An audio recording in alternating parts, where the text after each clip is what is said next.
this is income tax marathon part 2. Part 1 is already uploaded. Please watch part 1 and then come to part 2. Okay? And this part 2 is going to be for some 4 to 5 hours. Only after merging the video, I'll get to know exactly. So where I'm having clubbing, set off and carry forward, and chapter 6 deductions along with amendment. Actually in 6 year there is no amendment. Just that 80CCH new section is added, contribution to Agnivir Corpus Fund under Agnipath scheme. Okay, so that is also added in this video. You can just find below in the timestamp. Not only that, for clubbing, I even added problem solving video, and even for set off and carry forward, I added problem solving. For chapter 6 also I added problem solving videos. So you will get an idea on clubbing, set off and carry forward, and chapter 6 of problem solving. And so first you finish part 1 where I have covered basic concepts, residential, heads of income. All the heads I've covered. Part 1 is for 12 hours, which is covering Finance Act 2023 and supplementary material all put together for May 24 exams, and default tax regime and this alternate minimum tax. Remember, these videos, part 1 and part 2, they are absolutely relevant for September exams also. Not just for May, they are even relevant for September exams as well. So that's it. Why late? Continue watching. And by the way, if you want to download the material which I've used in this marathon, just go to Sept CSCMA website. Okay, just go to Sept CSCMA website. Inside that PDF resources, you will find a button. Open that, you will find P3 taxation. Open that, you will find all the materials which I have used in this marathon. Getting it done. So that's it. Go ahead, continue watching. All the very best. So let's start revision of clubbing provisions. So clubbing provisions were discussed under section 60 to 65. At CA Inter, we don't have this section 65. In the study material, it was not given. That is related to sending of notice by the department to the SSC. Getting it? So that we don't have. That's a very small provision, but anyhow, we don't have in our syllabus. Now, if you look at the book, like if you look at the actual chapter name given in the ICA material, income of other persons included in SSC's total income means actually the income is received by somebody else, and that income is included in your total income, in your taxable income. So that is not taxable for him. The recipient of income is not liable for tax, but the payer, the other person is liable to pay the tax. Getting the point? Like the logic is very simple, because you might have diverted the income, or you might have temporarily diverted the asset so that income can be, so that a slab limit can be, utilized, a benefit of slab. Generally, when 2 or more members are there in a particular family, if one person of the family is earning higher income, in order to minimize the tax liability, they will shift income of his, they will shift his income to another family member. Now that shifting is also not allowed by the department. If you shift the income, that will be retaxed in your hands and you have to pay tax on that. So that's what clubbing provision is all about. So in that, the first section is section 60. So here what SSA is doing is simply transferring the income, not transferring the asset. Suppose you are having some asset, and from that asset you are getting some income, and without transferring the asset, you are just transferring the income. Suppose you have given somebody a loan. On that you are getting interest. Whenever you give any loan, if you are getting any interest, that interest is taxable under which head of income? Other sources generally. Now you told the other person, please give that interest income to my son. Please give that interest income to my brother. Getting the point? You diverted the income. Now you are escaping from the department saying, no, that income I am not receiving, that income is received by my brother. Getting it? So I gave a loan, but I am not getting the income. The income is being received by my brother, so it is not taxable in my hands. No, section 60 says, if you transfer income without transfer of asset, that the income is taxable in the hands of transferor only. So in exam they'll give you made a bank deposit, you gave a loan, on that you are getting some interest. That interest you told the other person to pay to somebody else, but the loan or the deposit, that and all is in your name only. So you just transferred income, so that income is taxable in your hands, in the hands of the transferor. Getting it? Next. Now, so that's about this one. Next, suppose now, since this provision is saying if you don't transfer the asset and just transfer the income, clubbing provision will apply. What if I do transfer of asset also? What if, example, I have a car. Example, I'm having a car which I'm using it for renting business. Getting it? So I'll do one thing. I will transfer this car to my brother. I will transfer this car to my relative, or I will transfer this car to one of my family member. Now, see, generally, if I transfer this car to somebody else, whether I sold it or whether I gifted them permanently, If at all on that any income they are getting, that is taxable in their hands only, because the asset is not mine anymore. What if you transferred with a condition of revocation? Revocation means you can reverse the transaction. You can reverse the transfer. So that transfer is called as revocable transfer. What is it called as? Revocable transfer. What is a revocable transfer? You transferred some asset to somebody on a condition that any time you can get back the asset, which means you did not transfer permanently. If you transfer to somebody permanently, suppose simple, I purchased a car which I'm using it for my business purpose, like hiring, I'm renting the cars and getting income. If I sell this car to somebody else, I sold it or I gifted to somebody, no more relation with that car anymore. Now on that car, after I transferred, if any income is there, that is taxable in their hands only, right? So how the hell it is taxable in my hands? No. However, if I transfer with an agreement mentioning I can get back this car at any time, which means the underlying intention is very clear. You are transferring to evade tax. So if you are transferring any asset under revocable transfer method, not a permanent transfer, you are not permanently transferring to somebody. See, if you transfer it permanently, now you can't get back. Even if you fight like anything, you can't get back. You gift it to somebody. As per gift, there is a law for gift. As per the gift, once you gift it, that becomes their own property. You can't again claim back. Once you sell, you can't claim back. Sale of goods and all very clear. Ownership, once you transfer it, is no more. Suppose if you transfer it with a condition of revocation, with an agreement of revocation at any time, on that income, of course, once you transfer to somebody with a revocable transfer, I know you will revoke it after some 5 years or 6 years or 10 years, whatever the timeline, you will revoke it. Sometime you can revoke, right? Anytime you can revoke, right? As long as revocation clause is there in a transfer, entire income on the transferred asset is not taxable for the other person, is taxable in your hands only. So any income arising on transfer of an asset under revocation, that is taxable in the hands of transferor only. Now that is what section 61 says. Now section 63, this section 63, what it says, see, like 61, 62, 63, these three talks about revocation clause only. Now these sections says the following transfer is not treated as revocation. The following transfer is not treated as revocable. Generally, what is a revocable transfer? If I transfer, anytime if I get back, even after 20 years, even after 30 years, if I get back the asset, that's a revocable transfer only. If I have a right to get back the asset later point of time, I transfer today, but I can get back it after 30 years again. I will get back. The transfer will be reversed. Even if it is after 30 years, even if it is after 40 years, even if it is after 50 years, doesn't matter. It's a revocable transfer. Suppose I transferred it to my brother. I transferred asset to my brother, and in the agreement I clearly mentioned I cannot get back this asset. I cannot get back this asset during the lifetime of my brother.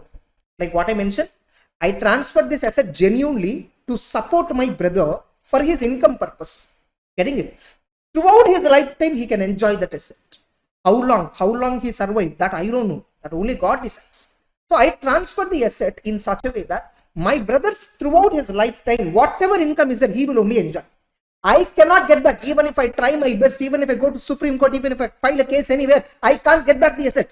But once my brother expires, once my relative expires, once the concerned person expires, then I will get back this asset. Now, here also I am getting back.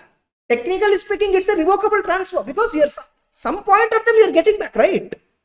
That's a revocable, technically speaking. But income tax law assumes that this is not a revocable transfer. Income tax assumes that this is not a revocable transfer. So suppose if I transferred in 2023-24 year to my brother one asset, throughout his lifetime, I cannot get back this. Now, 23-24 onwards, he is only enjoying the income. Now, is that income subject to clubbing in my hands? Is that income taxable in my hands? No, it is not taxable. So this is what 61, 62, 63 collectively say. If you transfer any asset under revocable method, income on that asset is taxable in your hands only. I know temporarily somebody is the owner, but still it is taxable in your hands only. Suppose if you transfer an asset to somebody on a condition that during their lifetime of the transferee or beneficiary, you cannot get back the asset, then that is not treated as revocable transfer. Accordingly, if you cannot revoke the transfer during their lifetime, any income on that asset, that is taxable in the hands of transferee, the recipient only, not transferor. I hope you are clear. So that's one segment of clubbing provision. Then now we have section 64. In section 64, we have these clauses. 64 subsection 1. 64 subsection 1, clause 2, clause 4, clause 6, clause 7, clause 8. These two provisions talks about transfer of asset to daughter-in-law. These two provisions talk about transfer of asset to spouse. So here transfer of asset to daughter-in-law. Here spouse working in an organization where the other spouse has substantial interest. So these are the remaining provisions in the clubbing. 64 subsection 1, clause 2, clause 4, clause 6, clause 7, clause 8. Now what are they? So first let us look at this point. In this, many students have confusion regarding, especially okay, fine, let me slowly discuss. So what is that 64 subsection 1 clause 2? By the way, whatever the content I told you, that is given in our material. We have even given problems and even answers also we have given at this book. So you can download this book anyhow on the website srestafacacma.com. In that PDF resources were there. Inside that P4 or P3, new scheme P3, old scheme P4. So the book is same exactly for both old and new. So you can download and have a look at it. Getting it? So now what I'm going to discuss is this provision. So 64 subsection 1 clause 2. Now what this provision says, suppose there is an organization, it may be company XYZ limited, or it may be LLP XYZ LLP, or it may be partnership on XYZ and co, or it may be a society, or it may be my own business, sole proprietary concern. So in my business or in an organization where I am having, suppose Mr. Ram, suppose if I am having in these organizations substantial interest. What do you mean by substantial interest? Substantial interest means, first of all, more than 20% voting power, more than 20% profit sharing ratio. In case of company, voting power is considered. In case of remaining organizations, profit sharing ratio is considered. So if a person is having 20% or more profit sharing ratio or 20% or more voting power in a particular organization, then this person is said to be having substantial interest. Now to count this substantial interest, how to count 20%? It is the individual, whoever individual is that fellow voting power plus his relatives voting power, that should also be considered. Now what is covered in relative? Brother or sister, spouse. Getting it? Lineal ascendant or lineal descendant means my 3 generations downward, 3 generations upward. Lineal ascendant means parents, grandparents, great grandparents. Lineal descendant means children, grandchildren, great grandchildren. Getting the point? So that is what lineal ascendant, lineal descendant refers to. So now to count whether in a particular company, do I have substantial interest? How to count? So what is my shareholding? Check out. Plus my relatives, my brother, my sister, my spouse, my parents, grandparents, great grandparents, my children, grandchildren, great grandchildren. So all of these voting power, count it, total it, sum it. What is the percentage? If it is 20 or more, then I set to be having substantial interest. Okay, you are having substantial interest in one company. Fine. What is the consequence? Suppose in this company, my wife is working. Example, my wife is working, or otherwise my wife is having substantial interest, I am working in that company, or I am having interest, my wife is working in that company. Now immediately you have it out. Sir, what if both of them are having? First let me complete this provision, then I will discuss about that. Suppose in a company where I am having substantial interest and my wife is working as an employee, whatever this company paying salary, yearly they are paying 6 lakhs per annum salary.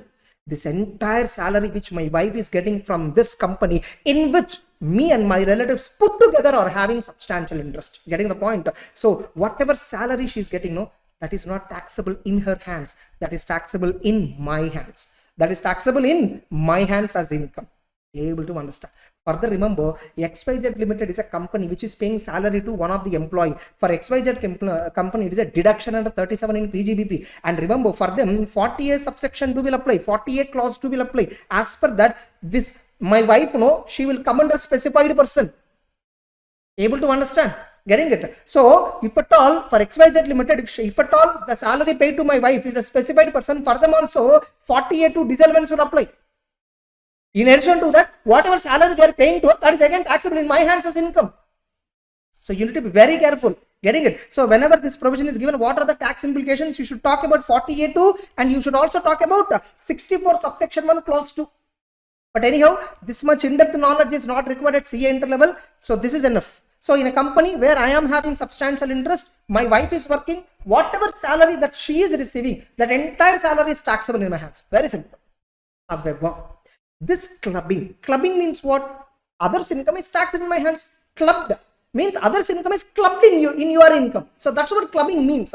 Now, when this clubbing will not apply, suppose company is paying salary, right? Company is paying salary to my wife, right? If at all my wife is having any professional and technical qualification and experience, for that qualification and experience only company is paying the salary. If I prove to the department, sir, in this company they need an employee and my wife is having all the qualifications, so she is working. If somebody else also is working, we will pay 6 lakhs only. For her also we are paying 6 lakhs. How come you say that I influenced and got this job? So if at all my wife, if at all my spouse is getting salary because of her professional and technical qualification, clubbing will not apply. This is what main provision of 64(1)(2). Now there is a clarification given. What if in the same company, both husband and wife, both of them are working and both of them are having substantial interest? Generally, you will see these kind in private limited companies. Getting the point? Suppose husband and wife, getting it? Both of them are having substantial interest in this company and both of them are working as directors in the company. Both of them are receiving remuneration. Now what? If at all, both of them are receiving remuneration from the company for the skill and talent, professional qualification and education and technical qualification and skill, clubbing and all will not apply. Suppose if at all they don't have any qualification, they don't have any professional skills and all, just for tax evasion purpose, they are getting salary from company and utilizing their slab limits. And company is liable for flat 30. So indirectly, they are as a whole tax planning they are doing. If at all they are getting income, both of them are they are getting income, and the exception will not apply. So both of them are having substantial. Now how to club? First of all, calculate husband income separately, total income. Excluding which income? Excluding amount received from XYZ.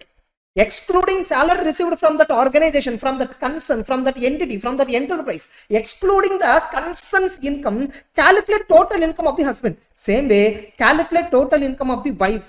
Getting it? Excluding whatever. Suppose wife is getting 7 lakhs per annum salary, husband is getting some 8 lakhs per annum salary from this particular concern where both of them are having substantial interest. Now, excluding this 8 lakhs, excluding this 7 lakhs, calculate their normal total incomes as per provisions of income tax law. What is total income?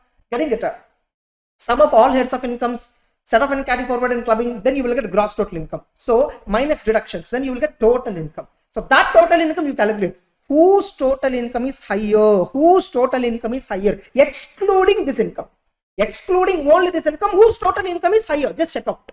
Now, if at all husband's total income is higher, if at all husband's total income is higher, now they are getting 8 lakhs plus 7 lakhs, right? Like they are getting 8 lakhs husband, 7 lakhs. Entire 15 lakhs is taxable. Entire 15 lakhs is taxable in the hands of the husband. Suppose if wife total income is higher, then entire 15 lakhs is taxable in the hands of the wife. That's it. Now, once, suppose for the first time in 22-23 previous year, we clubbed in the hands of the husband. This entire 15 lakhs, we tax it for husband.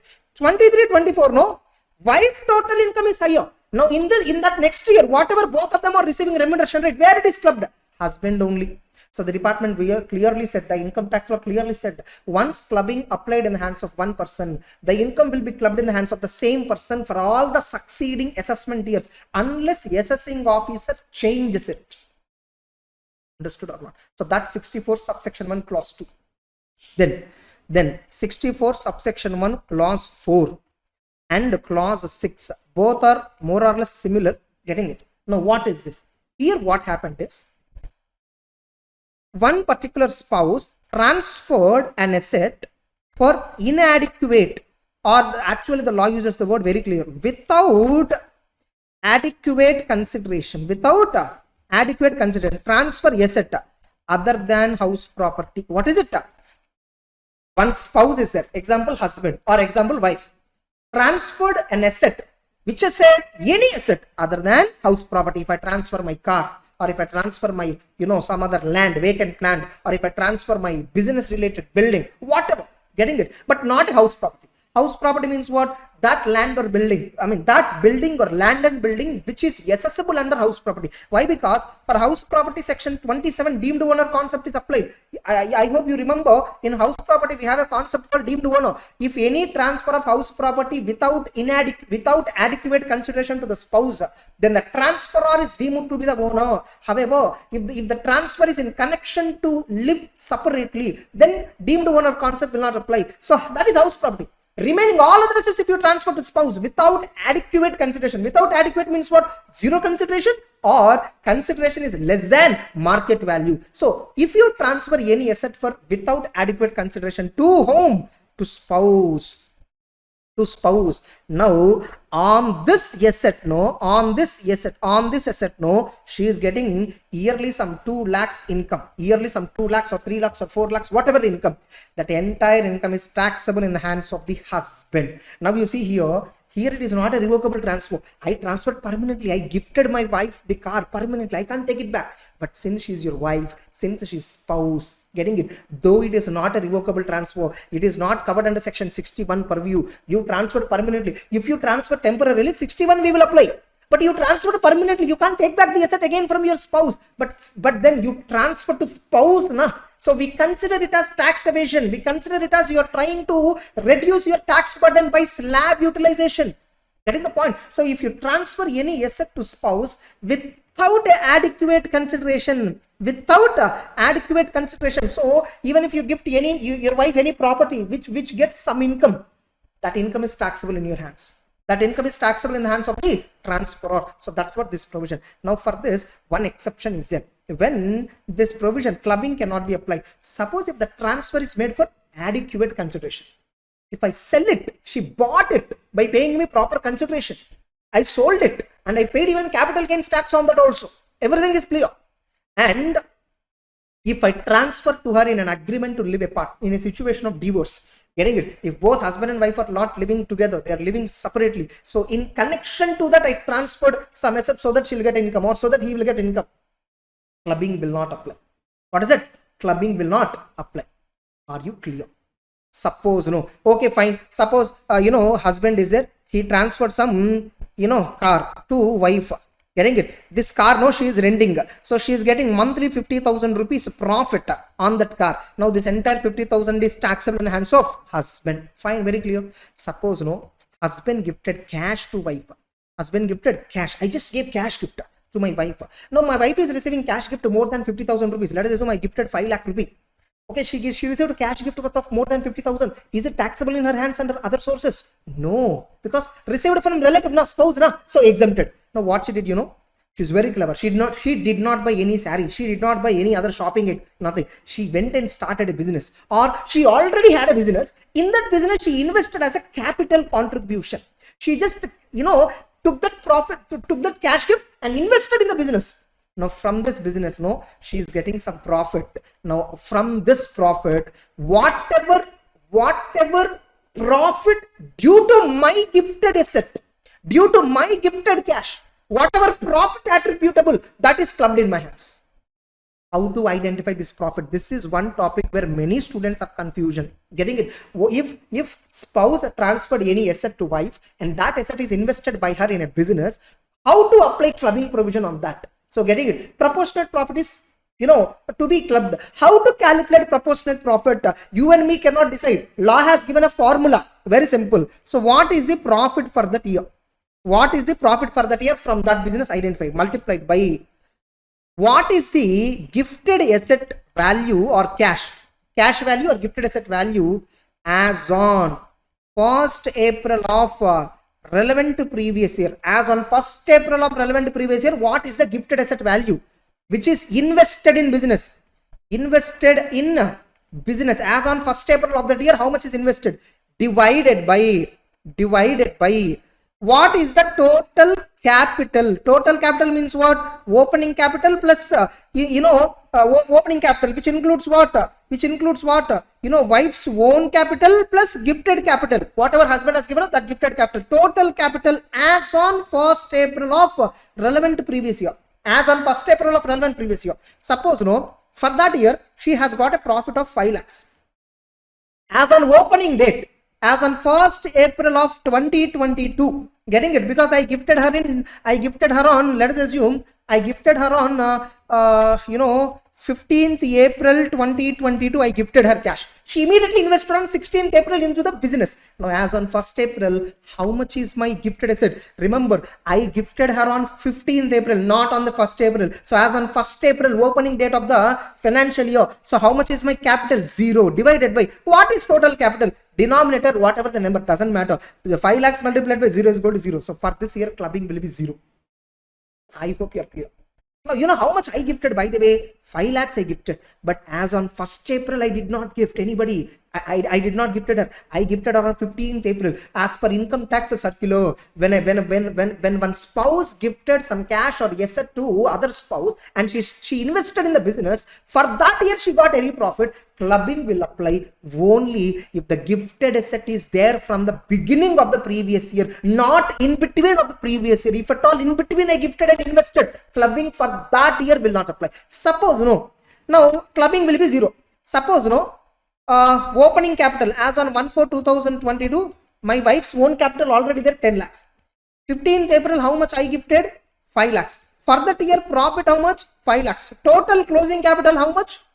20 lakhs. Now next year, this will become opening capital, right? So 23-24, she has got a profit of 10 lakh rupee multiplied by, as on 1st April 2023, what is the total capital? 20.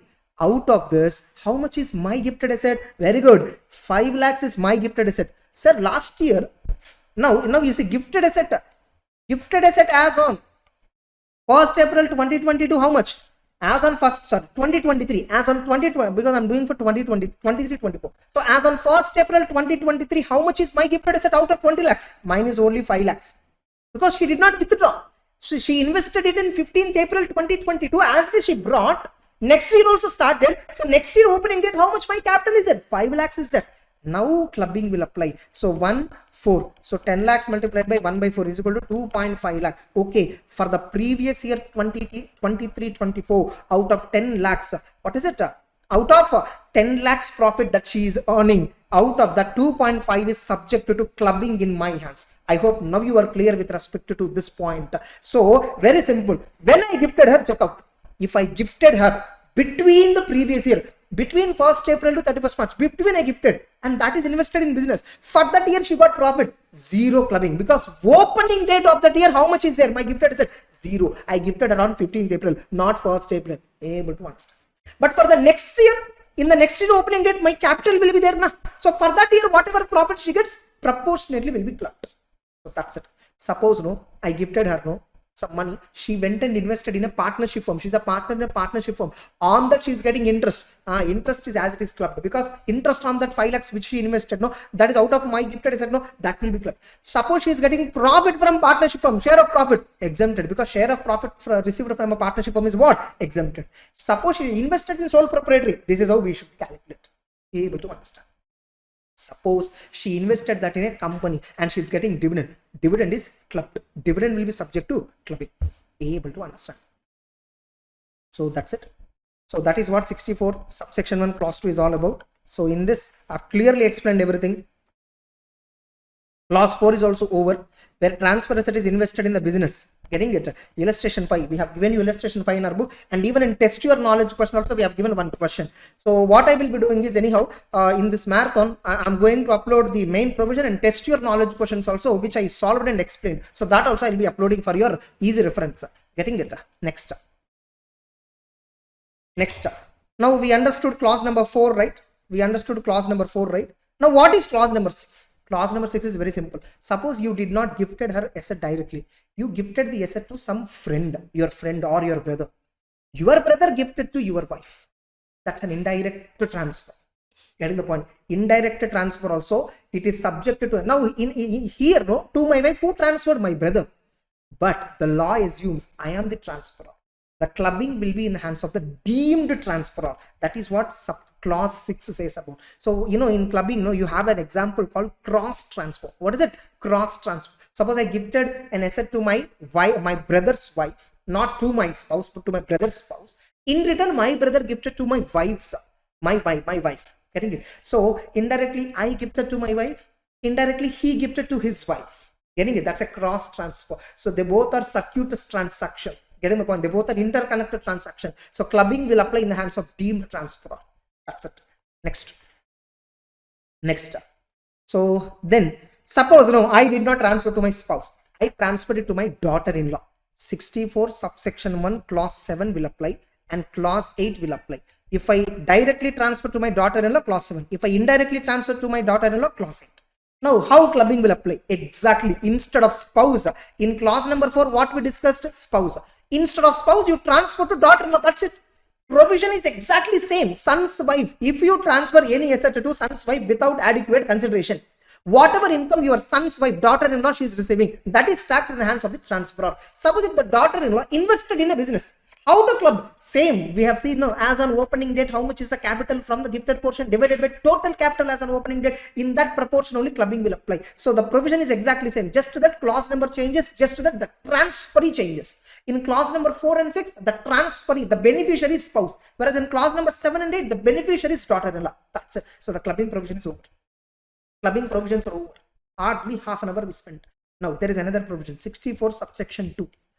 What is 64 subsection 2? What this provision says? This provision says, suppose an individual is there. He is a member of HUF. He is a member of HUF. Now this individual is having some personal property. By the way, before this, one important observation. Now 64(1)(4) clause number 6. No, there any asset you transfer excluding house property. Whereas in daughter-in-law case, no, even if you transfer house property to daughter-in-law, on that income, whatever she is getting, first compute income in her hands as income from house property. That income is subject to tax in the hands of the transferor. Because for house property transferred to daughter-in-law without consideration, 27 deemed owner concept is not there. So clubbing provision only we will apply. Whereas for transfer to spouse, no, house property provision will apply. If I transfer house property, if I transfer any other asset, clubbing provision will apply. Fine. Come back to 64 subsection 2. Suppose there is a HUF, inside that there is one member. Now this individual, no, he is having his own personal business also. Out of that, he is earning so much and he constructed some buildings and all. Now one building or one asset, one property, he transferred it to HUF at free of cost, without consideration, without adequate consideration. Now this individual who is a member of HUF transferred his personal property into HUF. He throws that property into HUF property. Getting the point? Now whatever now HUF is receiving income on that property, that is not taxed in the hands of the HUF. That is taxable in the hands of the transferor only. Suppose no, later on, after transfer is over, everything is over, HUF got partitioned. Now whatever total properties of the HUF is there, no, that is distributed equally to all the brothers. Now how clubbing will apply? Suppose no, I am the individual who originally transferred the HUF, no. So I transferred 100 crore worth of property to my HUF. One property gifted. Now on this 100 crore, whatever HUF is getting income, no, 10 crore income HUF is getting. That entire income is taxed in my hands. But once after partition, me and my wife, we are receiving only 2 crore income on that property. Then after partition, only 2 crore is subject to clubbing in my hands. Remaining others' share is not subject to clubbing because now it is not HUF property anymore. After partition, the property is got distributed between all the brothers and sisters. So no more clubbing will apply. Only my share and my wife's share, only that will be taxable in my hands. Before partition, 100 crore worth of property I gifted, no, on the 10 crore income HUF is getting, right? That is entirely subject to clubbing in my hands. With this, clubbing provision is over. 64 subsection 2, everything we have discussed. That's it. Okay, so immediately I have attached test your knowledge questions also, which I solved using all these principles. You just watch it. You will feel a literal revision of income tax, complete income tax with the provisions and answers. You will feel like a revision, absolutely. In our regular class, we will be discussing very in-depth. The way we explain everything is completely different. So that's why it's a revision class. Revision class is revision class. That's it. Okay, take care. So on clubbing, one more clarification I just want to give you. Remember, if at all the SSC is following 115 BSc default tax regime, means he has not opted shifting out, means he has not exercised the option of shifting out, means he is declaring income under default tax regime. 10 subsection 30 to 1500 per annum per child, you will get exemption, right? For every minor child when you are clubbing, that exemption is not available. That exemption is not available if the SSC is declaring income under default tax regime. I just want to remind you this. That's it. So go solve test your knowledge questions. I have already solved, you just observe it. Okay, continue. Yes, finally, test your knowledge questions in clubbing provisions. Mr. Sharma has 4 children consisting 2 daughters and 2 sons. So he's having 4 children, 2 daughters and 2 sons. The annual income of 2 daughters for 9,000 and 4,500. So for each daughter, one daughter 9,000, another one 4,500. And of sons it is 6,200 and 4,300. Now remember, they have not given any information regarding the age of the children. Let us assume all the 4 children were minor.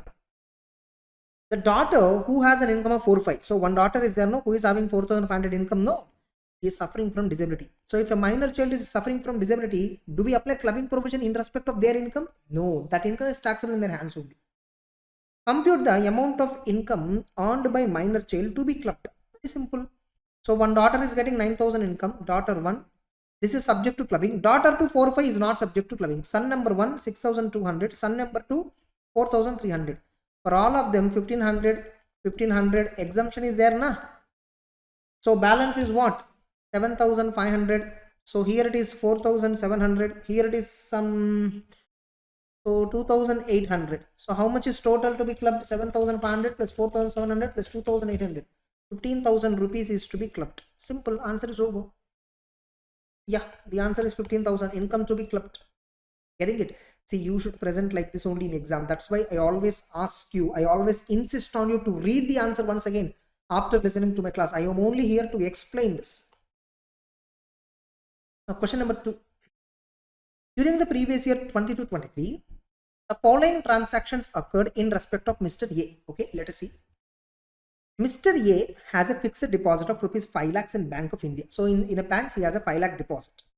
He instructed the bank to credit the interest on deposit at 9% from 22 April to March 22, means 1 full year interest, to the savings account of Mr. B, son of his brother, to help him in his education. So my brother is there, to his son.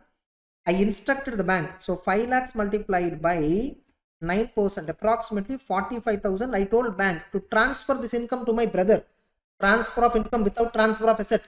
Tax in the hands of transferor. So it is taxable in the hands of A only. Correct? Now Mr. A, he is having 75% profit share in a partnership firm. Okay, he is having substantial interest in the firm.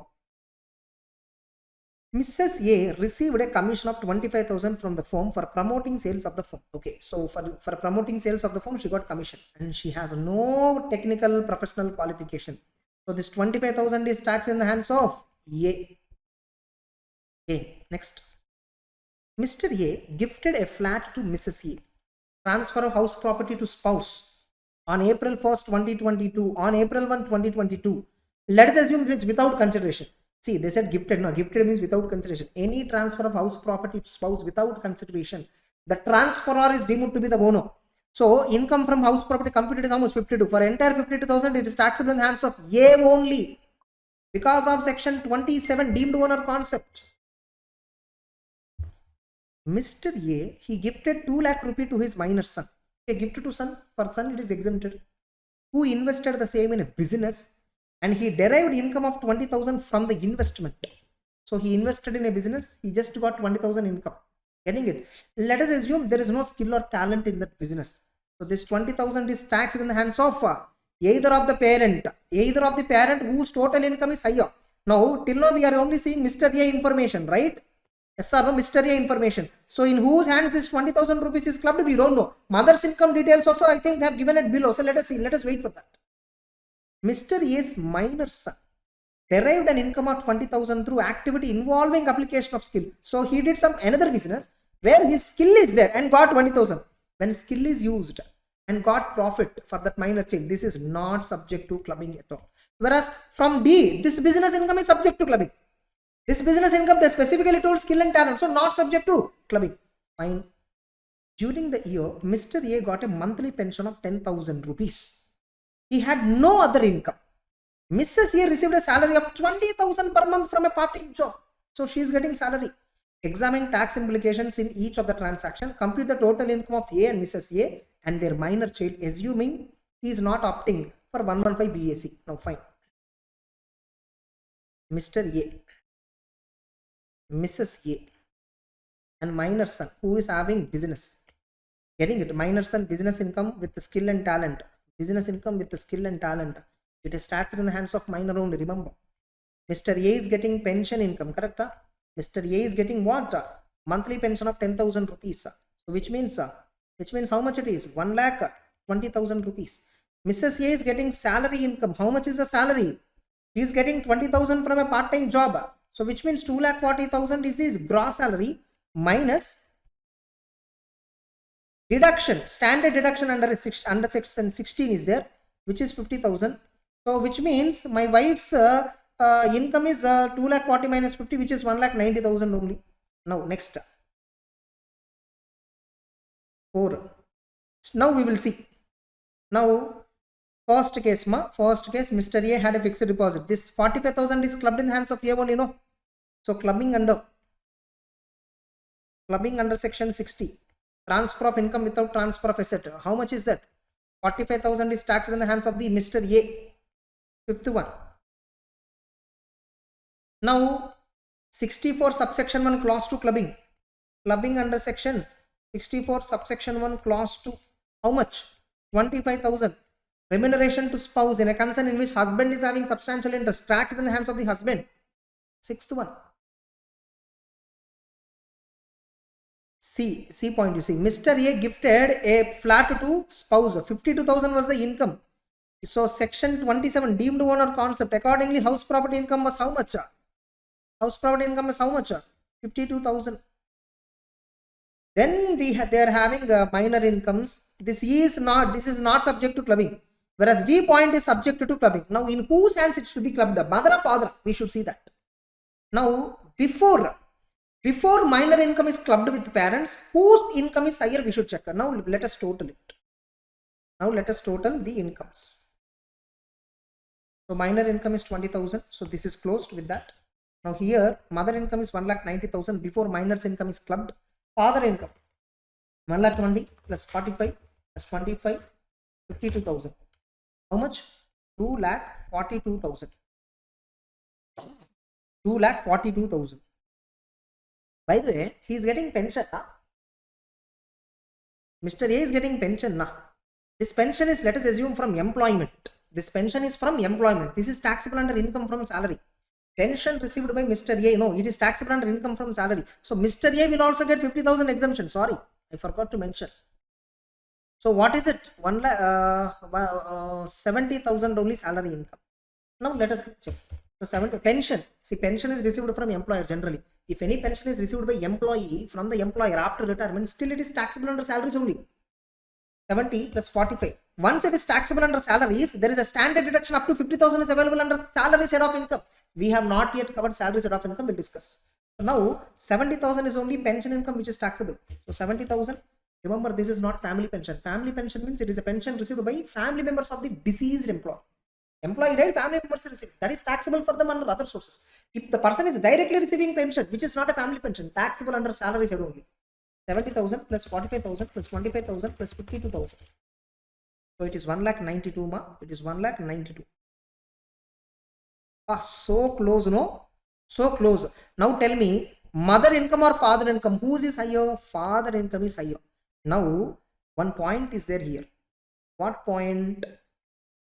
Father no, he gifted 2 lakhs to his minor son who invested in the business where he got 20,000 in income on that investment. They have not given any skill or talent points. So this is subject to clubbing. Now whose hands it is subject to clubbing? 20,000 is taxed in the hands of the parent.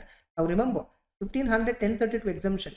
So now 18,500 is clubbed. So 1,92,000 plus 20,000 minus 1,500. So what is the father income? Ultimately total income 2,10,500 is the father's income. Mother's income, final income is 1,90,000, whereas minor son income from the business where he is having talent 20,000. Yeah, So pension income is taxable under income from salary. So that's it. House property, this one. So income before including 64 1 year minors income clubbing. Before including minors clubbing, whose income is higher? Father's income is higher. So accordingly, so in their hands, this 20,000 minus 1500, 18,500 is clubbed. So that's it. So we have got the correct answers. Fine. Next, you read this entire answer carefully. You will feel like a revision of the entire chapter. Please. Question number 3. Mr. A has gifted a house property valued at 50 lakh rupee to his wife Mrs. B. Section 27 gifted to spouse house property without consideration. 27 will apply. A transferor is treated as deemed owner under section 27. Who in turn gifted the same to Mrs. C, their daughter-in-law. It's okay. Afterwards, my wife to whom they gifted, that doesn't matter. The house was rented at 25,000 per month throughout the year. Compute the total income Mr. A, Mrs. C. Okay, fine. So my daughter-in-law income is how much? My income is how much? They're asking. First of all, I gifted this to my wife. So I am treated as owner. So 25,000 into 12, 3 lakh gross annual value. Municipal taxes they have not given. So that is the net annual value minus 30%. So 2,10,000. What is it? Mr. A income is 2,10,000. Whereas Mrs. C income 0 in this. That's it. Now they're asking another question. Will your answer be different if the said property was gifted to his son, that is husband of Mrs. C? If I gift a house property to son, no, clubbing will not apply. So entire 2,10,000 is taxable in the hands of my son. That's it.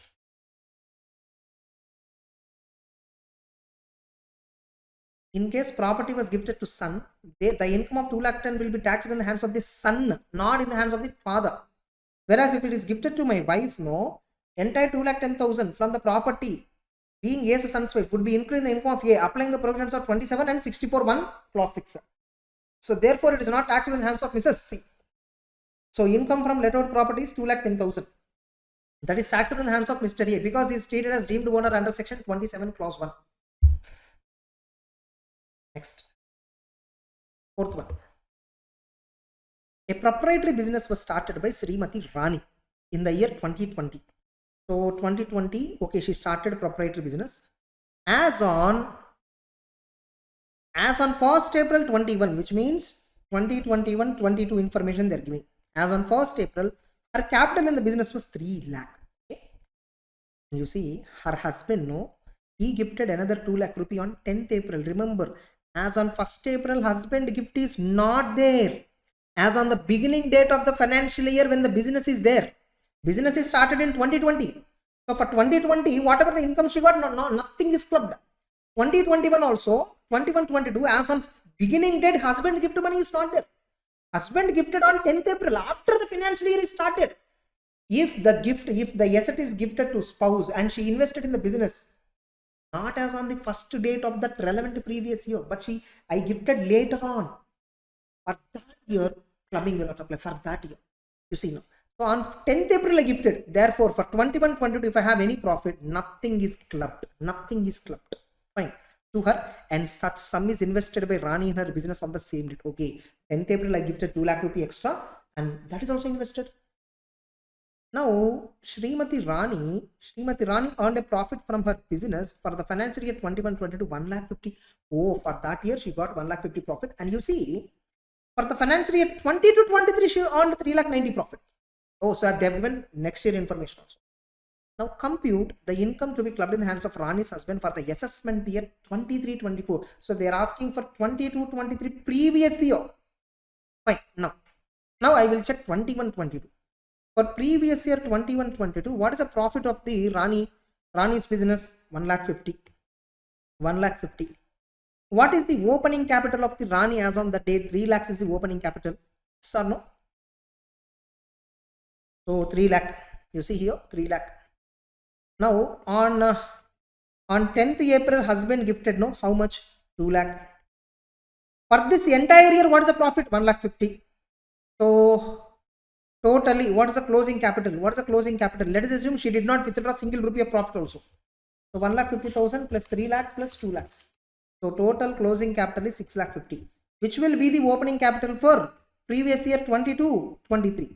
How much is the opening capital here? 6 lakh 50. Now remember, in this, 2 lakh rupee gifted asset is there. Husband gifted the money, no, that money. So as on 1/4/2022, in the opening capital, gift money of 2 lakhs is there. Whereas on 1/4/2021, as on the date, is there any gifted money there from the husband? Zero. Therefore, for 21-22, 1 lakh profit, 1,50,000 profit, entire profit not at all subject to clubbing. Entirely taxable in the hands of wife only. Whereas in 22 financial year, what is the profit they have given? 3,90,000. Out of this, how much is liable for clubbing? Out of 3,90,000, this 3,90,000 is profit for 22-23 year. So law assumes 3,90,000 multiplied by opening date. How much is the total capital? 6,50,000 is the total capital. Out of 6,50,000, how much is the gifted money? 2 lakhs. So this much only subject to clubbing. Getting it? 3,90,000 divided by 6. 3,90,000 divided by 6,50,000 multiplied by 2 lakhs. 1,20,000 is only subject to clubbing in the hands of husband of Srimati Rani. This is the answer. Now you should understand at least. For 21-22, why we didn't club anything? Why? What is the reason? In 21-22, 10th April itself we gave, but still on 1st April, beginning date of the financial year, gift amount is not there as part of the capital of that business. So no clubbing for that year entire profit. Next year, this profit is reinvested. No, now automatically, if nothing is given, what we assume, this entire profit is reinvested in the next year. So this entire profit will be added to the capital. As our opening date, on the total capital, whatever gift portion is there, proportionately we will club. So 1,20,000 is subject to clubbing. Capital contribution out of the gift, 1,20,000 is subject to clubbing. Therefore, income to be clubbed in the hands of Srimati Rani is a husband for assessment year 23-24. Nothing but previous year 22-23 is 1,20,000. So 1,00,000. Please solve this entire problem once again. Please. Very important. Question number 5. Mr. B is Karta of the HUF, whose members derive income as below. So in a HUF, Karta is there. So the HUF members were given some income from B's profession 45,000. Okay. Mrs. B's salary as fashion designer 76,000. Remember, this is gross salary minus 50,000 deduction is there. No. So what is the salary income of spouse? 26,000. Whereas professional income of husband is what? 45,000. So whose income is higher? Father or mother? Father. Fine. Let us see. Then minors and D, interest on fixed deposit 10,000 rupees. Getting it? This 10,000 subject is clubbing. Minor daughter P earning profit from sport, not subject to clubbing. D is winning from lottery income. D, minors and D, he's having lottery 1,95,000. Again, it is subject to clubbing. Now father is having 45,000 business income. Mother is having only 26,000 salary income. Before clubbing of children's income, whose income is higher? Father. So in the hands of the father, this interest is clubbed and winning from lottery is clubbed. So 45,000 plus 10,000 minus 1,500. So 8,500 in the hands of the father. Remember. And even 1,95,000 D's winning is also clubbed in the hands of the father. So father income is 45,000 and interest income 8,500 is clubbed. 1,95,000 is also clubbed in the hands of the father. Total father income is 2,48,500. Whereas mother income is just 26,000. Why? Because salary income is 76 minus standard deduction 50,000, 26,000. Now actually they didn't ask. They have not given the information relating what we need to compute. We computed the answer, final answer. But they have given tax implications. They just have given tax implications. So clubbing of income and tax implications. They just mentioned 45,000 is B's profession, taxable in the hands of B. Salary income 26,000 is taxable in the hands of wife. Income from fixed deposit 10,000 arising to minors and D. It is included in the hands of the father because before including this, father income is only great. But 1,500 exemption is available. 95,000 rupees for daughter, it is from sports. It is not subject to clubbing. 1,95,000 is lottery. This is again subject to clubbing in the hands of the father. That's it. That's what we did. Point you can ignore. Note point. Right now you can't understand that because this is related. That note point is related to TDS chapter. We'll discuss there. With this, all test your knowledge questions were also completed. See, logically, technically, test your knowledge questions you should solve on your own. But I'm explaining because you should not feel difficult. You try on your own. Then you see these videos. Test your knowledge videos you should not see initially. I even covered that point in previous chapters also. Okay. Take care. With this clubbing chapter is over. The next chapter will be, set off and carry forward. Yes. So let's start set off and carry forward revision. So the broad provisions of set off and carry forward were completely covered under section 70 to 80. And set off and carry forward provisions are discussed under chapter 6 of Income Tax Act. Income Tax Act is broadly divided into 23 chapters inside that chapter 6, whereas clubbing provisions is covered under chapter 5. All heads of incomes were covered under chapter 4. Exempted incomes, all that were covered under chapter 3. Getting it? Chapter 1, preliminary rates of tax, all that will be covered in that chapter 1. Getting it? Definitions, all that. So like that, chapter 6. Whereas 6A talks about deductions. That's why we call it as chapter 6A deductions. Getting it? Fine. So in this 70 to 80, we don't have multiple sections at CA Inter, like 78, 79. So these sections we don't have at CA Inter, we only have at CA Final. So rest all other sections we have at CA Inter. Getting it? So now in the set off and carry forward, the sections are broadly divided into two categories: set off related sections, carry forward related sections. Getting it? Now set off related sections. For set off we have section 70 and 71. These two sections talk about set off, whereas 71B, 72, 73, 73A, 74, 74A, these 6 sections talk about carry forward. Section 80 is there. This is a condition. Section 80 speaks about a condition to carry forward these losses. In order to carry forward these losses, there is a condition. Except 71B, remaining all losses you can carry forward only if you file IT return within the due date.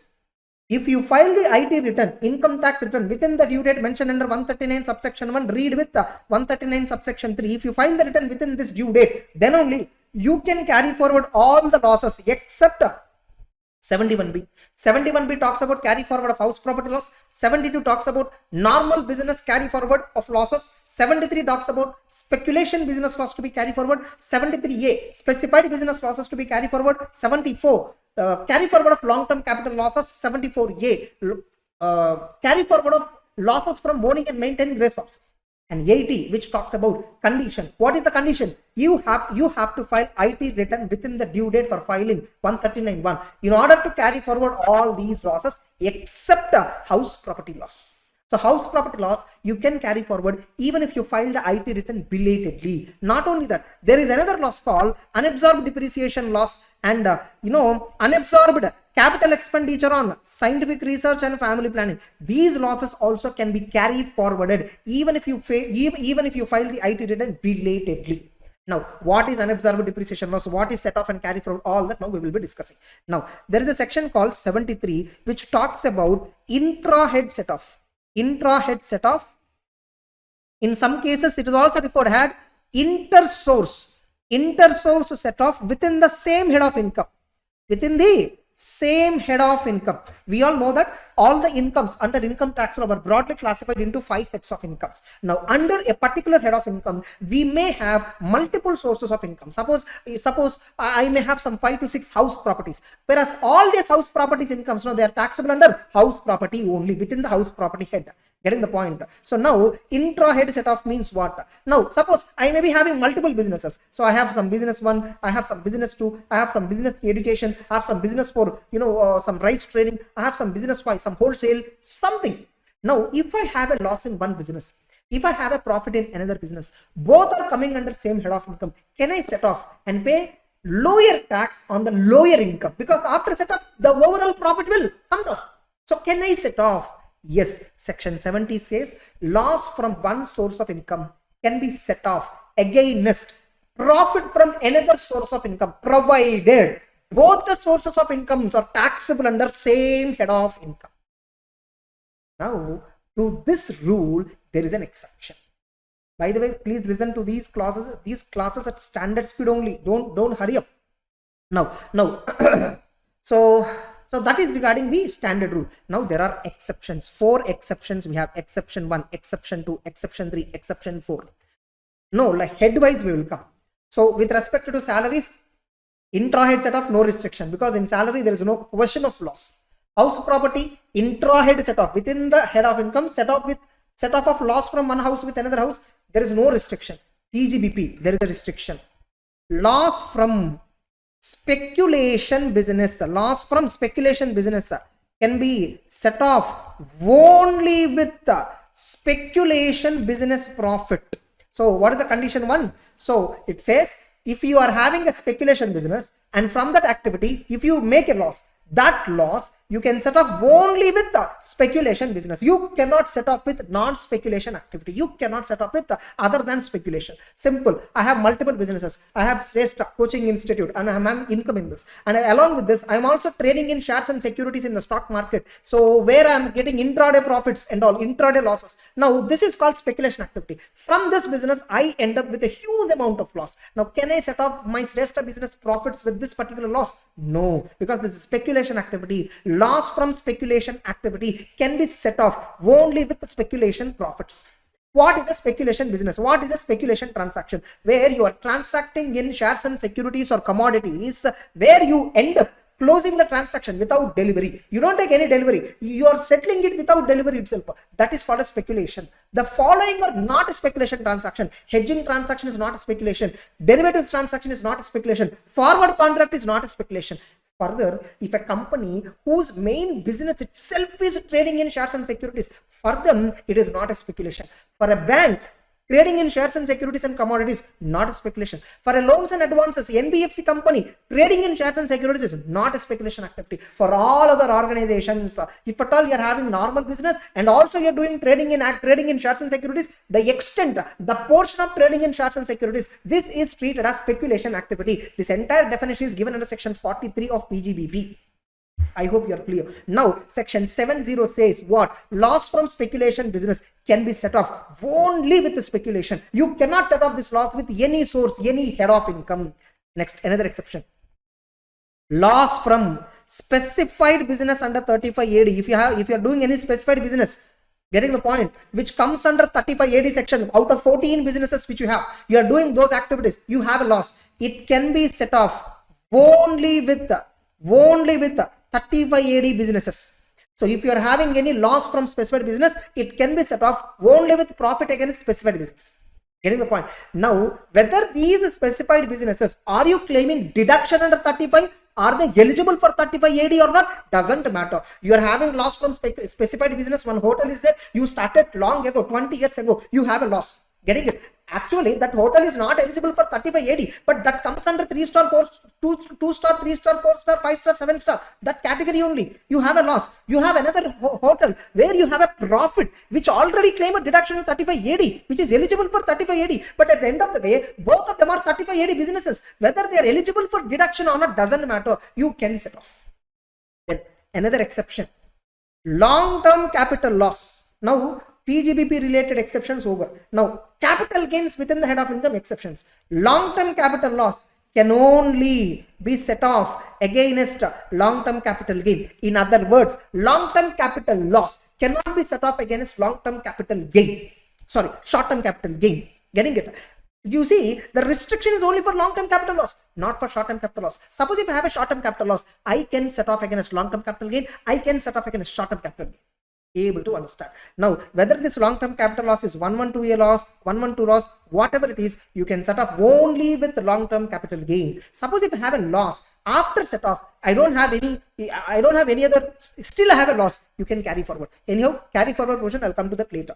Next, another exception.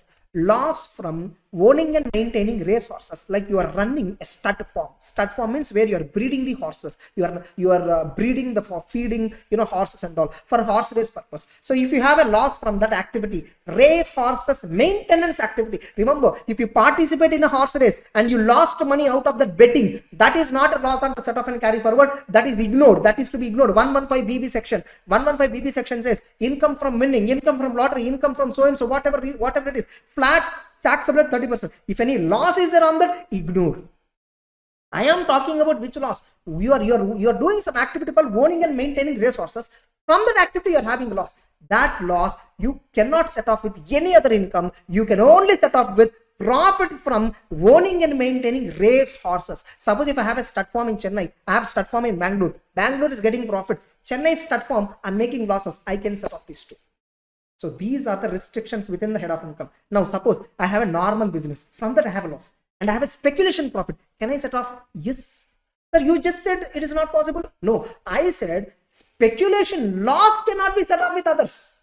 I did not tell other businesses loss can be set off, cannot be set off. No, I did not tell. So the restriction is only for speculation loss, specified business loss, long-term capital loss, loss from owning and maintaining racehorses. These four items, these four losses can only be set off against these four profits. Remaining losses I can set off with other profit, other losses I can remaining losses I can set off with other profits also. If I have a profit in speculation and loss in non-speculation, non-specified activity, can I set off? Yes, because there is no restriction for this loss. I have a short-term capital loss. Can I set off with long-term capital gain? Is there any restriction for short-term capital loss? No, so I can set off. I have a loss in other sources. Can I set off with owning and maintaining racehorses profit? Is there any restriction for this loss? No restriction, so can set off. Over. So that is intra-head setup. Now, first, when we are computing problems, first we should apply intra-head setup. Still you have a loss. Then you can set up that loss with other heads of income. You can set up the loss with what? Other heads of income. Which losses? Other than the four which we discussed. Because those four items are untouchable. You can't touch them at all. Getting the point? Long-term capital loss, loss from speculation, loss from specified business, loss from owning and maintaining racehorses. These losses can only be set off against these respective incomes. Getting the point? So they can't be set off with other heads also. If I have some other loss in the head of income, what about that loss? Can I set off with other heads of income? Yes, you can absolutely set off. But there are certain additional restrictions. House property loss can be set off against other heads of income only up to 2 lakhs. Only up to how much? 2 lakhs. Suppose if I have a house property loss, head of income itself is total loss. 2.5, 3 lakh loss is there.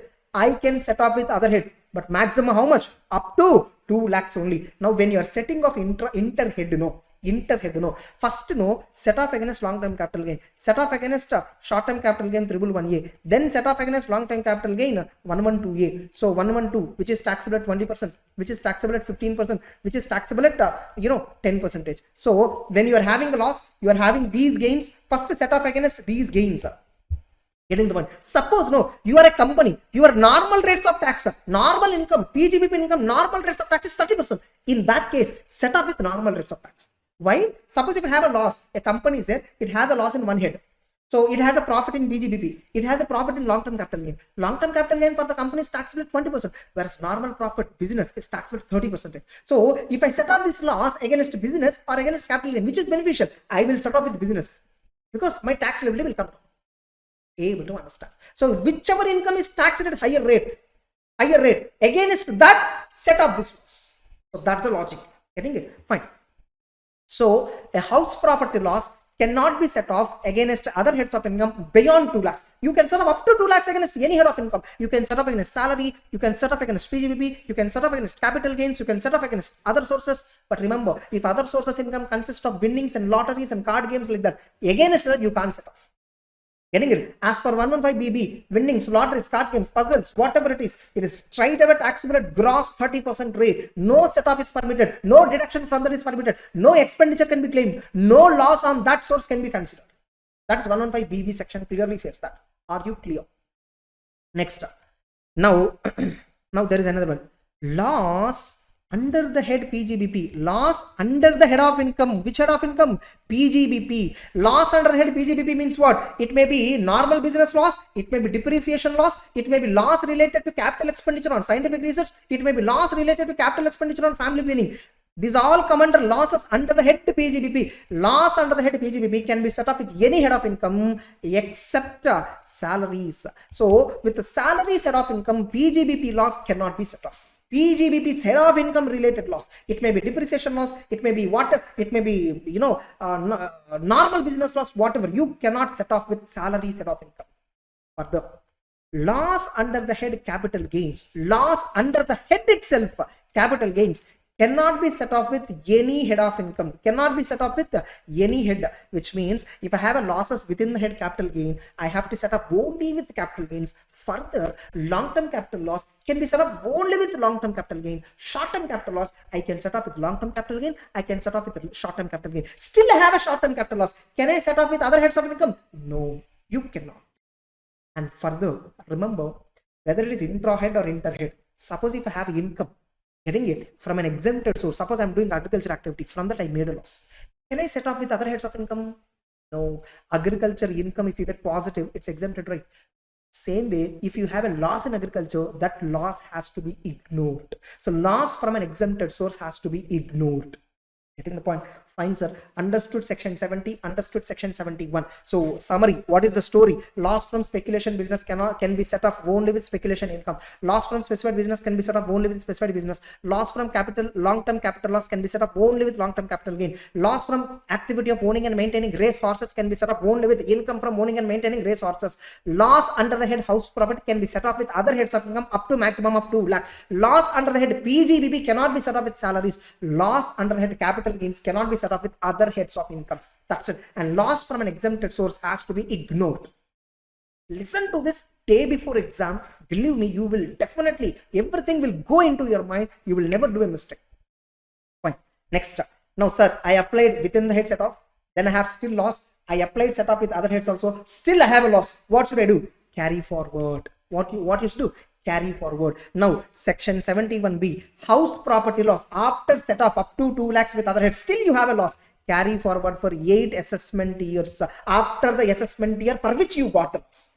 72, sir, I have a normal business, sir. Not a speculation, not a specimen. I have a loss from normal business. I set off with other heads except salary. Still I have a loss. What should I do? Carry forward for 8 assessment years. Sir, I have speculation loss. Carry forward for 4 assessment years. Sir, I have a specified business loss. I'm doing a specified business, 14 businesses. I'm doing that business and I have a loss. What should I do? Carry forward for infinite number of years, no time limit.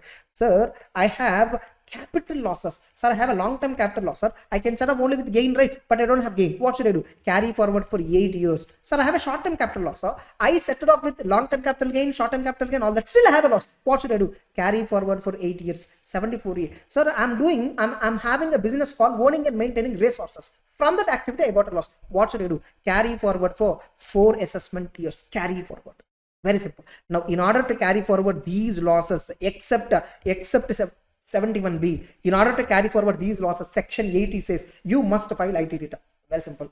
Now you need to understand what is business loss, what is unabsorbed depreciation loss correctly. Now, when you are calculating loss under the head PGBP, first you compute income from business or profession, right? You compute it. How do you compute income from business or profession? All incomes minus all deductions, disallowances and all, you just apply. Like you start with net profit, add disallowances, less further deductions, anything. Now you will have a profit, right? For that profit, as per PGBP provision, first compute profit or loss. Suppose you computed, there is a loss. There is a loss. This entire loss is not business loss. To this, add back depreciation claimed under section 32. Okay, added back. To that, add back deduction claimed under section 35 for capital expenditure on scientific research. Add back because you claim a deduction already. Suppose you did not claim a deduction for depreciation. You did not claim deduction for capital expenditure on scientific research or capital expenditure on family planning. Before claiming these 3 deductions, getting it? What is PGBP income calculate? Or if at all you calculated as per standard procedure PGBP result, you have a loss. To that, already you reduced depreciation on 32, right? Depreciation, additional depreciation, all that. Already you reduced capital expenditure on scientific research, right? Already you reduced deduction under section 36 for family planning, capital expenditure, right? Add back.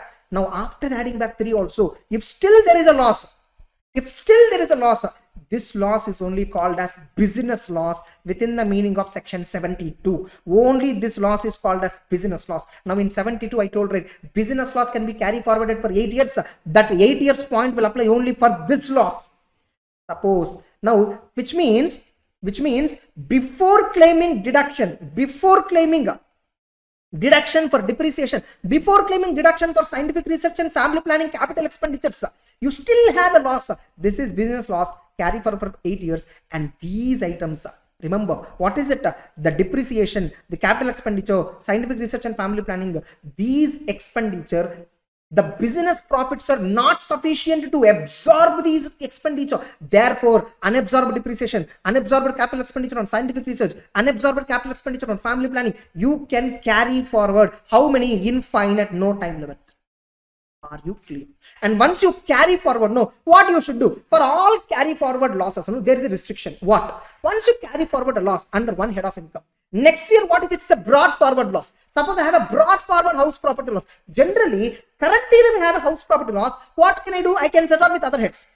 Still I can carry forward. Like that I brought forwarded one loss. Now can I set off the brought forward house property loss with other heads? Not at all. Once you brought forward a loss under a particular head of income, that loss can be set off only with the same head of income, which means section 70 and 71 talks about only current year loss, current year losses, current year intra-head loss, current year inter-head set off. Current year losses only you can set off with other heads. What about brought forward losses? Brought forward losses you cannot set off with other heads of income. However, brought forward losses, which losses? Unabsorbed depreciation, unabsorbed capital expenditure on scientific research and family planning. These can be set off with other heads of income except salaries.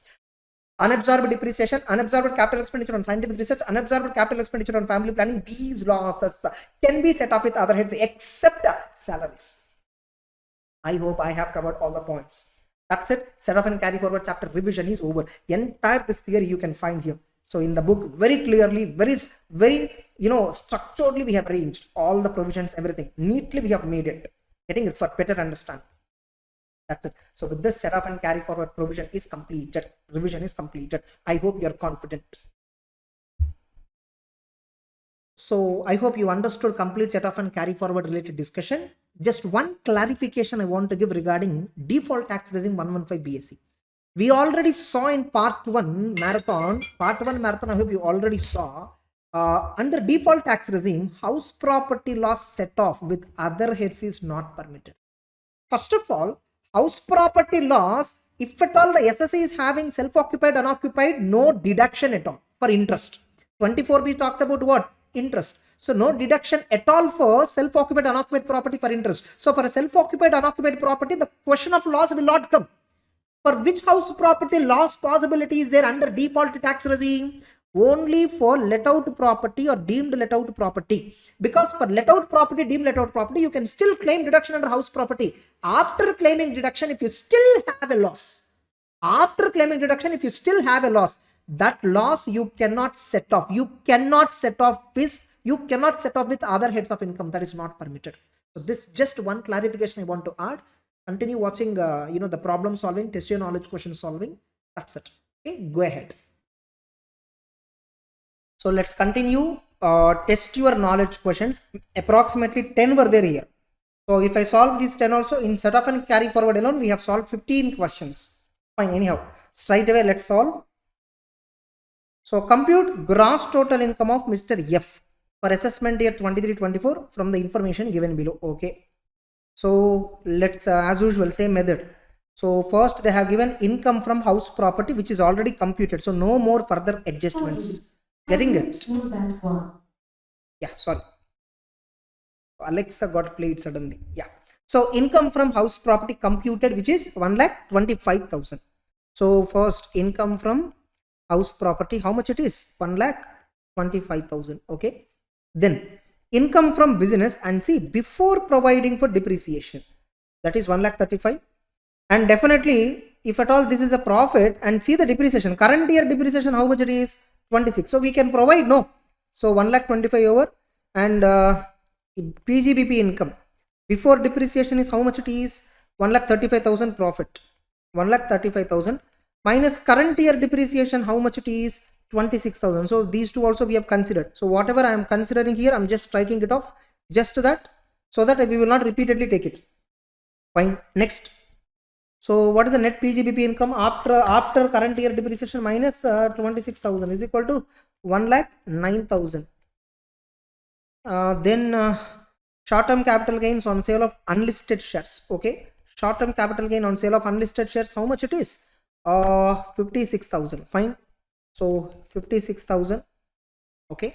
Then we have a long-term capital loss which is brought forward from previous assessment year, and during this year is there any long-term capital gain anywhere? Nothing. So this will be carry forwarded again. So no treatment for this. In this year problem, no treatment, because in this year we don't have any long-term capital gain. So we can't set up this loss. Getting it? So this we will be carry forwarded. So no adjustment on that. Income from tea business. In PGBP, agriculture topic I kept pending. In that one of the topic is growing and manufacturing tea powder. Tea.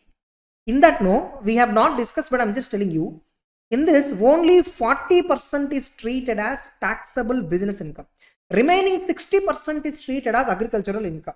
So why? What is the reason? We will discuss in agricultural income topic completely. Now, in this, how much is taxable? Only 40% is taxable. So out of 1,20,000, tea business, how much is taxable? 40% of 1.2 lakh, which is 48,000. Correct? Next, dividend from Indian company carrying on agricultural operations. Even if the company carrying agriculture, doesn't matter. Dividend received from companies taxable under other sources. So now income from other sources. This is capital gains. This is PGBP, and this is house property. Now other sources. What is the income that we have? Dividend income. How much is the dividend income? 80,000 rupees. 80,000 rupees. Okay. Fine. We have listed out all. Now still what else is there? One more thing is there. You see, brought forward loss. Brought forward business loss belonging to 6 years ago. We can carry forward up to 8 years. So this is 7 years. 6 years back loss means right now which is here? 7th year this might be. So which can be used for set off 45,000. Now PGBP, how much it is totally? 109,000 plus 48,000. How much until now? 1,57,000 minus 45,000 I can set off, right? So brought forward business loss. So I can set off. So this is also considered. So all the amounts are considered. So what is the net business income?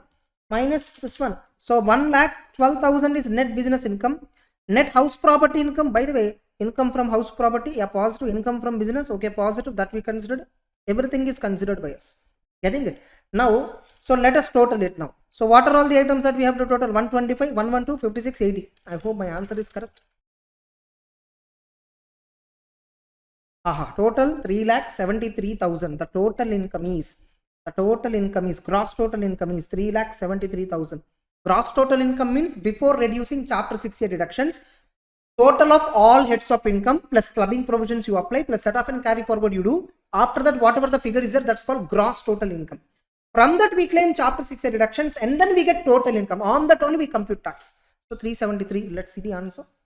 Correct only. 3,73,000, which is correct answer. So now, by the way, in this, what are all the consequences further? What are the consequences further? So this 90,000 rupees is there, na? Capital loss. This we will carry forward. This we will carry forward, and that's it. Only 90,000 will be carried forwarded further. That you need to write a note point. So long-term capital loss cannot be set off against short-term capital gain because it can only be set off against long-term capital gain, and hence this long-term capital loss which is brought forwarded will be carried forwarded to the next year. That's it. Next. So that's question number 1. Next, question number 2. So until here only the question is fine. Income from salary computed. Fine. So first getting it salary income. So income from salary computed, how much it is? 3 lakh. So getting it, 3 amount columns we will maintain. That's it. So within the head we will do here. Within the head. So intra head set off we will do within the head. Inter head set off we will do here. So final outcome we will come here. So that's how you can do. Fine. Loss from let out property minus 40,000. Fine. So let us not consider right now. Losses and all we consider later. So by the way, so income is considered now. Fine. Income from sugar business. This is PGBP. So PGBP. Getting it? Sugar business. Sugar. See, nothing is mentioned. It is not a specified business. You remember, I think business number 11, income developing and building and operating a warehousing facility for storage of sugar. So that's a specified business under 35 AD, but they didn't mention like that storage of sugar and all. They just mentioned sugar business. So it is not a specified business. So we assume that it is not a storage of sugar business. So it is not 35 AD. Fine. That is how much? 50,000. Fine. Next. So this is considered. Short-term capital loss. These are all losses. Losses we will discuss at a time later. Long-term capital gain. How much? 40,000. So capital gains. Long-term capital gain. How much? 40,000. Okay. Then we have a dividend income which is 5,000. So other sources. Dividend income. How much is the dividend income? 5,000. Okay. So this also we considered. Income received from lottery. 58,000. Remember, lottery income, no question of set off. So directly outer column we will put 50,000. Straight away we will put outer column 50,000. So because on this you can't use any set off. And remember, from lottery you have 50,000 From card game you have 6,000. Sometimes in exam, here they said net gross, right? Sometimes in exam they will give you 35,000 here and they'll put net here. Instead of gross, they'll put net and they'll give you net gain 35,000. Net means 50,000 minus 30%. That is net. 30% is TDS. Remember, if I win 50,000 rupees lottery, they deducted 15,000 tax and then paid me balance amount only. But what is my income? 50,000 is my income. So if they give lottery income net, that amount divided by 30% is a TDS rate on the lottery. Sir, what is this TDS rate? All that we will discuss in TDS chapter. Getting it? So that's it. So sometimes that will be, but anyhow here they have given gross only. So winning from card games, gross only they have given. So 50 plus 6. So both to put together, winning the lottery and card game, both put together 56,000. How much is that? 56,000. Because on this no adjustments further. Next. Agriculture income. Exempt. Agriculture income is not at all taxable. It is exempt under 10 clause 1. Then we have short term capital loss, bank fixed deposit. Okay, we have interest bank deposit also. So interest from banks, how much it is? 5,000 again. Okay, so interest from bank 5,000. Now let us apply the losses. Now we have house property loss. What is the loss? House property. Now house property loss I can set off against salary, I can set off against PGBP, I can set off against capital gains, all that. Now first of all, do we have any capital gains here? So you see here this amount, this one. I have a loss. So yeah, capital gain is there. But you see, already long-term capital loss is there. So is there any long-term capital gain is there? Short-term capital loss is there. So first what I will do is, short-term capital loss I will set off here. Short-term capital loss I will set off. Up to how much?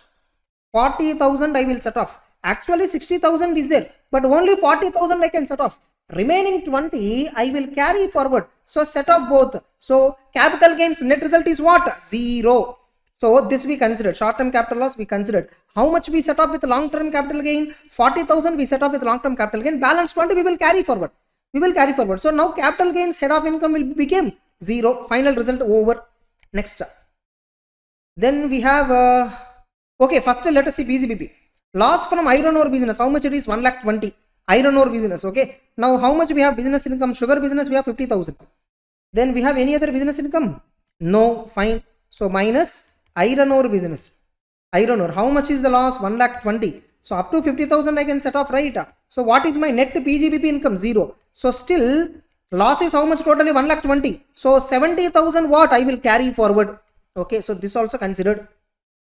Now short term capital loss we have, which is 10,000 current year. Current year short term capital loss how much? 10,000. But already capital gains completely set off is over. Complete set off is over. Getting the point. So this I will simply carry forward. Simply I will carry forward. Then we have, so this I will carry forward. This I will carry forward because we can't set off with other heads. So because already one short term capital loss we set off here. Here itself 20,000 minus is that which we carry forwarded. So this also we will carry forward. Next we have house property income. This I can set off only with the salary minus house property. How much is that? 40,000. Remember, if house property loss is more than 2, only up to 2 we can set off. But since it is 40, entire 40 we can set off. So 2,60,000 is the net result. So with this one. So fine, all points are we considered everything. Yeah, fine, very good. So now let us total the outer column itself. So 2,60,000, 56,000. 2,60,000 plus, okay, interest income is there. No, these two also. 10,000. So 2,60,000 plus 56,000 plus 10,000. 3,26,000 is the answer. I don't know whether it is correct or not. I hope so because we did correct process. If the process is correct, answer should be correct. 3,26,000 is the answer. Thank God. 3,26,000. So the short term capital loss totally we will be carry forwarding 30,000. Iron ore business loss 70,000 we will be carry forward. That we already seen. That we have already discussed. Then question number 3. You see question number 3 almost so big. Fine. Question number 3. Mr. Batra furnishes the following information. Okay. So they have given short term capital gain. So they have given capital gains income, which is short term capital gain. How much is that? 1,40,000. 1,40,000. Okay. Loss from speculative business. That's a loss, no? This is a loss. So we will consider later. This we considered. Long-term capital gain on sale of land. Long-term capital gain on sale of land. How much is that? 30,000. First time listing out incomes, you see. So this also we consider now. Long-term capital, loss on sale of unlisted shares. Okay, this is a loss. Losses and all we consider later. Fine. So this is a loss. So this is a loss and this is a loss. Fine. Income from business of textile after depreciation 50,000. Since I have given after depreciation, so PGBP. Okay. Textile business. How much is that? 50,000. Okay. So this we considered. Income from owning and maintaining race horses, which is other sources. Race horses. How much is the amount? 15,000. Then, so which we considered. Income from salary. How much is the salary income? So salary income is how much? Which is, they have given computed amount. Suppose no, if they say gross salary 1 lakh, no. Suppose if they say gross salary 1 lakh, they have not given income from salary, they have given gross salary 1 lakh. 50,000 you claim deduction, then balance is income from salary under head of income. Please be clear. So that way also they can modify. Since it is computed, we will take 1 lakh. Fine. Next, so this we considered. Loss from house property 40. So now 3 losses we have. Further, they have given losses from owning and maintaining race horses brought forward. Now brought forward losses. Now we have current year losses, then further losses. Fine. First, no, loss from house property is there. Then long-term capital loss is there. Loss from speculation business is there. Remember, loss from speculation business can be carry forwarded, can be set up only with speculation. Here there is no speculation income, so I will carry forward. This I will carry forward. Correct? Fine. So that is over. Long-term capital loss on sale of shares. It can be set up only against long-term capital gain. So how much is long-term capital gain? 30 only. So entire 30 is over. Yes or no? Still how much long-term capital gain is there? How much loss? 70,000 will be carry forwarded here. Yes or no? Here it is 70,000 will be carry forwarded. Here entire 60,000 will be carry forwarded. So here 70. So this 1 lakh also we adjusted. Only 30 we could set off. So 0. Fine. Now we still have short-term capital gain. Remember here in this. Then we have loss from house property. Now we have a short-term capital gain of 1 lakh 40. Just a minute. We have a short-term capital gain of 1 lakh 40. So now, and we have house property loss, right? House property loss, no, I can set off here, I can set off here also, both. So let us assume I will set off against salaries, or I will set off against capital gain minus house property loss, whichever is beneficial. House property loss I will set off. How much? Loss from house property 40,000. So what is the balance income? Balance short-term capital gain 1 lakh. Balance long-term capital gain 0. Sometimes no. Suppose no, house property loss 40,000 is there. And let us assume here it is short-term capital gain 111A. Let us assume. Here salary income is there. Now if I apply set off and carry forward total tax rate, no, SSC total income is less than 5 lakhs. Normally what is the rate of tax? 5%. But if it is short-term capital gain 111A, what is the rate of tax? 15%. Now if I have a loss, I can set off this loss against normal income which is taxable at 5% slab rate, short-term capital gain which is taxable at 15% flat rate. If I set off this loss with which gain, it will be beneficial. Which income if I set off, it will be beneficial. If I set off this loss with 5% taxable income, or if I set off this loss with 15% tax rate income, which is better? 15% tax rate is better. But here they have not given 111A, because it's not 111A, right? Short-term capital gain, they simply said, which is not 111A, general short-term capital gain. So this is normal rates of tax, this is normal rate. So anywhere I can set off. Suppose if it is taxable at 15%, 20% like that, and this is taxable at 5% like that. Against what I can set off this loss? Against that income which is taxable at higher rate. So use that. So fine. So I'm just telling you an alternative. Getting it? For that also in exam marks will be there.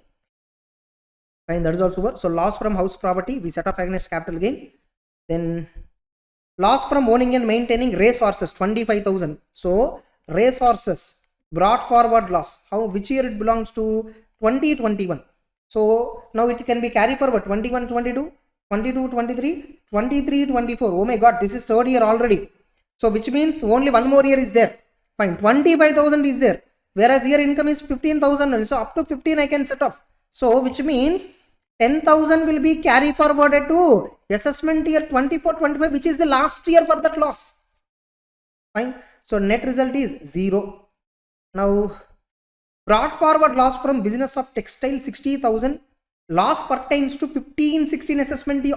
Oh my god. So 16-17, 17-18, 18, 19, 19, 20, 20, 21, 22, 23, 23, 24. So this is first year. So that is 0, 1, 2, 3, 4, 5, 6, 7. Thank God we are in the 7th assessment year. So this is eligible for set off 60,000. Now brought forward loss. Na? So I can set off here. Na? Brought forward business loss. Brought forward business loss. How much? 60,000. But we have only 50. So only 50 we can set off. So balance 10,000. So balance 10,000 we can carry forward to next 1 year only, because that's the last year. Assessment year 24-25 is the last year. Fine. So 0. Now, so this final output is 0. This final output is 0. This output is 0. Whereas here it is 1 lakh. How much is the total income? Appa, 2 lakhs is the total income. Gross total income is 2 lakhs. I hope you understood how I solved. So my process is correct?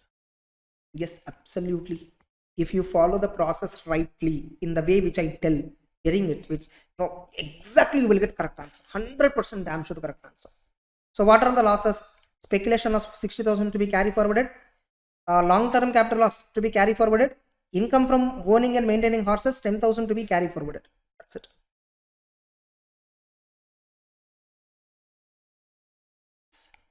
Next.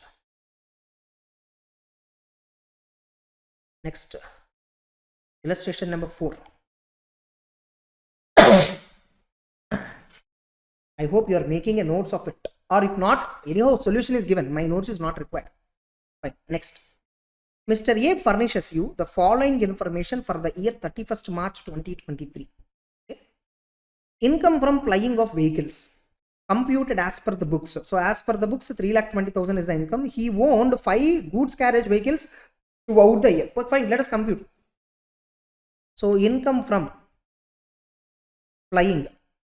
See, they have given vehicles information, means they are asking you to compute even present to basis also. Let us see the entire question. Okay, don't worry. So 3,20,000. First let us compute normally, not present to. Whatever they have given based on that.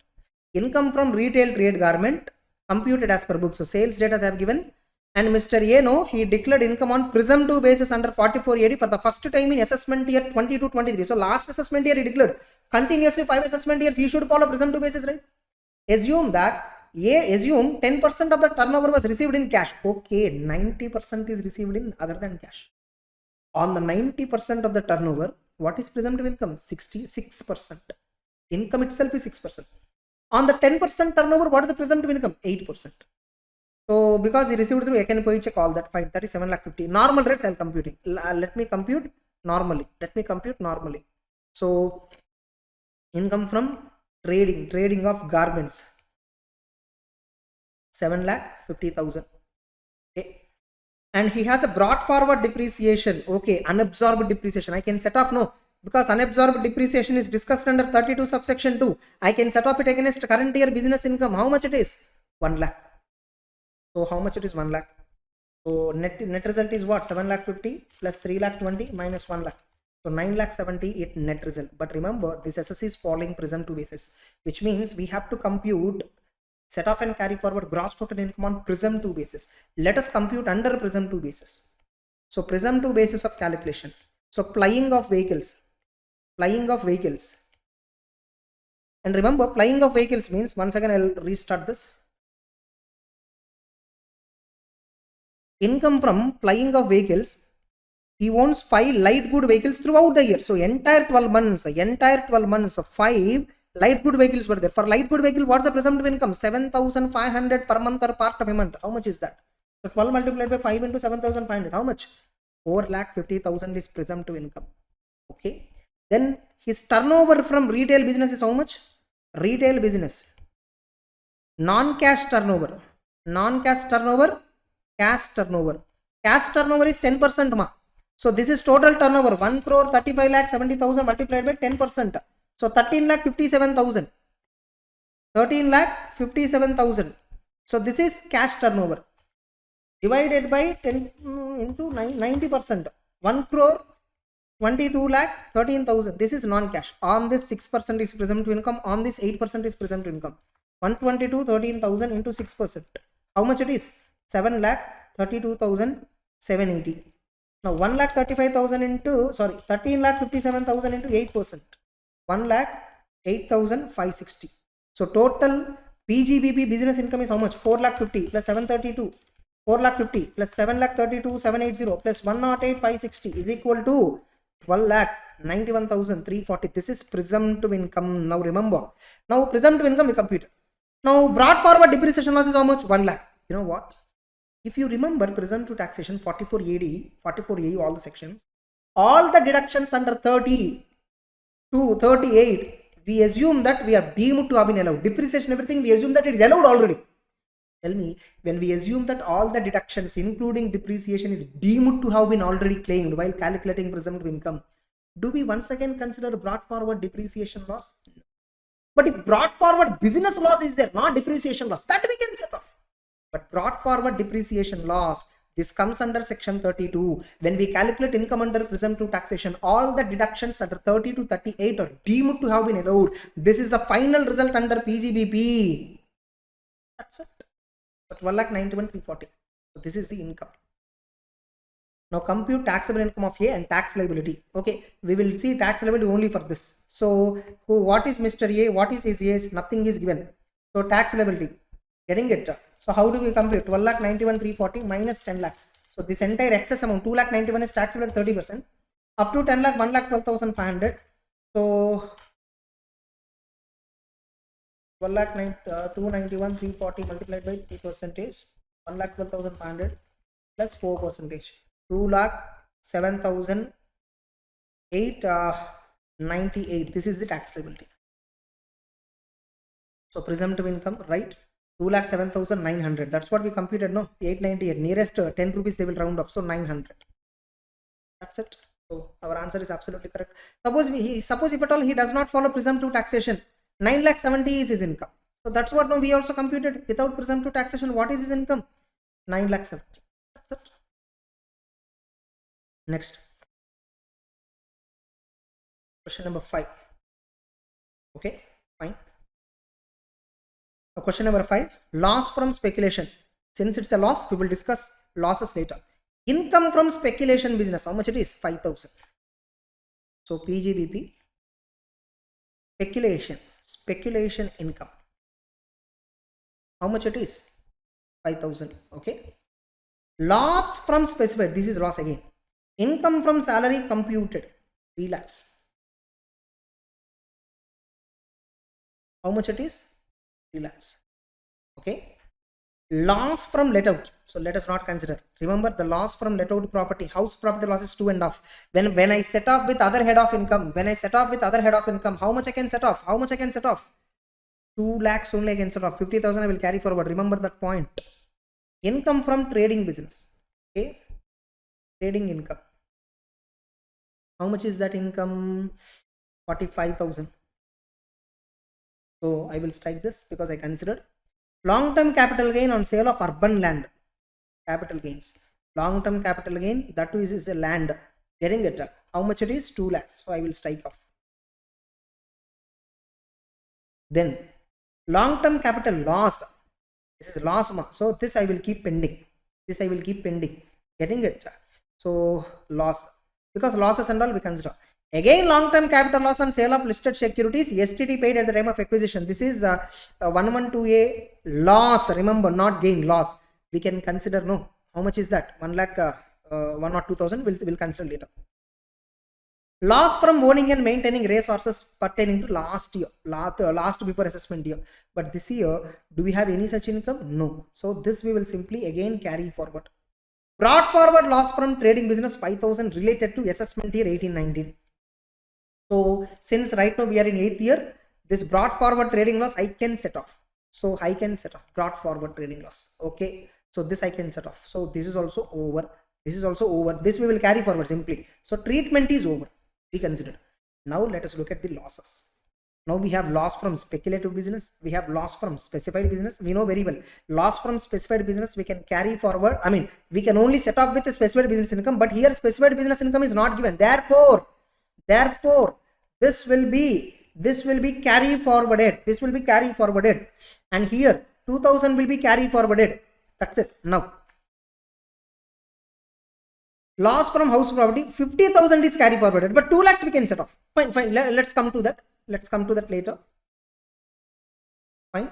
So now we have speculation business loss, right? Let us strike it off. So how much we have speculation income? 5,000. So 5,000 speculation loss is there? No, that we can set off. So speculation in loss from one speculation business is 25, whereas income from another speculation 5. So these two I can set off. Yes or no? The effect is 0. Whereas here the effect is 40,000. Remember, remaining speculation loss 20,000 rupees I will carry forward. Correct? So specified business loss 20,000 I will carry forward. Then salary over. Loss from house property. Loss from house property. So loss from house property, no, I will set off against salary, and I have capital gain also. Fine. First I will say capital gains. Long-term capital gain 2 lakhs. I already added here. Now we have long-term capital loss on sale of shares, STT not paid 75,000. Long-term capital loss on listed shares 1 or 2. 2 losses we have. Both the losses we can set off now. And 1 or 2,000 both I can set off. Yes or no? So 2 lakhs minus 1 or 2,000 minus 75,000. What is the balance capital gain? 23,000 is the balance capital gain. Okay. Now you see. So this also I adjusted, this I adjusted. Now I have still 2,50,000 house property loss. Remember, this I can set up with other heads up to 2 lakhs only. Now I have other heads of income. PGBP income is there, salary is there, capital gain is there. Remember, these two incomes, no, anyhow less than 5 lakhs, taxable at 5% slab rate. Whereas long-term capital gain is taxable at 20%. So now house property loss up to 2 lakhs I can set off. No. Here I will set off 23,000. So capital gain income will become 0. So there is no income which is taxable at 20%. So I set off. Now still out of 2 lakh, 23,000 is there now. 1,77,000 is there. That 177 against what I can use? Against salaries I can set off happily. So what is the balance salary income?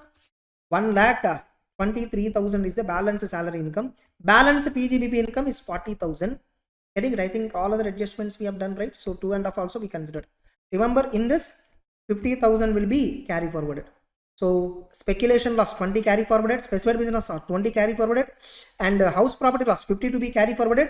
And here 2,000 rupees horses related thing will be carry for 4 carry forward of losses. Fine, that's it. So now, so 40,000 is taxable, 123. So 40,000 plus 123. Here it becomes 0. So 1,63,000 is the final answer. I hope I'm correct. I hope you also solved along with me, analyzed along with me. I hope you also understood the answer. Now let's look at. Thank God, 1,63,000.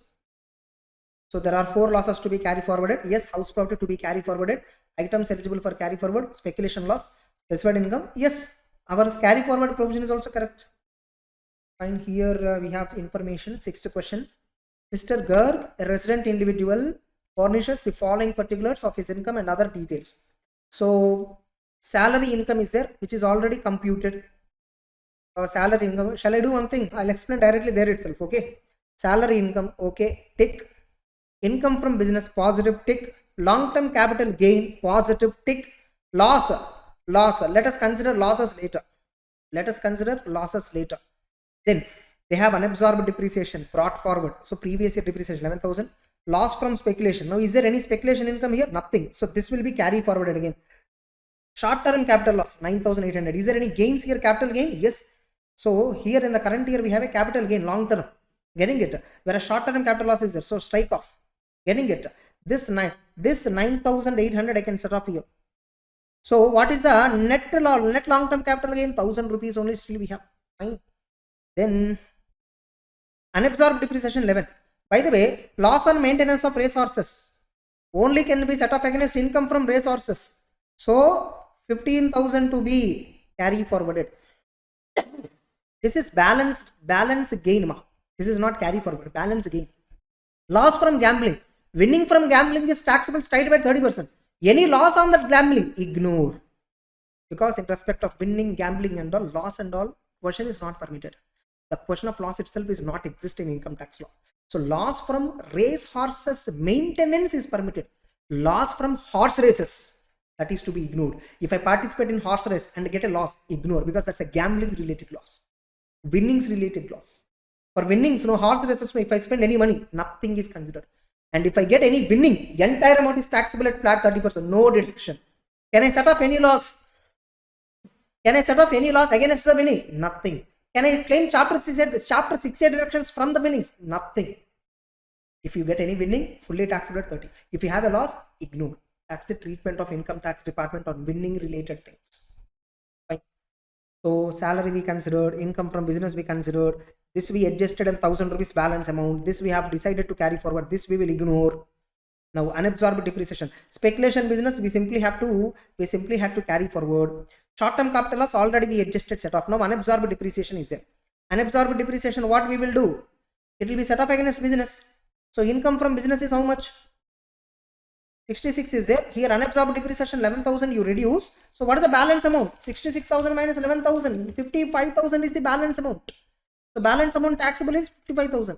Balance capital gain taxable is 1,000. Here it is 1,000. Income from salary taxable is balance 15,000. These are all taxable items. So 15 plus 55 plus 1,000. 3 taxable. Remaining ignore. This is to be carried forward. This already set off is done. Okay, over answer is. So 55,000 plus 15,000 plus 1,000. 71,000 is the answer. These 3 only. After applying all the set off everything. That's it. Easy. Question number 7. Here chapter 6A. Life insurance premium paid. This is actually ATC deduction. Chapter 6A. If you don't understand, don't worry. Right now I will tell you what is the treatment. But in chapter 6A you will understand clearly.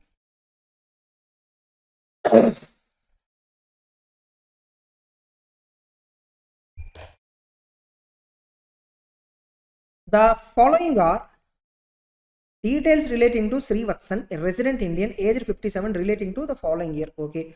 Compute total income and eligible items eligible for carry forward, assuming that he is not having 115 ABC. Fine, we'll solve like this itself. So salary income, how much? 2,20,000. So 2,20,000. Loss from house property, let us consider. Loss from cloth business, let us consider. Income from speculation business, 30. How much? 30. Okay. Then loss from specified business. It can only be set off against specified business. So this amount will be carry forwarded. 20K will be carry forwarded. So this I will strike off. Long-term capital gain on sale of urban land, 2.5 lakh. Long-term capital gain, 2.5 lakh. So considered. Loss from card games. If winning is there, fully taxable. If any loss is there, ignore. This is ignore. Income from betting, goss, 45. Now you may have a doubt. Sir, these two can I set off? Huh? No. Each winning is treated as a separate thing. If at all there is a positive income, 30%. If it is a negative, ignore. That's the logic. Remember. 45, betting income. And remember, betting income is straight away taxable. No set off of losses permitted against that. Then life insurance premium 10% paid. This we will discuss later. So betting income are considered. So that's it. Now let us look at losses. So this loss 20 will be carried for loss from cloth business sum of 2,40,000. So here speculation business is there, no. Cloth business loss. I can set off how much? 30,000. So what is the balance? 0. Still how much cloth business loss is there? Cloth business, how much is there actually loss? 240. 30 only we could set off. 2.4 lakh, only 30. Still how much balance is there? 2.1 lakh is there balance. That 2.1 lakh I can set off with capital gains. Na? Loss under the head, loss under one head of income can be set off with other heads except salary. So 2.1 lakh I will set off here. PGBP loss. So balance capital gain is what? 40,000. So this entire 240 we considered. Now loss from house property. Since it is less than 2 lakhs, I can set off with other heads. Straight away I will set off with the salaries. Getting not salary. Sorry. I have PGBP business, no. So 40 I will set off here. So house property loss. Remaining house property loss 1,50,000 I will set off here. Getting it? How much? 70,000 is the balance. This thing. Balance capital gain is 0. So balance salary income is, this is salary. This is PGBP 0. Capital gain 0. Betting 45. So now you see here. 70 plus 45, how much it is? 70,000 plus 45,000, how much it is? 1,15,000. 1,15,000 is the gross total income. Now they have given one adjustment. Insurance premium paid, 10% of sum assured, 45,000 insurance premium is paid. So out of 1,15,000, betting income is how much? 45. So this is not eligible for any deduction and all. So 45,000 is flat taxable at 30%. Whereas what is the normal income? Salary income is there 70,000. This is eligible for chapter 6A. So 45,000 I will reduce. Insurance premium. So balance income is 25,000. Getting the point? So what is the total income? 25 plus 45. 70,000 is the net total income. That's it. So the answer.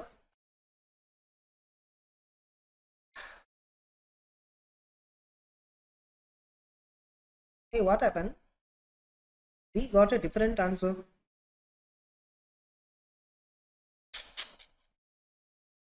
We did right answer. Here they did wrong answer. They did wrong answer. We did right. What they did is technically correct, but beneficially it is not correct. Like I'll show you. Now, house property loss we have, right? House property loss. How much is the house property loss? 1,50,000 we set off with salary. 40,000 we set off with capital gain. Total 1.9 lakh. What they did, you know, entire 1.9 they set off with salary. Because of that, salary income became how much? 30. Capital gain balance 40,000 as it is there. But in our answer, capital gain we made it 0. So first house property loss we set off against capital gains. Why we set off against capital gains? You know, capital gains, long-term capital gain. No, it is not eligible for chapter 6A. Chapter 6A deduction you will not get. So what they did, you see, 30 they set off entire house property against what? They set off entire house property loss against salary. So balance 40,000 capital gain as it is there. And this is there. So 115. Now 115 you split into 3 parts. Winnings 45,000, capital gain 40,000, salary normal income is 30. On this chapter 6A you won't get 0. Whereas chapter 6A amount is how much? 45,000. Sorry. Deduction is how much actually? 45,000 they paid. But since normal income is 30, only normal income you can claim deduction. So remaining 85,000 is a total income. They did not opt. They did not choose beneficial provision. We have chosen beneficial provision and accordingly our answer is absolutely correct. Our answer is correct. Total income is 70. In our answer, we did set off in a logical and beneficial way. House property loss we have. Long-term capital gain 40 there. Short salary income is there. First I set off with long-term.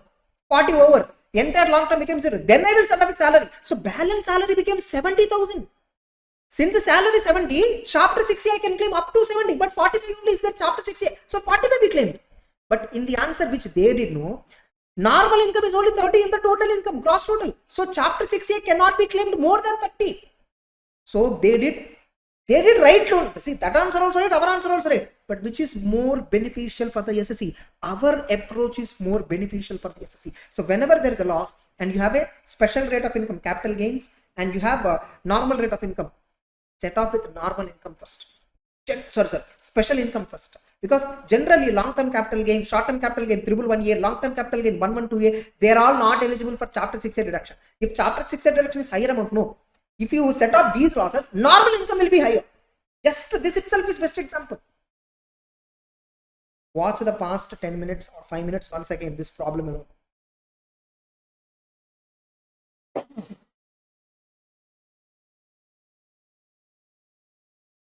So we did even more better answer than what they gave. Next. Can you solve these 2 questions at least on your own? Because mostly we have solved now. These 2 questions just, okay. So you solve it on your own. So self-study, 8, 9, 10. Self-study. Here no one point is there. Here the person no. He is receiving share of profit from a partnership firm. He is receiving share of profit from a partnership firm. Remember, share of profit received from partnership firm is exempt under 10(2)(a). So we will not consider. That is one important point. That's it. In the next question, he has received salary as a partner from partnership firm 7,50,000. Next question, 9th question. The same was allowed to the firm. See, 7,50,000 remuneration is paid to partner and firm also got deduction. A same was. Remember, how much salary received by working partner is taxable in his hands. How much ever allowed to the firm. I told this point very clearly. Whatever amount allowed to the firm as deduction, the same is taxable in the hands of the partner. Many things, this income is taxable under PGBP. For the partner it is PGBP. Though it's salary, partner is receiving from partnership. Employer-employer relationship is not there. Any salary interest received by a partner from partnership firm taxable under PGBP. Charging section 28 clause 5. Further, they have given this point, the same was allowed to the firm. What is the importance of this sentence, allowed to the firm? If it is allowed to the firm, no, for me it is taxable. Suppose, no, for firm, 5 lakhs only allowed as deduction, but you received 7.5 lakh. For firm, as per income tax, 5 lakhs only expenditure. For you, 5 lakhs only income, you may receive 750. That doesn't matter. Firm paid 750, you received 750. But how much firm got deduction? 5 only. For you also 5 only taxable. But here, entire 7.5 firm got deduction. So you received 7.5. Firm got deduction 7.5. So for you also 7.5 taxable. So that is the importance of this word. In exam, they may change this word. For the firm, 5 lakhs only deduction allowed, whereas you received 750. But the firm, 5 lakhs only deduction allowed. For you also 5 lakhs only taxable under PGB. So the salary interest received by a partner from the partnership firm is taxable as income from PGBP to the extent allowed to the firm as deduction. So that's one important observation here. The sentence, important observation. Then 10th question. Almost all these are similar to what we solved earlier. It's not a big deal. You can solve it. Please, 8, 9, 10, you solve it on your own. Definitely you will get the answer. Okay. Same how I did, no? Same way you do it. 8th question alone I will explain, because brought forward loss, all that were given. 8th question I will explain. 9 and 10 you do on your own. 8th question. Mr. Rajat submits the following information for the financial year ending 31st March 2023. Decides compute the total income. What are the losses that can be carried forwarded? He has 2 houses.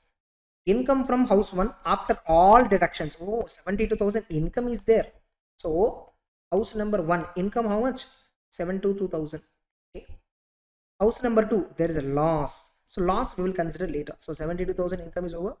But anyhow, the current year loss, anyhow we have to apply intra-head set off, no. So 30,000 first I will have to apply the loss. So 42,000 is the balance income from house property. Now other heads related loss I can apply. Set off. Over. He has 3 proprietary businesses. 3 businesses. One is textile, another one chemical, another one leather. 3 businesses is having. So textile business. Current year loss, this is current year. Brought forward loss. So from textile business, both are losses only. So let us not consider these 2. Chemical business discontinued. So no profit loss. Bad debts allowed earlier, recovered during the year. So bad debts, earlier there is a bad debt and earlier it is allowed as deduction. Now it is recovered. 41 subsection 4. 35,000 rupees is taxable in the year in which it is recovered. In PGBP we have seen this point. So if bad debts is earlier allowed as deduction, now if it is recovered, it is taxable in the year in which it is recovered. To the extent allowed, it is taxable, entire 35,000. So bad debts recovered. How much it is? For 35. So we considered 35. So 35,000. Fine. Next. Brought forward business loss we will consider later. This is a loss. This is a loss. This is a loss. This is a loss. Leather business profit. Oh. So, leather business profit how much? 1 lakh. You see, total PGBP until now is 1 lakh 35,000 total income, only income.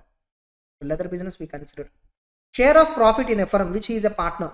If a partner, he will get interest income from the firm, salary from the firm, share of profit also. Share of profit is exempted. 10 subsection 2A, 10 clause 2A, share of profit received by a partner from the firm is exempt. Because firm will pay tax on the income. After paying tax, that is distributed to the partners. So that's exempt. Interest received by a partner, taxable in his hands. Salary received by a partner, taxable in his hands as business income. How much? Whatever firm got deduction, that much is taxed in the hands of the partner.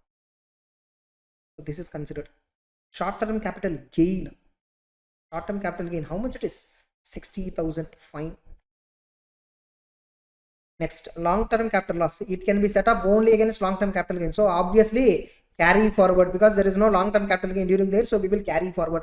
Contribution to LIC. This is ATC deduction, chapter 6A. So this is over treatment. This will carry forward. This is finally we will see. Now what are all the losses still we have? Brought forward business loss we have. Current year loss. First we will set of current year loss. So textile business loss minus textile business loss. How much? 50,000. So what is the net result? 85,000. Okay. So textile business loss current year first we will set off. First current year set off we have to apply. After that brought forward losses we should set off. Now we have brought forward losses. What are the brought forward losses that we have? 95,000 belonging to 1819 assessment year. Another 50,000 belonging to 1920. Which is oldest loss? 1819 is oldest loss. First I will set off. So I have 85 only. So 85 I can set off. So what is the net PGBP income? 10. So out of this 95, 85 we set off. So another 10,000 to be carry forwarded. And whereas this 50,000 entirely to be carry forwarded. So 50,000 is also over. So 50,000 will be carry forwarded, 10,000 will be carry forwarded, 35,000 will be carry forwarded. Now what is my income? So P house property income 42,000. Short-term capital gain 60,000. By the way, here short-term capital gain, which gain we will see? Short-term capital gain they simply mentioned. They did not mention 111 and all. So it's a normal rates of tax. So what is the total income? 1,02,000 minus chapter 6 deduction. LIC premium paid how much? 10,000. How much it is? 10,000. So therefore, what is the net income? 92,000 is the net income. That's it. Very good. So 92,000 is the net income. So 9th question and 10th question solve on your own mark. In 9th question, one of the important point I have already told you. This is 7,50,000 is taxable as PGBP income, normal business PGBP income like that. Remaining you solve it on your own. So with this, set off and carry forward, all the problems we have covered, all the theory we have thoroughly discussed. So take care, all the very best. So the next chapter is chapter 6A deductions. And I hope, by the way, one more thing, I hope you are very happy with clubbing provisions, capital gains and set off and carry forward. Kindly reply me on Telegram. You can reach me on Telegram at caramharsha, RAMHARSHACA. Getting it? Or you can reach me on Telegram by searching my mobile number also, 9700273087. And please give me your valuable feedback, how you are feeling about the tax classes and the all that completely comprehensively. And I definitely hope that you are learning new points and you're learning income tax in completely a new dimension. Okay, take care. We'll continue in the next chapter. Directly we'll start chapter 6A deductions. Okay, take care. Yes, let's start chapter 6A deductions revision. Okay, so in this revision, I'm going to briefly explain you all the sections that are there in chapter 6A. The theme of each and every section, I'll clearly explain it to you. Plus, I will also explain you certain problems, some 5 to 6 problems I have solved, getting it, which are taken from our material. Nothing but they are there in the ICA material only. The same thing we copy paste. Getting it? Fine. So now, without any delay, so let's enter into chapter 6 deductions. These are the deductions which you are having. So entire 80C series, getting it? These are the sections. Actually, you see 80CCD 1, 1B and subsection 2. These three are single section only. But I intentionally wrote as a different sections because there is a very clear reason. And all these 4 sections, mediclaim, dependent with disability and disease. So all these sections we have given it one category. And all interest on loans. Getting it? Interest on education loan, interest on housing loan, interest on housing loan, interest on electric vehicle loan. Getting it? And all donations. Getting the point? All these items are what? Just a minute. All these items are donations. Getting it? Whereas this is regarding additional employee cost. And all these 4 are income based deductions. Remember, all these 4 are income based deductions. Whereas QQB, RRB, 80JJAA. These 3 sections are covered under heading C. These 3 sections are covered under heading C of chapter 6A. These 3 are covered under heading C. What do you mean by heading C? There are certain sections under chapter 6A. 80P, 80PA, 80LA, 80JJA, 80JJAA, 80I series. Approximately some 14 to 15 sections were there. They all are coming under heading C of chapter 6A. Now, what is the condition? Under 80A, there is a section called 80A. What that section says is, in order to claim deduction under heading C related deductions, in order to claim deduction for heading C items, the SSC must file return of income on or before due date given under 139. On or before due date means what? If audit is applicable, 31st October. If audit is not applicable, the due date is 31st July. So on or before the due date for filing IT return, you must file the IT return. Only then you can claim these 3 sections, which I have highlighted in yellow color. Getting it? Only these 3 sections. For these 3 sections, if you want to claim deduction, you must file IT return on or before due date. Remember, under heading C, there are many sections. They are not in our syllabus. Only 3 sections related to heading C were at CA inter syllabus. Are you clear? Now, these 4 items again are income based deductions. Here you are getting some income. For the income which you are getting, we are giving you a deduction. So that is chapter 6A. Getting the point? Income based. Now without any delay, let's continue a basic introduction to chapter 6A. Remember, long-term capital gain 112, long-term capital gain 112A, short-term capital gain 111A, and special income, winnings income and all 115BB. These items, they are not eligible for chapter 6A deductions. Suppose like how to compute gross total income? Gross total income is nothing but 5 heads of incomes. So compute plus apply clubbing provision plus apply set off and carry forward provision. After setting of all this, if you are still having the income, that is called gross total income. And for the purpose of claiming chapter 6A deduction, this gross total income split into two parts. Like what? Incomes taxable at special rates. So LTCG 112, LTCG 112A, STCG 111A, any other special income like winnings 115B, 115BB, yes or no? So you keep these amounts separately. Then whatever balancing figure is there, those incomes are called as normal incomes. Normal income means what? The income that is taxable at the rate of tax applicable for the SSE generally. For individual slab rates, for a partnership firm flat 30%, for LLP flat 30%, for a company flat 30%, for a foreign company flat 40%. These incomes are taxable at normal rates. And remember, short-term capital gain, normal short-term capital gain other than 111A, it is taxable at normal rates. Now suppose this amount is, let us assume 5 lakhs. Now one of the condition in introduction to chapter 6A, what it says, the total chapter 6A deduction, the total of chapter 6A, all headings, heading A, heading B, heading C, all put together, the total of chapter 6A deductions cannot exceed 5 lakh. Maximum deduction cannot exceed gross total income. By claiming chapter 6A deductions, there cannot be loss. After claiming chapter 6A, it cannot be negative. The income cannot be negative. That's what the introduction basically to chapter 6A deductions. This is the basic introduction to chapter 6A. That is what covered in the introduction part of the entire chapter 6A. So this entire matter I have clearly given to you. Getting the point? So this entire I have explained you in this past 5 minutes. Now let's start each and every deduction. Now the first one is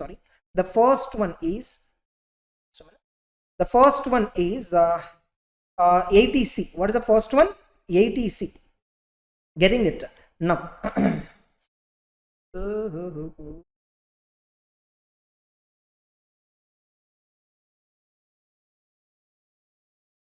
Yeah. So the next deduction, first deduction is ATC.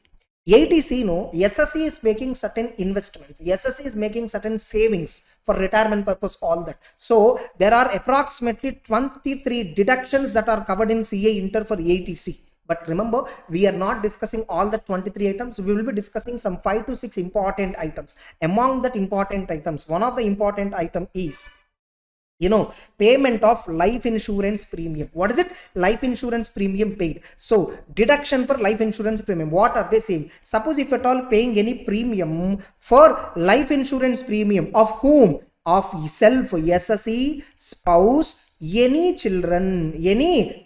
Remember, children can be dependent or non-dependent. And remember, here parents are not covered, brother or sister is not covered. So if you are paying life insurance premium to you or spouse and children, only then you will get deduction under chapter 6A. Further, remember, life insurance premium can be paid in cash or can be paid in bank also, through check or through cash. Both are allowed. And ATD, medical premium is there, it can only be paid by other than cash. Now premium, suppose here how much deduction you will get? Generally premium paid you will get deduction, but there is a limit. Maximum you cannot claim it beyond the following limit. Suppose if the life insurance policy is issued, before 31st March 2012, actually in the problem they'll give you before 2003 also, that is irrelevant right now. So this is enough. Before, if at all the policy is taken before 1st April 2012, on or before 31st March or before 1st April 2012, then maximum deduction is 20% of sum assured only you will get deduction. Suppose if the policy is issued on or after 1st April 2012, then the deduction is, maximum deduction is 10% of sum assured. Suppose if the policy is issued on or after 1/4/2013 in respect of a person suffering from disability covered under 80DD or 80DDB disease, if at all, sorry, 80U they say. So if a person is suffering from disability given under 80U or suffering from a disease given under 80DDB, in respect of that person, if the policy is taken, that too when the policy should be taken after 2013, then the deduction is 15% of sum assured. This is the maximum deduction for premium paid for life insurance policy. Able to understand. Now you see, suppose for a person who is suffering from 80U disability or 80DDB disease, for him we have taken policy on 1/4/2012 or some 10th September 2012, nothing but before 2013, but after 2012 10% only applicable. Suppose if a policy is taken on or after 1/4/2013 on a normal person, he is not having 80U 80DDB, then 10% only. 15% is only for whom? If a policy is taken on 80U disabled person, 80DDB diseased person, the person suffering from disease. So for these two people, if the policy is taken, that too on or after 1/4/2013, then only 15% of sum assured criteria will be applicable. Are you clear? Now, in the ATC itself, they have covered about maturity proceeds of LIC also. Like in ATC, they didn't cover. Yet ATC only the discussion related to maturity point. Actually, the discussion related to maturity point is covered under 10 subsection 10D. Getting it? Or 10 clause 10D. This is actually exempted income chapter. But this point is mainly discussed under ATC section. ATC, along with ATC, it is discussed. So what 1010D says also, I'll tell you. Suppose, I am paying insurance premium and I'm claiming deduction every year under ATC, all that is fine.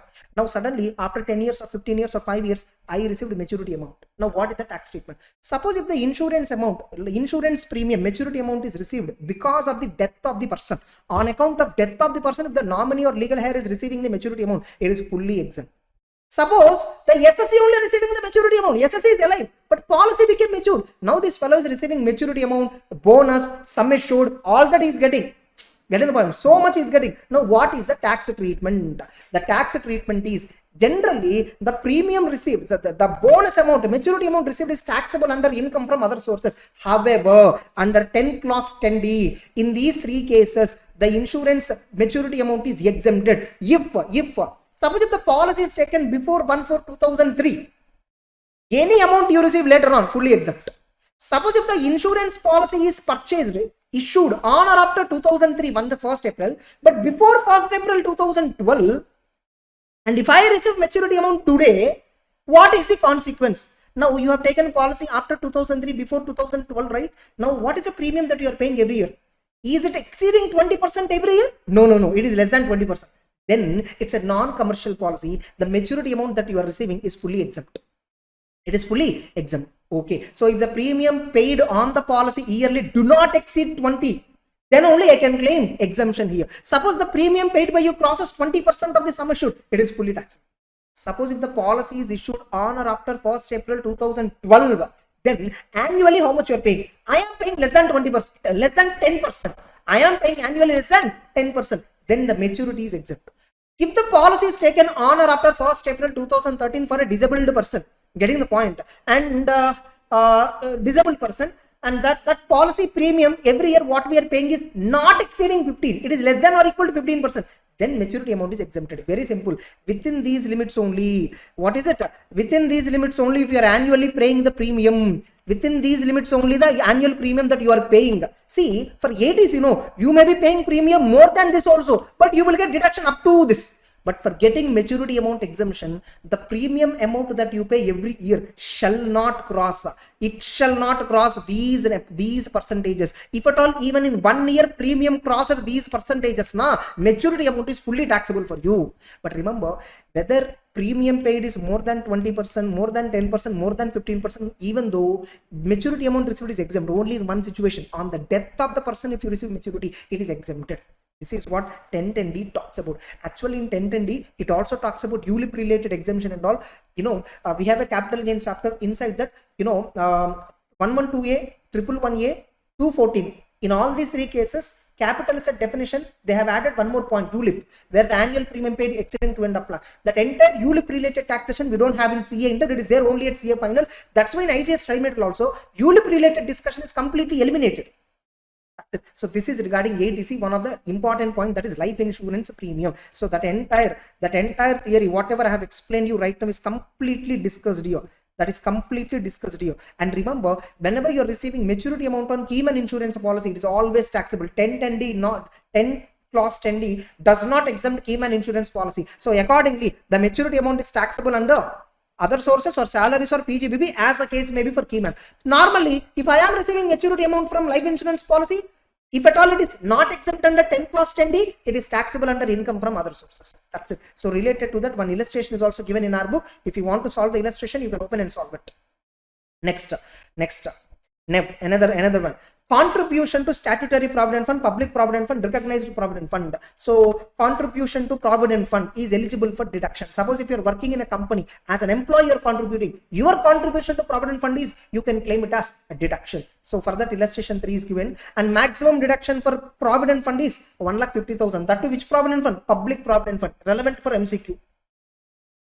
Then contribution to Sukanya Samruddhi scheme. Remember in ATC, whatever points I'm explaining you, only these are relevant, remaining are not that important. So if at all, in respect of welfare of a girl child, if at all your contribution to Sukanya Samruddhi scheme, actually it is nothing but security of central government, subscription to any security or deposit scheme of central government. So one scheme, Sukanya Samruddhi scheme, is notified under that particular scheme. So if at all an individual is contributing to Sukanya Samruddhi scheme for girl child, the amount contributed is eligible for deduction. Contribution to any public sector company deposit scheme, getting it? Any notified deposit scheme, so they are exempted. Now this is another important point. Payment of tuition fee. Tuition fee means what? Nothing but coaching fee that you are paying. Getting the point? Even if you pay coaching fee, to an education institute like, Sresta, that is also eligible for deduction for your parents. Your parents can claim deduction for that. So payment of tuition fee to university, college, school or other education institution within India for full-time education. Generally CA coaching may not come under full-time education because it's a distance learning, right? Here what you are paying is a private tuition fee. This may not come within the definition of tuition fee. Getting it? Normally, if at all you are pursuing some engineering or MBA or degree or 10th or 11th or 12th standard or school, that is eligible for deduction. So that to remember, the education must be within India, only then it is eligible for deduction. And deduction is available only if the coaching fee is paid for two students. Only if it is paid for 2 students. Full-time education means it must be a regular course. It must be a regular course. Further, another deduction is repayment of housing loan. Remember, here it is only principal repayment is covered, not interest. Because in the same point, what is inadmissible under this repayment of housing loan, what is not covered? The amount is, if any expenditure where deduction is allowed under 24, if at all you already claim a deduction under 24, what does it mean? Interest on loan, you will claim deduction under 24 now for a house property. That is not eligible for ATC, which means indirectly, what repayment? Only principal repayment is eligible for deduction. Now, when you have taken housing loan, every month you will pay EMI. In the EMI, principal is there, interest is there. Interest amount, you can claim deduction under house property itself. For principal amount, you can claim deduction under ATC. And remember, the deduction is available only if the house property that you are buying, that is taxed under house property head of income. Suppose, you purchased a building, land and building. You are using it for your business purpose, which means it is treated as block of asset in the PGBP head of income. Now, no more deduction for that principal because you are claiming depreciation already. Suppose I purchased a house for residential purpose. So the house property is liable for tax under which head of income? House property. So I am claiming interest. Principal you can claim here. So along with principal, you can also claim stamp duty charges which you pay at the time of registration, registration fee that you pay at the time of registration, and any other expenses at the time of purchase. So all purchase related stamp duty, registration, transfer expenses, all that you can claim deduction. Able to understand? That's it. So with this, housing loan point is also completed. Next, suppose if the SSC is depositing in a post office term deposit, remember it is term deposit, not savings deposit. If at all you are depositing in a post office is covered here. This is bank. So either with a bank or with the post office, if at all you are depositing an amount for a value exceeding 5 lakh, for a period exceeding 5 years, minimum 5 years. So 5 years savings bank, 5 years a fixed term deposit with the bank, 5 years term deposit with the post office. Whatever you deposited, minimum deposit period must be 5 years. You should not touch it. Then you can claim the amount deposited as a deduction. Remember, ATC is completely investment based, savings based, retirement based section. So wherever you are investing, wherever you are saving, wherever you are planning for retirement, all these amounts you can claim deduction under ATC. I hope you are clear. The maximum limit for investment and term deposit is 1.5 lakh. You know what? ATC section itself has a limit 1.5 lakh. The total deduction under ATC itself cannot exceed what? 1.5 lakh. Getting it? Fine. Next. Contribution to national pension system. Fine. I will come to this point at the time of ATCCD explanation. Getting it? ATCCD explanation, I'll come back. Now, there is something called retaxability. Like, what is this? Now, I told, right, house property related principal amount you are repaying. No, that you can claim deduction. If at all that house is sold within 5 years, you are claiming deduction from the past 3-4 years for principal repayment before completion of 5 years from the end of the year in which you purchased. When you got the possession, no, if from that year, 5 years also not complete, within that you sold. Now, earlier you claimed a deduction under ATC for principal repayment. Whatever deduction you claimed and allowed under ATC, retaxable. Same way, insurance policy is there. Minimum 2 years you should hold it. Before completion of 2 years, if the insurance policy is surrendered, whatever the amount you got, earlier you claimed a deduction for payment of premium. That amount paid, deduction which is allowed to you, retaxable. 5-year term deposit with a bank, 5-year term deposit with a post office, senior citizen savings scheme, like this, some points were there. If at all you closed them within 5 years itself, at the time when you deposit, you claim a deduction, that is retaxable. So that's ATC for you. This ATC is over. Approximately 15 minutes we spent only on ATC, some 13 to 14 minutes. That's it. So ATC is over. I hope you are clear. Now, the another section that we have is, so with this now ATC is over. In this ATC, I kept 1 point pending, contribution to NPS tier 2 account. I will come to that later. Now the next section, 80CCC. 80CCC is very simple. Contribution to LIC pension fund or any other insurer. Getting it? You see here.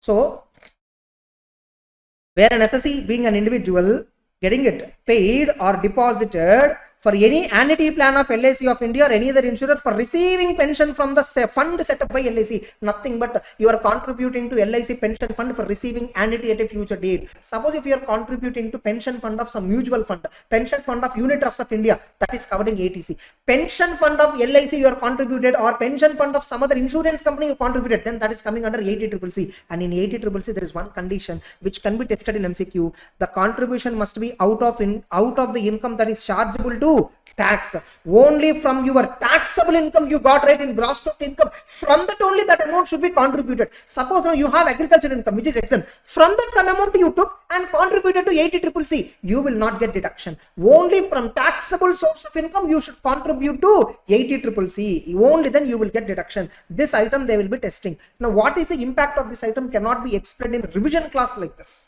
I hope you are clear. Now under 80CCC, overall ceiling limit, maximum deduction under 80CCC is 1.5 lakh. Now you see here.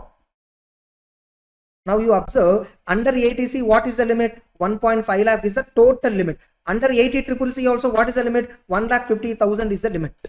Be able to understand? Now don't worry. Let us keep it like this. The 80CCC over. Now 80CCD. What is this 80CCD? Understand the structure of the provision. Contribution to National Pension Scheme, Atal Pension Yojana, Central Government Pension Scheme. Central Government Pension Scheme. Again, if you use the word Central Government Health Scheme, that is 80D, not 80CCD. Pension Scheme of the Central Government. Okay, so to this, two people are contributing. Now, generally, SSC, let us talk about SSC contribution. SSC contribution. Suppose if this SSC is working in a company, the company will also contribute. That is called employer contribution. That is called as what? Employer contribution. Now, employer contribution is covered under 80CCD subsection 2. SSC contribution is covered under 80CCD subsection 1, 80CCD subsection 1B. Suppose SSC contributed some amount. Let us assume some amount is contributed. Let us assume 2 lakhs is contributed by the SSC out of his pocket. 2 lakhs he paid to National Pension System. Now up to 50,000 rupees. Up to 50,000 rupees at first. Claim it under 80CCD 1B. SSC paid out of his pocket now. How much he paid? First identify how much he paid. 2 lakhs, 1.5 lakh, 1 lakh. How much he paid? Check out. From that, take 50,000. Allocate it. So you have to allocate under 80CCD 1B. How much? 50. So claim deduction. So deduction is 50,000 up to 50. Suppose SSC contributed 20,000 only. Then under 1B, how much we allocate? 20,000 only we allocate. Now, what is the balancing figure? The balancing figure is out of 2 lakhs. Already 50,000 allocated now. So what is balancing figure? 1,50,000. Now can I claim deduction for this entire 1,50,000? No. This is restricted to 10% of salary. In case if the SSC is a salaried employee working in an organization, then the National Pension System contribution coming under clause subsection 1 is restricted to 10% of salary. Getting it? For a salaried employee. Suppose if the SSC is not a salaried person, he is a self-employed person.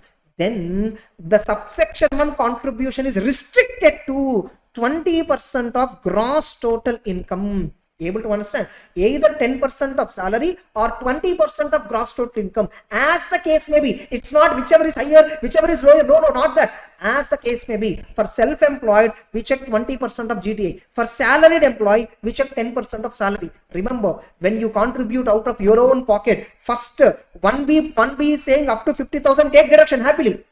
Now, balance if at all you contributed extra. Then keep it under clause 1, subsection 1. Under subsection 1, how much reduction you can claim? Up to 10% of salary if you are a salaried person. If at all you don't have salary income, then what is your gross total income? On the 20% we will allow. Now, there is a section. Now, now ATC, what is the deduction? 1,50,000. 80CCC, what is the deduction? 1,50,000. 80CCD subsection, what is the deduction? 10% of salary or 20% of gross total income, as the case may be. ACMB, let us assume. Now, there is a section under all these 80CCE, there is a section. What this section says, the total deduction that you can claim under 80C, under 80CCC, under 80CCD subsection 1 only. Some students may think entire 80CCD is covered in overall limit. No. Only subsection 1 is covered within the overall limit. So the total deduction under these 3 sections cannot exceed 1,50,000 rupees. Please make a note. This is called overall limit. Under 80C you can claim total 150. Under 80CCC you can claim total 150. Under 80CCD subsection you can claim 10% of salary up to, or 10% of 20% of GDA, whatever applicable. You can claim under each section like that. But all these 3 sections put together, there is an overall limit, and that overall limit is 1,50,000. And remember, within this overall limit, subsection 1B, subsection 2, they are not covered. You clear?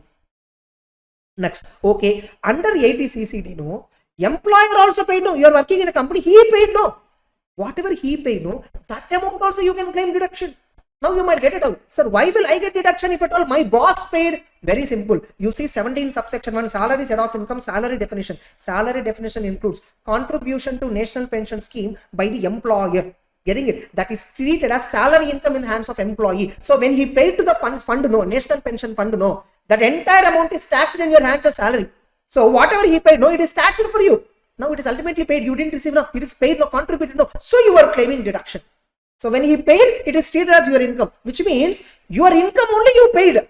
So it is taxed in your hand. Then again you can claim deduction under 80CCD subsection 2. Now, like suppose employer contributed 2 lakhs in your name. Let us assume employer contributed how much? 2 lakhs in your name. Okay, this 2 lakhs is treated as income from salary. In gross total income it is considered. Now, what is deduction under 80CCD subsection 2? The maximum deduction is 10% of salary. You will get deduction up to how much? 10% of salary. Suppose if you're a government employee, then 14% of salary is the maximum deduction. Let us assume what is meant by salary. Here also 10% of salary, here also salary, here also salary is used. What is meant by salary? Basic plus DNS elements if terms of employment or forming part of retirement or for retirement benefit, any word they may give.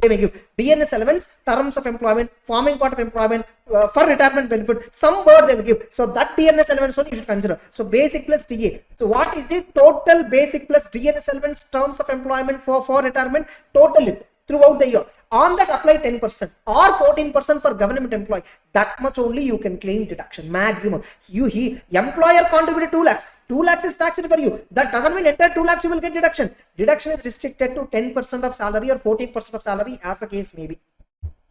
And remember, the deduction under clause 1b, subsection 1b and the deduction under subsection 2, these two are in addition to overall limit. And now in ATC we kept one point, this NPS, there are two tiers, tier 1, tier 2.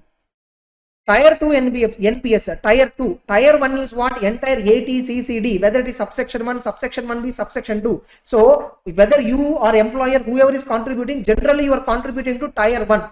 The tier 1 comes under ATCCD. Suppose if you are contributing to additional account of NPS, in NPS only you have additional account. To that account you are contributing, that is actually called as tier 2. Second priority will be given to that for deduction. And if you contribute to national pension scheme tier 2, you will get deduction under ATC, and that is what here it is given. So contribution to tier 2 of national pension scheme, that is covered under ATC section. Generally if you are contributing to tier 1, in exam they will give you tier 1 contribution, ATCCD you should apply. If in exam they mention tier 2, then it comes under ATC. If it is tier 2, it comes under ATC. It is covered in overall limit. So which is beneficial? If at all you want to contribute to tier 1, which is beneficial for you. Able to understand. Next.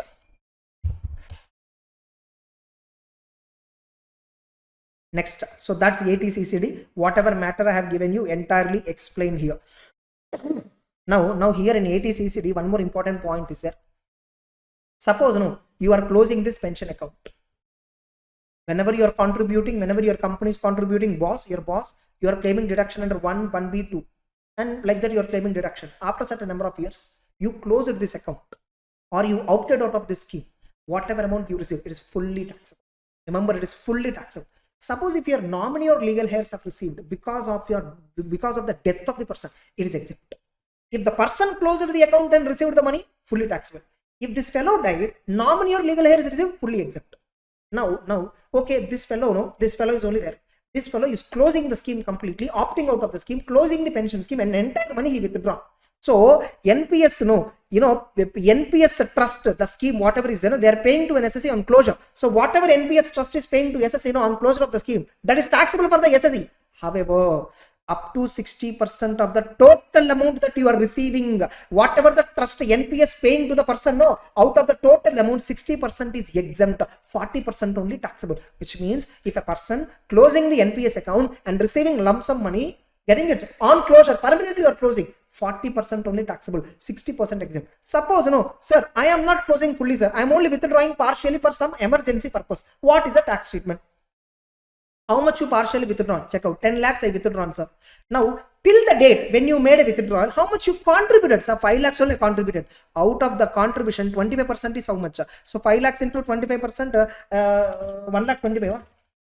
Yeah, 1 lakh 25. So up to 1,25,000 you can claim exemption. Remaining 8,75,000 is taxable under income from other sources.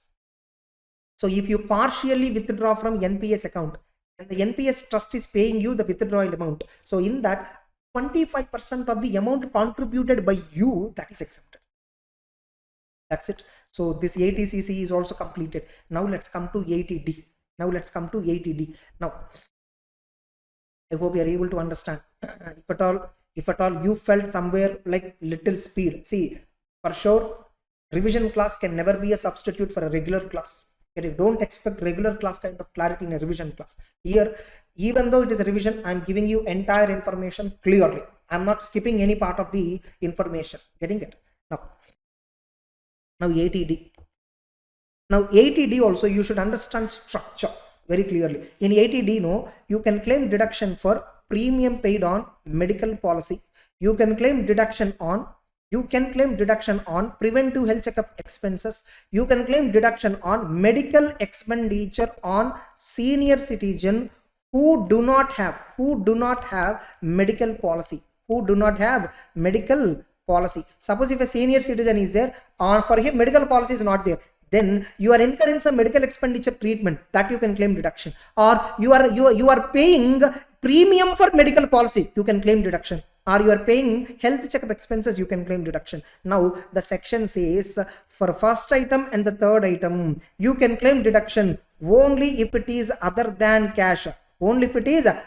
So medical expenditure on senior citizen, you spend the money by other than cash, then only you will get deduction. Premium on medical policy, you will get deduction only if it is paid by other than cash. But preventive health checkup can be either in cash or other than cash, no restriction. And remember, the section says maximum deduction for preventive health checkup is 5,000 rupees. Maximum deduction for medical expenditure for a senior citizen for whom there is no medical policy, maximum deduction is 50,000 rupees. Now for the premium, what is the deduction limit? Now under 80D, the policy can be taken, the premium can be paid in respect of two categories of people: SSE, spouse, getting it, dependent children. They have clearly used the word dependent children, getting it. Children can be minor or major, doesn't matter. Even in ATC they use the word any children, no dependency condition. LIC premium can be paid for spouse and children also, but they're dependent or non-dependent, doesn't matter. But in 80D, if your children is dependent on you, for him if you are paying medical premium, then only you will get deduction. And children can be minor or major, doesn't matter. And you are paying to parents can be dependent or non-dependent, doesn't matter. So this is category 1, this is category 2. Now you know what 80D says: the total deduction for medical premium paid for the SSE, spouse and dependent children cannot exceed 25,000. So maximum deduction is 25,000. Suppose if at all you are taking medical policy for parents also, you are only bearing the premium, you are only paying the premium, then maximum deduction for parents separately can be claimed up to 25,000. Suppose many students think, sir, for parents 50,000. No. 50,000 limit is for senior citizen, not parents. Suppose if your parents are not senior citizen, they are less than 60 age, then 25,000 only maximum deduction for that particular category. Suppose if at all your parents are senior citizen, then maximum deduction is 50,000. Suppose if the SSC or spouse or children, if in this category if any one person is senior citizen, then the maximum deduction is 50,000. Able to understand? First of all, under 80D, medical premium paid, you can claim deduction. Deduction will be given for two categories of policies: policy taken for self, spouse, dependent children; policy taken for parents, whether they are dependent or not. For self, spouse and children, dependent children, maximum premium is 25,000 allowed as deduction. For parents, another 25,000 separately you will get deduction. Suppose in category 1 he is a senior citizen, the limit is 50,000. If parents are senior citizen, then limit is 50,000. And you know what? The section limit itself, the maximum deduction that you can claim. Remember, the maximum deduction that you can claim under 80C, like 80CCC, 80C, there is a maximum limit. What is the total section limit? 1.5. Same way, 80D also, there is a maximum limit. So what is a maximum limit under 80D? Maximum limit under 80D. How much is the maximum deduction? Suppose if category 1 is normal citizen, category 2 also normal citizen, parents also, then maximum deduction is 50,000 rupees. Suppose if category 1 SSC is normal, but category 2 parents or senior citizen, then he can claim 75. Nothing but for category 1 25, category 2 50. Suppose category 1 senior plus category 2 also senior, then 50 plus 50 is equal to 1 lakh is the maximum deduction. This is the maximum answer that you can claim, that you can get under 80D. Now remember, sir, you said just before preventive health checkup 5,000 deduction, for medical expenditure 50,000 deduction, provided it is for a senior citizen where there is no medical policy. Yes, you will get these two deductions, but these two deductions are within the 80D limit itself. So within the overall 80D limit, only you can claim these deductions also. Able to understand? So for this also a problem is given.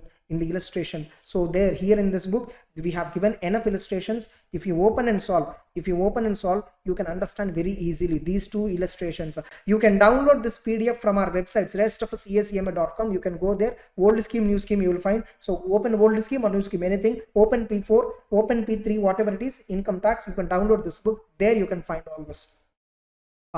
This 80D is completed. Suppose, no, sir, I have paid medical premium. Getting it in lump sum. The policy is valid for 5 years. I have paid in lump sum amount medical premium. Getting it? Now, how can I claim deduction? You can claim proportionately for every year. Suppose you paid 1 lakh premium for 5 years policy. So every year you can claim 20,000 for each category. That's it. That's 80D for you. I hope you are clear. I have conveyed all the points. Next, 80DD. So deduction in respect of dependent with the disability. Suppose if the SSE, now dependent, suppose if at all disability, so deduction for disability. Who is suffering this disability? Suppose if the SSE himself is suffering, he can claim deduction under 80U. Suppose some dependent on the SSE is suffering from disability, then SSE can claim deduction under 80DD. Now remember, the deduction is for whom? Deduction is for SSE. If SSE is suffering, he can claim for himself under 80U. If his family member is suffering, 80DD. Now his family member is suffering. What do you mean by family of the SSE? Now here dependent means who and all. Getting it? So parents, brother or sister, spouse, children. And remember, all must be dependent on the SSE. All must be dependent on the SSE. And remember, this is only available for resident individual. This deduction is available only for resident individual in case of HUF, resident HUF. Now okay, what is the amount of deduction? How much you really spent doesn't matter. If you are suffering from disability, have you taken any treatment? Have you taken any insurance? That and all, no questions. In exam, no, they will give you information that SSE spent this much, SSE have this much expenditure, that and all irrelevant. Suppose if you are suffering from normal disability, flat 75,000 deduction. If you are suffering from severe disability, flat 1,25,000 deduction. Now, whether you are suffering from normal disability or severe disability, a medical practitioner has to give you a certificate. Getting it? So further, there is a format. Getting it? Like there is an act called Equal Opportunities, disabled people, equal opportunities, full participation, some act is there. In that act, they have mentioned what are all the disabilities that are covered. Autism, cerebral palsy. So that is also covered recently. Some three disabilities are also covered. That list is unnecessary for us. Understand the theme of the point. If SSE himself is suffering from disability while filing his IT return under section 80U, he can claim deduction of flat 75,000. If at all it is a normal disability. If at all it is a severe disability, he can claim a deduction of 1,25,000. I hope you are clear. Suppose no, I am not suffering, but my family member is suffering. What can I do? I am only maintaining them. They are dependent on me. So I am incurring some expenses. Somehow I am incurring something. Irrespective of how much ever you incur, if family member is suffering from disability, normal disability, 75,000. If at all family member is suffering from severe disability, 1,25,000. In exam, if at all type of disability is not given, for a problematic paper, assume that it's a normal disability. If it is a true or false question, write both the answers. If at all it is a normal disability, 75,000. If at all it is a severe disability, 1,25,000. But for a practical question, if disability is not clearly mentioned, then assume that it is normal, claim 75,000 deduction. Suppose, sir, now dependent is suffering from disability, sir. Suppose, there are 3 dependents on me who are all the 3 of them are suffering from disability. So can I claim multiplied by 3? No. This is section limit itself. The maximum deduction under the section itself is this much. Either 75 or 125. Any one only you can claim. I hope you are clear. 80DD over, 80U is also over. Now, suppose, now let us look at 80DDB. 80DDB. So that is what 80D completely I told. Sometimes, here there is a point on deemed income. What is this point? I'll tell you.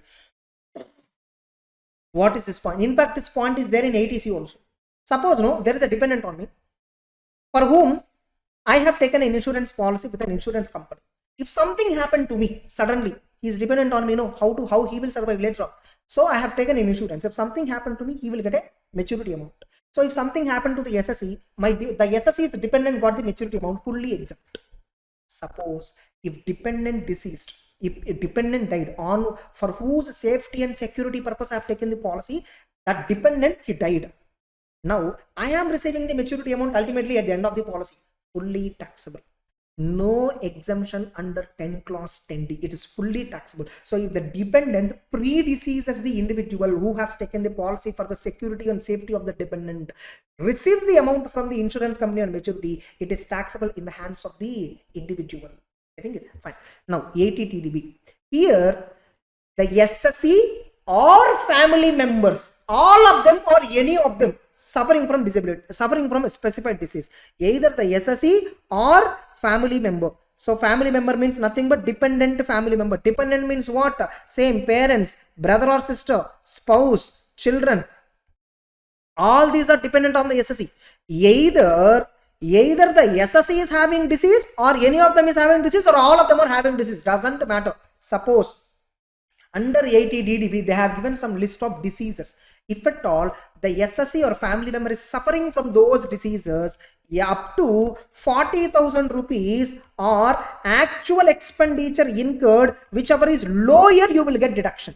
Here, deduction is linked with actual. You see, disability section 80DD, 80U, how much you actually spend doesn't matter. You will get flat deduction. Whereas in 80DDB, actual expenditure is how much. So that is very, very important. So 40,000 rupees up to 40 or actual, whichever is lower, that much is a deduction. Suppose, if the person who is suffering from disease is a senior citizen, then the limit is extended to 1 lakh. So up to 1 lakh you can claim deduction, which means under 80DDB, what is the maximum limit? If the person who is suffering from disease is a normal citizen, up to 40,000 deduction. If the person suffering from disease is a senior citizen, up to 1 lakh they can claim deduction. And remember, this section is also applicable only for resident SSE, resident individual, 80DD, 80U, 80DDB. All these 3 sections are applicable only for resident individual, resident HUF.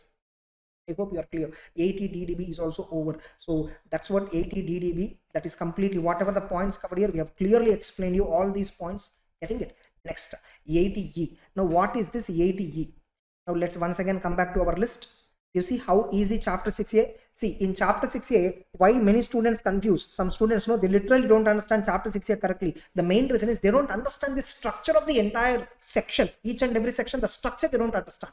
And I gave an introduction, in the initial 5 minutes, the total chapter 6A cannot exceed gross total income. That is very important, because when you're solving total income problems, there many students do mistakes. Because they claim deduction from gross total income directly without understanding, hey, gross total income, LTCG is there, STCG 111 is there, because they are not eligible for chapter 6A. Remember. So now, ATCCD clause 1, ATCCD clause 1B, ATCCD clause 2, ATCCE, ATDD, all these sections are over now. Yes or no? By the way, let me highlight with it. Let me highlight in green color. So green means it is over. We have discussed it. You see how fast we are discussing. Already some 45 minutes. We discussed almost more than half. Now let's look at 80E. Now this is a bit complicated. This is 80G, 80JJA. These two are a bit complicated. And next complicated one is 80QQB. In the pending items, these 3 are a bit complicated. So anyhow, I will make it very simple for you. It's very easy. Understanding structure is very important. Fine. Now, these 4 sections are interest related sections. I am not even opening the content directly. I'll explain you. Getting it? What is 80E? 80E talks about interest on education loan for higher education, which is taken from bank or financial institution or something. Only that interest paid is eligible for deduction. Now remember, for how many years you will get deduction under 80E? For 8 years you will get deduction. From which year?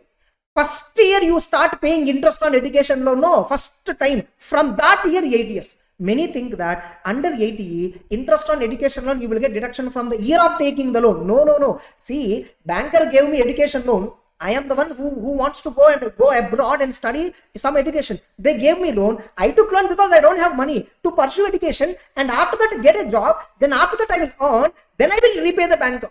So the year in which I have taken education loan, the year in which I started earning will be some 3 or 4 years gap will be there. So bank also will wait until this period.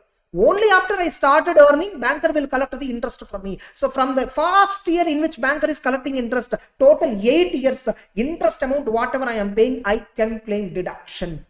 And remember, education loan interest, I can pay for individual, spouse, children. Able to understand. You see here, 80E. So interest on education loan, getting it?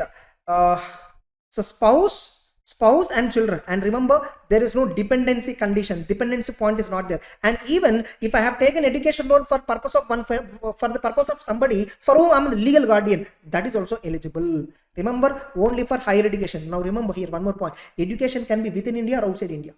Now here, what deduction you get? Do you get deduction for tuition fee? No. You get deduction for interest on loan taken for higher education. Interest amount only you can claim deduction. Sir, I have paid fees to the college. Wow, how can I do? That tuition fee, if it is paid within India to some college or education institute, that you can claim deduction under 80C.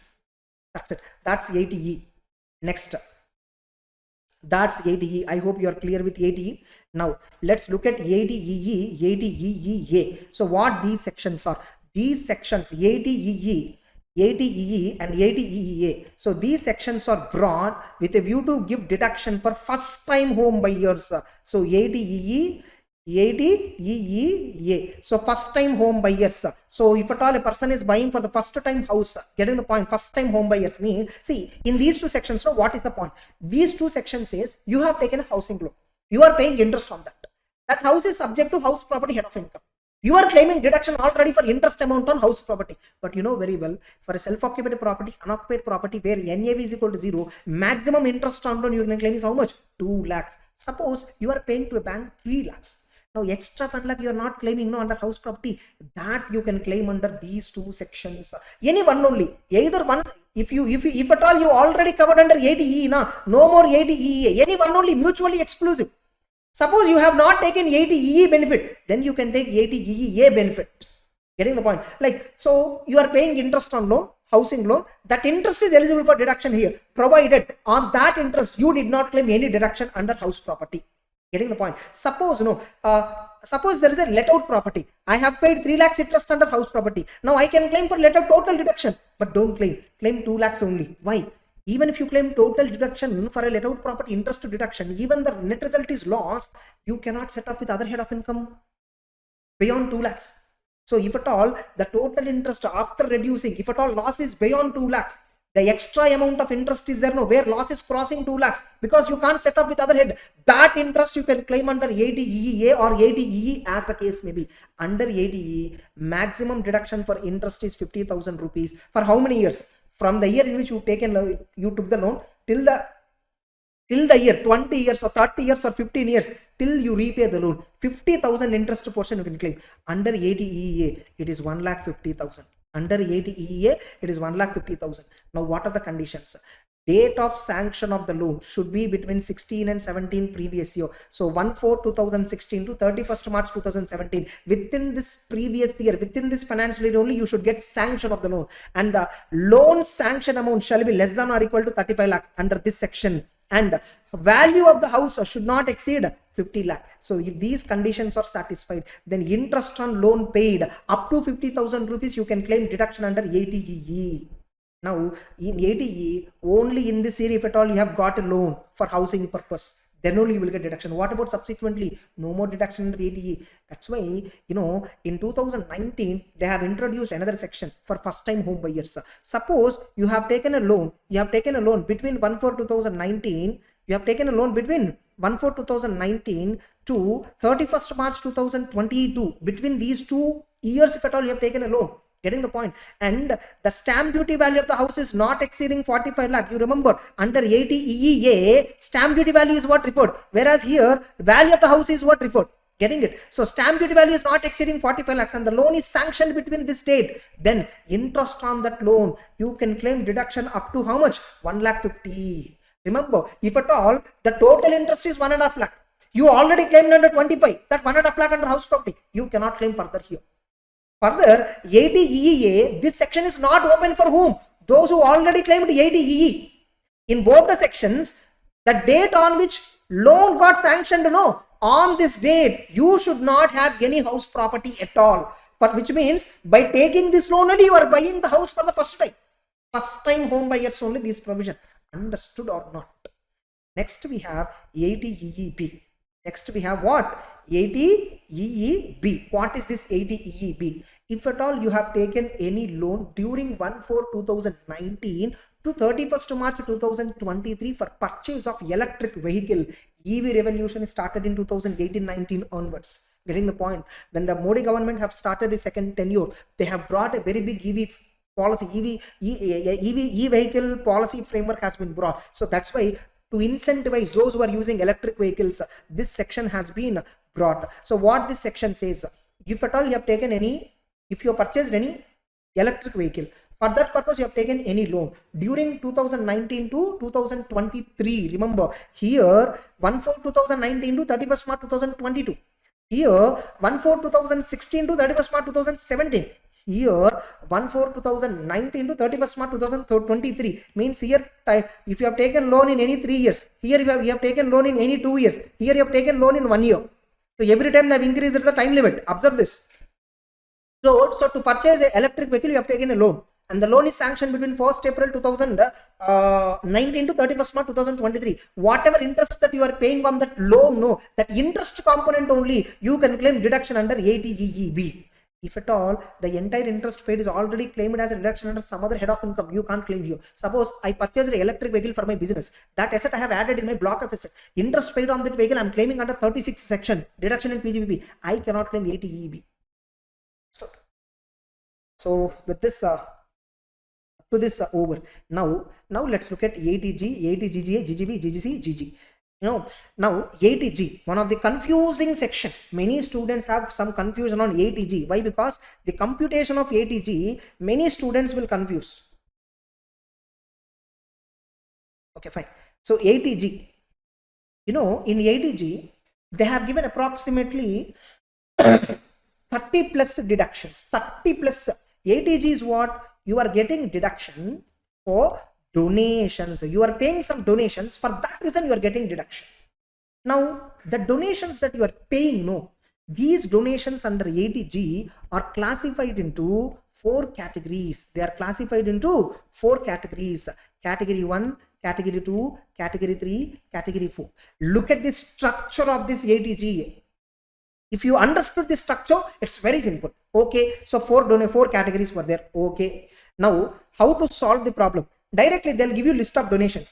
On 80G itself, they may give you an exclusive problem for 4 to 6 marks. So in that case, how to? So first identify which donation comes under which category. Suppose under category 1, some 3 donations paid by you. All the 3 donations put together, 1 lakh is the total.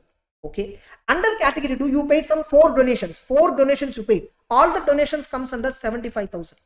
Under category 3, category 3 related payments, you gave some donation. That amount comes to 1 lakh. Under category 4, you paid some 2 or 3 donations. The total amount paid comes to some 75,000 rupees. That's it. Okay. Now, what is the deduction? This is the amount paid by me. Belonging to category 1, belonging to category 2, belonging to category 3, belonging to category 4. All these amounts were paid by other than cash. Why? In 80G, if you are paying any donation exceeding 2,000 rupees to any fund or institution, you have to pay by other than cash. Otherwise, no deduction. Now, how much is the deduction? 100% into 50%. Here, 100% into 50%. Very simple. Simple. What is the amount paid? Apply 100% for category 1. So, what is the deduction? 1 lakh. What is the deduction? 75,000 into 50%, man. So 37,500. What is the deduction here? Don't apply. For category 3, category 4, there is one more condition. Category 3, category 4 put together, how much you paid? 1,70,000 you paid. The payment made under category 3, category 4 shall not exceed. There is a condition. The payment made under category 3 and category 4 shall not exceed the qualifying limit. What is qualifying limit? 10% of adjusted total income. You paid 175, but entire 175 payment we don't consider. Only some of it will consider. How much you will consider? We will not be the total payment belonging to category 3, category 4. Payment I'm talking, not deduction. Payment itself. It shall not exceed 10% of adjusted total income. So that is the, how much ever you paid entirely will not qualify for deduction. See, you see here, if category 1 lakh is qualified for deduction, 75,000 is qualified for deduction. Of course, 75 is qualified for deduction, but deduction is 50%. Here, 1 lakh is qualified. Deduction is also 100%. So 1 lakh.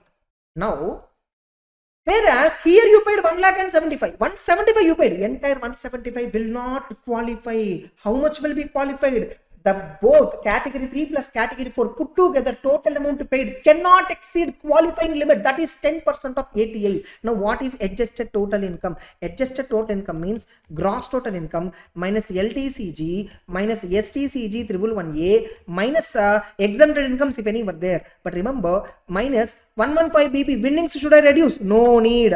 No need to reduce. I have explained the reason very clearly in my regular class. Why winnings amount need not be reduced, I will clearly explain. Fine, anyhow. Now you get minus chapter 6A deductions. All chapter 6A, right from 80C to 80U. Getting it? So 80C, 80D series, 80G series, 80GG, 80TT, 80QQ, all the deductions you reduce except 80G. Whatever comes under category 1, 2, 3, 4 of 80G, is there no total deduction? That you don't reduce. Remaining all chapter 6A, reduce it from gross total income. LTCG reduce, STCG 111A reduce. Now you will get some adjusted total income. That is, let us assume 10 lakhs we are getting. Actually, gross total income is 40 lakhs. Capital gain is some 10 lakhs. Short-term capital gain 111A is some 15 lakhs. All chapter 6A deductions put together 5 lakhs. So 40 minus 10 minus 25 minus 5. Getting it? Sorry, minus 15. You 40 minus 10 minus 15 minus 5 is equal to adjusted total income 10 lakhs I'm getting. Now into 10% how much? 1 lakh. Which means under category 3 plus category 4 put together, what is the maximum donation you can pay? Lakh only. But this fellow, in this case, how much this fellow has paid? This fellow paid 1,75,000. Let us assume the total income is 12 lakhs. Qualifying 10% is 1,20,000. Let us assume for better understanding. What this fellow has paid? This fellow paid 1,75,000. But how much he can pay? 10% value comes to 1,20,000 only. But here they paid 175. 175 is restricted to 120. So first I have 120 only limit. Here I paid 1 lakh. So qualifying limit entire 1 lakh. I will allocate 1 lakh here. Now after allocating 1 lakh, how much is left? 20,000 is left. That 20,000 allocate here. Okay. So this 75,000 is restricted to 20. Now both put together under category 3, category 4, we restricted to qualifying limit now. How much? 120. Now apply 100%, apply 50%. So 1 lakh deduction for this amount.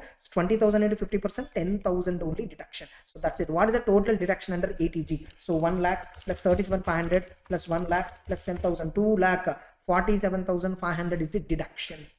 Category 1, amount paid multiplied by 100%. Category 2, amount paid by multiplied by 50%. Category 3 and 4, amount paid identify. Both put together, reduce it up to 10% of ATA. Suppose if 10% of ATA is in this case more than 175, no problem. On 1 lakh 100%, 75, 50%. But here 10% of ATA, qualifying limit comes only 120. So 120 only we will allocate for category 3, category 4. Already category 3, 1 lakh is there. So out of 120, 1 lakh I will allocate. First you will allocate qualifying limit is there, no?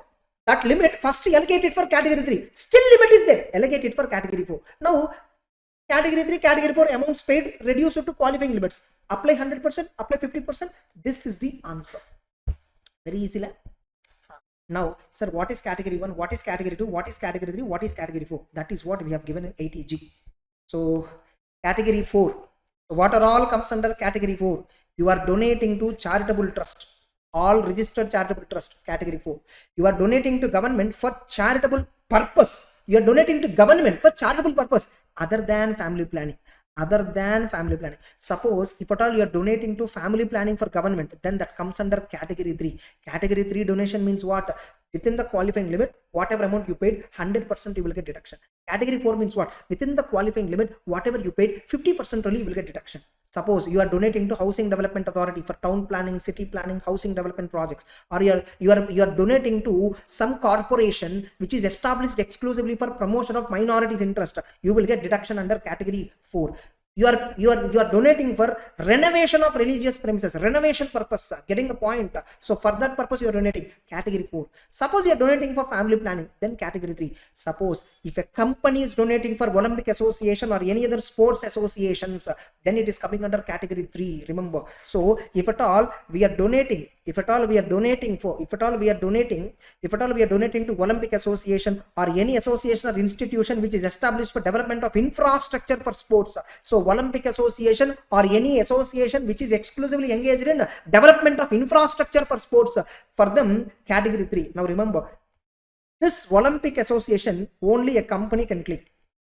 In exam, they'll give you an individual contributed donation to Indian Olympic Association or some other association for development of infrastructure for sports. Individual donated, no deduction for individual, because category 3 Olympic Association, that point only for companies you will get. Then suppose if at all you contributed to Jawaharlal Memorial Fund, Indira Gandhi Memorial Fund, Rajiv Gandhi Foundation, getting it. So if at all you donated to Jawaharlal Nehru, Jawaharlal Nehru, Indira Gandhi and Rajiv Gandhi, getting it. So you will get deduction under category 2. Suppose you donated to Prime Minister Drought Relief Fund. Drought Relief Fund is not frequently used. Very rarely it will be used by Prime Minister. So it's not that important fund. That's why it is category 2. So how much ever you pay, only 50% deduction.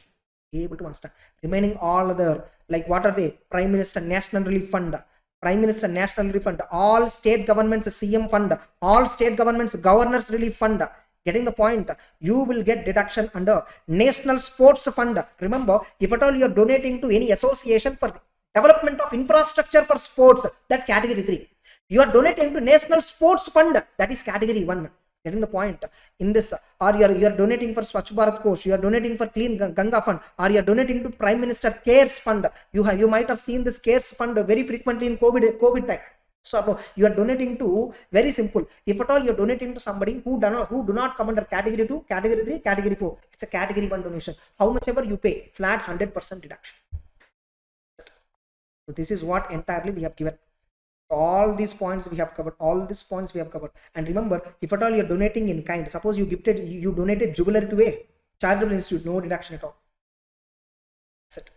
That's with that 80G is over. Now let us look at 80GG. Okay, I'll come to 80GG later. Why? Because 80GG is not a donation section. 80GG is a deduction for rent purpose. So 80G is over. Almost 1 hour, more than 1 hour. Fine. Remaining all sections put together all hardly takes half an hour. No problem at all. Yes. So 80G is over. Now let's continue 80GGA. What is 80GGA? If you are donating to Scientific Research Association for carrying scientific research, or you are donating to Research Association for social research, or you are donating to Rural Development Authority or any other eligible project, or you are donating to Poverty National Urban Eradication Fund. Getting the point? So if at all you are donating to these institutions, whatever amount you donated, entire amount you will get deduction, provided the amount exceeding 2000 you cannot pay by cash, only by other than cash. Getting it? Now this section is not applicable if at all the SSC is having PGBP head of income. Suppose if the SSC is having PGBP head of income, the amounts referred under this section, no, whatever the donations referred under 80GGA, no, they are all covered under 35 subsection 1, clause 2, clause 2A, clause 3, 35 subsection 2AA, 35 CCD. So like that, these all points were covered in PGBP. So SSC who is having PGBP head of income, 80GGA do not apply. For remaining SSCs who do not have PGBP income, if these fellows are contributing for scientific research, if these fellows are contributing for social research, if these fellows are contributing for rural development, if these fellows are contributing for poverty eradication funds and all, getting the point, that entire amount is eligible for 80GGA deduction. 80GGA is over. Next, 80GGB, 80GGC. Both these sections are talking about political party donation or electoral trust donation. If you are donating to a political party or electoral trust, single rupee also you should donate only in other than cash. Up to 2000 limit is not there. Up to 2000 80GG only limit is there in cash. But 80GGB, 80GGC, donation to political party, compulsorily you must pay by other than cash only. Only then you will get deduction. Now, if an Indian company donated, 80GGB deduction. If anybody else donated, 80GGC deduction. If an Indian company is donating, 80GGB. If a resident other than Indian company is donating, 80GGC. That's the 80GGB, 80GGC. These two are very simple sections. And 80GGB, they have given a definition for what do you mean by contribution to political party. Contribution to political party includes advertisement expenditure incurred in the political party newspaper, brochure, magazine or pamphlet, whatever. Getting it? That's why whenever we incur any advertisement expenditure related to political party newspaper or brochure, it is not allowed as deduction under PGBP. 37 subsection 2B, it disallows. Yes or no? Why? Because it is treated as a donation. Accordingly, that advertisement expenditure treated as donation, you can claim deduction under 80GGB. Then 80GG. Deduction for rental expenditure. Suppose you are staying in a rented accommodation, you are paying rent. You can claim deduction. How much deduction? You can claim maximum the following deduction. Maximum. How much amount you are paying? How much amount you are paying? Getting? I mean, actual rent per month. This is a maximum deduction, or statutory limit maximum 5,000 per month only deduction, or actual rent. Sorry, this point is not required. Actual rent minus 10% of adjusted total income, or 25% of adjusted total income. This much only you can claim. Suppose the SSE is paying 15,000 rupees per month rent. Total how much is paying rent? 1,80,000. Let us assume adjusted total income is 1,15 lakhs or 10 lakhs. So actual rent is how much? 1,80,000. 10% of 10 lakh means 1 lakh. So how much it is? 80,000. Second criteria. 25% of 80 means 2,50,000. Full 12 months he has been staying in rented accommodation. So 60,000, 5,000 into 12. So 60 or 80 or 250, whichever is lower. 60,000 is a maximum deduction. So under 80 GG, the maximum deduction is 60. Now there are conditions. Now what is first of all adjusted total income? Adjusted total income means gross total income minus LTCG minus 111A short-term capital gain minus all chapter 6A deductions from 80C to 80U except 80GG.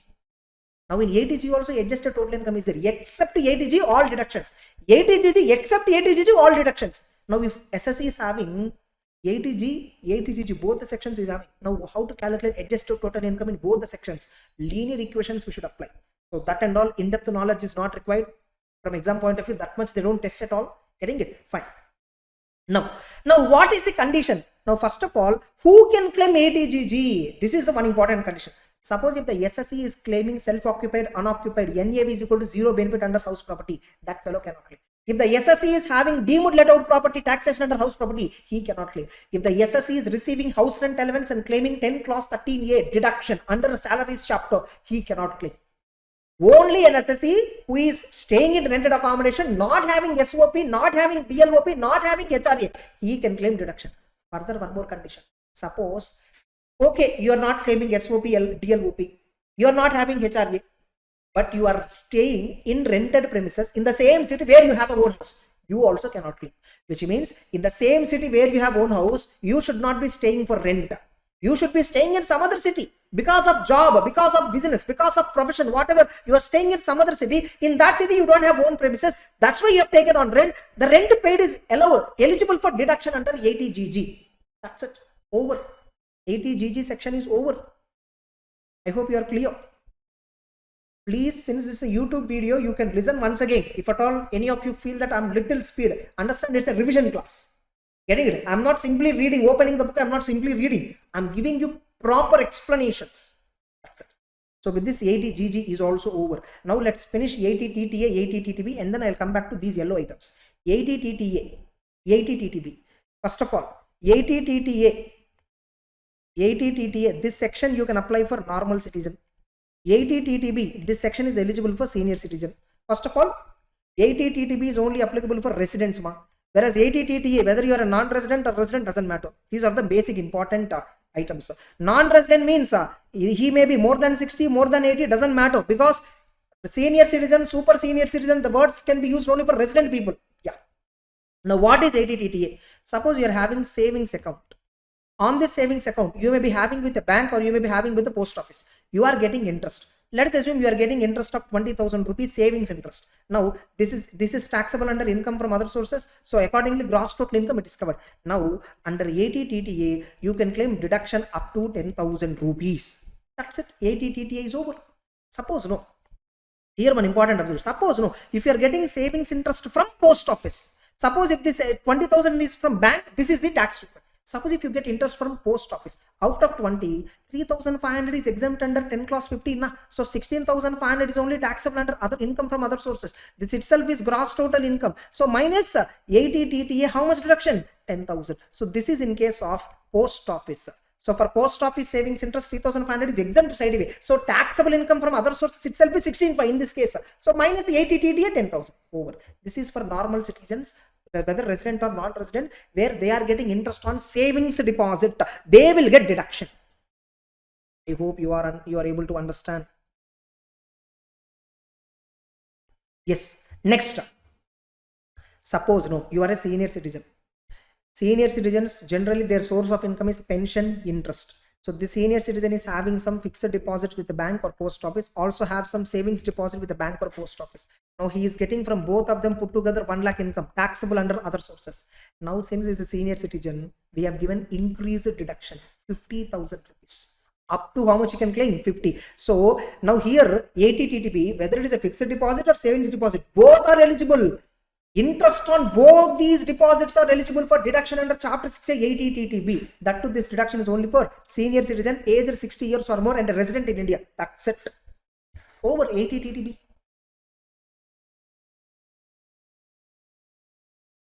Now we are left with 3 more sections. Okay. Now I will finish 80 QQB, 80 RRB. 80 QQB, 80 RRB. So once I finish those two, then 80 JJAA, very simple. I'll explain easily. I hope you are able to understand the concept. Please read in the book also. So I'm attaching you the book also PDF. The PDF is free. Illustrations were there appropriately at appropriate places. You can easily understand. Now 80 QQB, both these sections are for royalty income. So for royalty income. So what are the sections? 80 QQB, 80 RRB. If you are receiving royalty for books, you are authoring some book, scientific literature, arts, or you are having some patents for letting to use this patent for somebody, or you are transferring the rights in this patent to somebody, you are getting some royalty. Whatever the royalty income that you receive, it is taxable under PGBP income generally.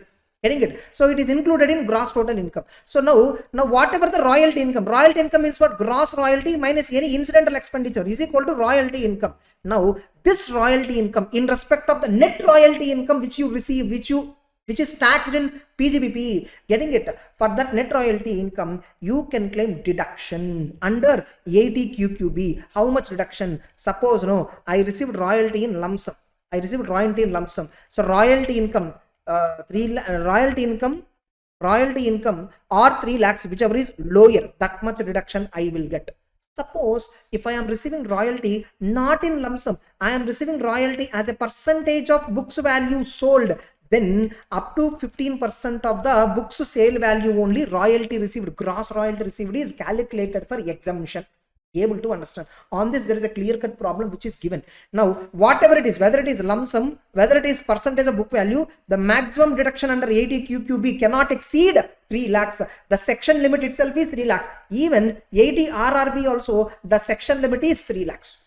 Now, for books purpose, if you receive lump sum royalty, getting the point, how much is taxed in the PGBP? Balance amount, that income or 3 lakhs, whichever is lower. Suppose you received royalty as a percentage of sales of books, getting the point, then up to 15% of the gross royalty, that is only considered for calculating deduction. Out of that, already some PGBP deduction you claimed for expenses, reduce it. Balance amount only you can claim deduction under 80 QQB. The total deduction under 80 QQB, whether lump sum or otherwise, doesn't matter. Maximum 3 lakhs only. That's the provision. And now remember, sometimes you are receiving this royalty not within India, from outside India. In that case, one more condition is added. Exemption is once again restricted to how much amount of foreign currency is received in India. How much amount of consideration received in convertible foreign exchange within India within 6 months from the end of the previous year in which you received the income. Suppose for 22-23 you received some royalty, you earned some royalty, we taxed in PGBP on accrual basis, but by 30 September of the end of the financial year, 30th September is there, within that you received only some amount, 1 lakh only you received in convertible foreign exchange, then deduction cannot exceed 1 lakh. Maximum deduction is 3 lakhs. Again, this maximum deduction is restricted to how much you are receiving in convertible foreign exchange, if at all the royalty is received from outside India. The provision is same in both the sections. In patents, percentage of sales concept is not there. In patents, it's only lump sum. So this is QQB, this is RRB. Over. With this, QQB, RRB is also over. Now, next, finally, 80 JJAA. One more confusing section for all the students. What is this 80 JJAA? You see the section heading, deduction for additional employee cost. What is it? Deduction for additional employee cost. Now this section is applicable only for those who are having tax audit. Only for those who are having tax audit. Suppose if the SSC is subject to tax audit only, this section is applicable. For others, this section is not applicable. And remember, the deduction is for what? Additional employee cost incurred by the SSC only, the deduction you will get. Now, suppose the SSC is an existing business. Last year, as on the closing date, I am having 100 employees. This year, I am having totally 150, which means, is there an increase in employees by 50 members or not? Yes. Then only additional employees the definition you satisfy. That overall number of employees compared to last date in the preceding previous year, compared to current year, it should be increased. Then only this section is applicable. Then only you can claim deduction under this section. Now, how much I can claim deduction? You can claim deduction of 30% of additional employee cost for 3 years. You can claim 30% of additional employee cost for 3 years. You can claim deduction 30% of additional employee cost. So every year, whatever salary you are paying to these additional employees, on the 30%, every year you can claim. So in the every year, whatever the salary you are paying, so year 1, 30% of the salary. Remember, whatever salary you are paying, that entirely you claim deduction under PGBP. In addition to that 30% extra deduction we are giving you, indirectly we are promoting you to give employment opportunities. So we are incentivizing the entrepreneurs so that they can give employment to people, so they can claim benefit under ADJJAA for additional employees that they are recruiting. Suppose you started newly business in this year only. Last year also you don't have any business. This year, this is the first year. In this year, how many ever you newly recruited? No, all of them are treated as additional employee. Salary paid to them is treated as additional employee cost. Multiplied by 30%, you can claim deduction under ADJJAA. Understood? Now, the following are not treated as additional employees. The following people are not treated as additional employee. Suppose if the total emoluments means nothing but monetary benefit given to employees except provident fund, except pension fund, except lump sum amounts.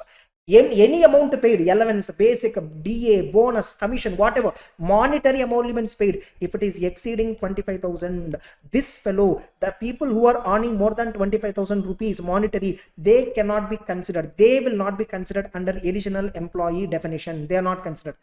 And employees for whom entire contribution to provident fund, pension fund is paid by government, means government supported employees, they are not counted as additional employees if you recruit them. Nothing but part-time employees, those who are working in government, here also maybe similar to that situation it can come. Third one, so government employees and all, they don't come under additional employee. Third one, if an employee who is not participating in provident fund, so you have an employee, you recently recruited some 30-40 employees. They are not working in provident fund. They are not choosing provident fund. They are not contributing to provident fund. They are not participating at all. He will not be counted as additional employee. He will not be counted as additional employee. Or an employee who is employed for less than 240 days. Less than 240 days means what? Employed means not attendance. Many think it is attendance. It's not attendance. Suppose I recruited an employee on 1st April. Up to 31st March, he is working in this company. Maybe he is absent for 200 days. Absent is not matter. Is he an employee of this organization? Yes. For how many days? Entire 365 days he is employee.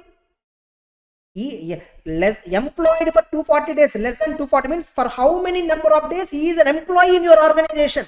That is what important. If an employee is employed for less than 240 days in this year, he is not considered as additional employee. But the same person, next year he is there, full year. Now next year he is there for more than 240 days, more than or equal to 240. For that year, he will be treated as additional employee. For that year, from that year, 30% of additional employee cost, whatever you are paying to him, you can claim deduction for 3 years.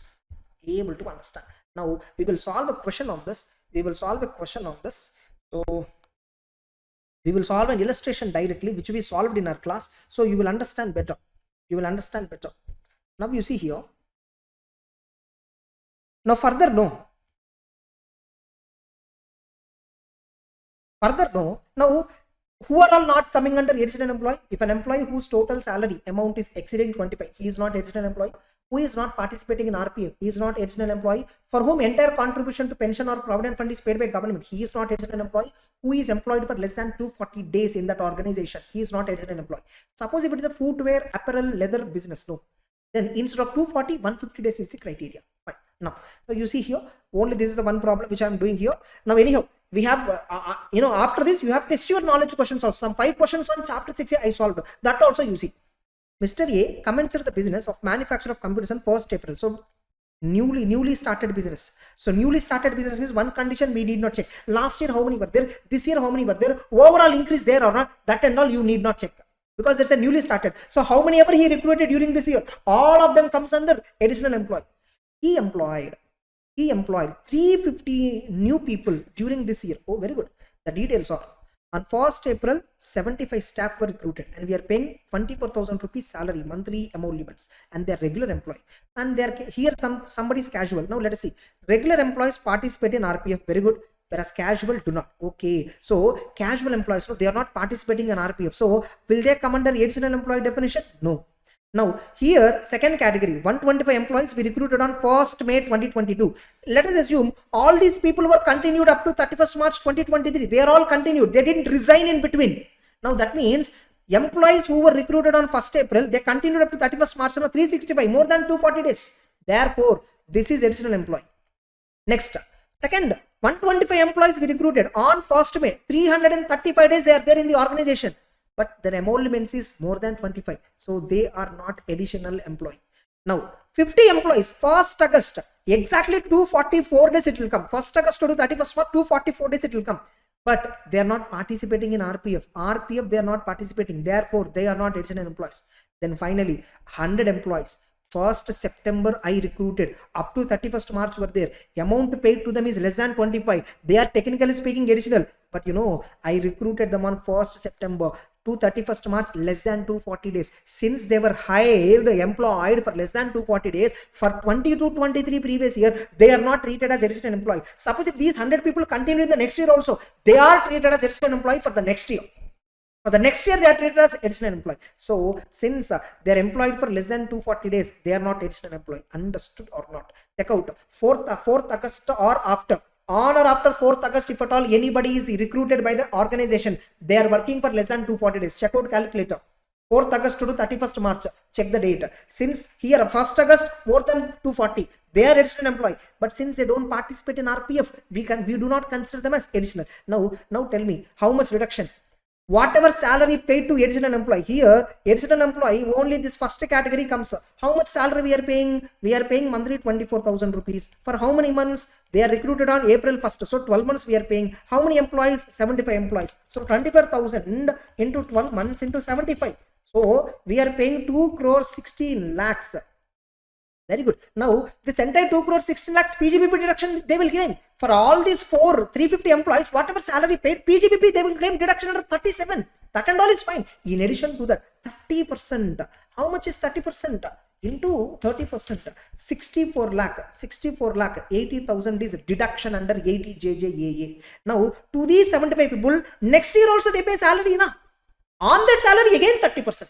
Third year also they pay salary. Na? On that they will get 30%. 3 years they will get. Whereas this category is there in 100. For this year they are not additional employee. But for the next year, if they are employed for more than 240, they are additional. Whatever salary paid in the next year into 30. That next year. Total 3 years. 30% they will get deduction under 80 JJAA. This is the answer. Now here they have asked another question. What would be your answer? If Mr. A commenced business of manufacture of footwear on 1st April. Suppose here he started computers now, then 240 days. Footwear business means for wearing apparel, footwear, leather products, less than 150 days only he is not counted. 150 days or more than 150 days if the person is employed, he is counted. Which means second alternative answer, salary paid to these people will also come under additional employee cost because they are employed for more than 140 days, more than 150. So 1st September onwards, 100 employees were paid, monthly 24,000 were paid. 1st September means 7 months we paid salary. So 24,000 into 100 into 7 months is equal to 1 crore 68 lakh. Getting it? Into 30%, that is a deduction. Yes or no? Is equal to 50 lakh 40,000. So total deduction is what? So for category 1, 75 employees, for category 4, 100 employees. So plus 64. So how much it is? 11 lakh 1 crore 15 lakh 20,000 is a total deduction. Alternative answer, second part of the answer. So now let's see. For the first part of the answer, the deduction is 64 lakh 80. Second part of the answer, it is by mistake given in the next page. That next page.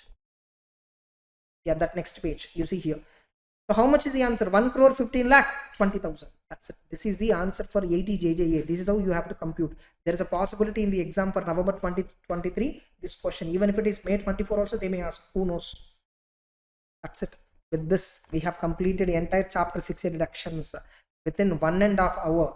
Now I have given another half an hour continuation. Solutions are also there. So solving these problems, and already I explained, everywhere I took monetary amounts and explained.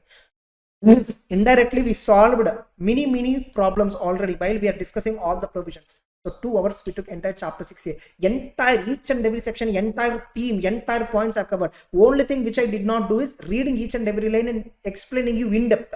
That we didn't do. In a regular class for us it is 8 to 9 hours chapter. Getting it? In a revision class it is only 2 hours. That's it. Okay. Have a nice time. I hope you enjoyed chapter 6 introduction. Getting it? That's it.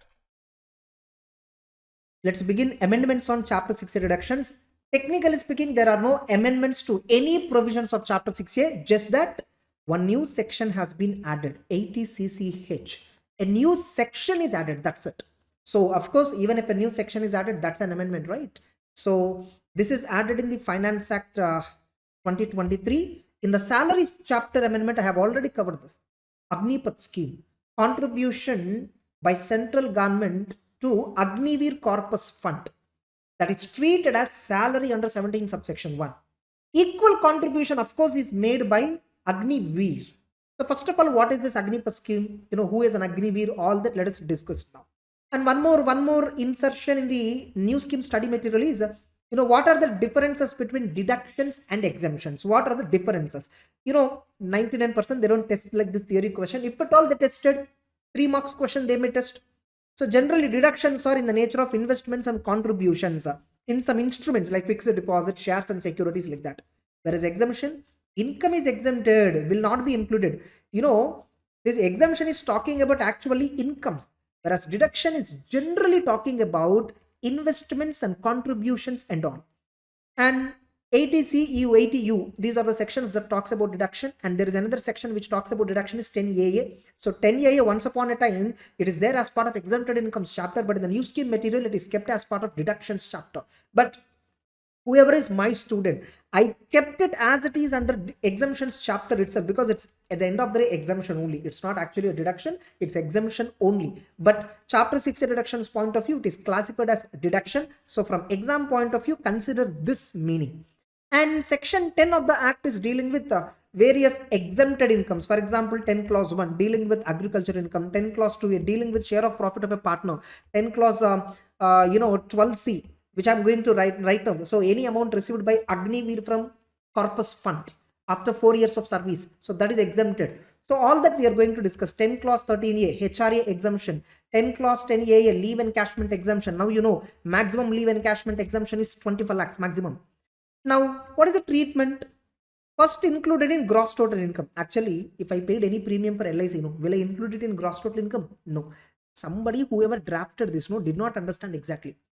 Generally, some income-based deductions are there. Income-based chapter 6 deductions and even 10A deduction. First, whatever profit is there from exporter, that we tax it under PGBP. Then we claim deduction, and then deductions will be allowed. Whereas exempted incomes are such that they are not at all included in gross total income. They will not be included in income at all. Now, deduction in respect of Agnipath scheme. There is a lot of political drama going around this Agnipath scheme, that government is spoiling the youth. Instead of creating jobs, they are launching all these schemes and all. The opposition is claiming all this, but God knows what are all the intentions of the ruling party and why opposition opposed it. That's a different thing. But I personally feel Agnipath scheme is a really wonderful scheme. What is the scheme? Very simple. People who are aged between 17 to 21, 22, especially 18 to 22 age group, they are allowed by the government of India. They are allowed by government of India to join Indian Army and serve 4 years for the country. And all these 4 years, you are paid honorarium. We call it a salary, nothing but whatever amount that you are getting from government of India for joining an Agnipath scheme, that is taxable for you under income from salary. You are eligible for chapter 6. You are eligible for standard deduction, all that. You are an employee of the government. That's it. You are an employee of Indian Army. That's it. For 4 years. Now, during the tenure, right, you are getting salary, right? Out of that, some 30% of the salary you have to contribute to Agniveer Corpus Fund. You need to contribute to what? Agniveer Corpus Fund. This is something like contribution to recognized provident fund, something like that. Contribution to national pension system, something like that. You need to contribute out of your salary, whatever you got, right? Some 30% to Agniveer Corpus Fund. And not only you, since you are contributing equal amount, government will also contribute in addition to the salary that they are paying you. They are already paying you salary, right? In addition to that, government also contributes equal amount to Agniveer Corpus Fund. So you are contributing, government is contributing. Within this 4 years of service, you can't withdraw single rupee. After 4 years of service, you can happily withdraw the amount. If at all unexpectedly something happens to the Agniveer, the one who joined in Agnipath scheme, no, we call him as Agniveer. If something unexpected thing happened to him, his nominees will receive. Whether he receives after 4 years of service or nominee is receiving that corpus ultimately at the end of the service, fully exempted.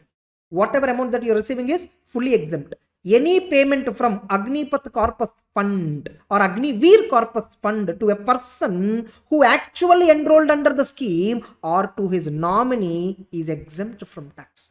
So 10 clause 12C, a new clause is added in the exemptions list in the Finance Act 2023. Not only that, now Agniveer is contributing, right? So whatever you are contributing, first of all, whatever salary, suppose no government is paying me 30,000 rupees per month salary to me.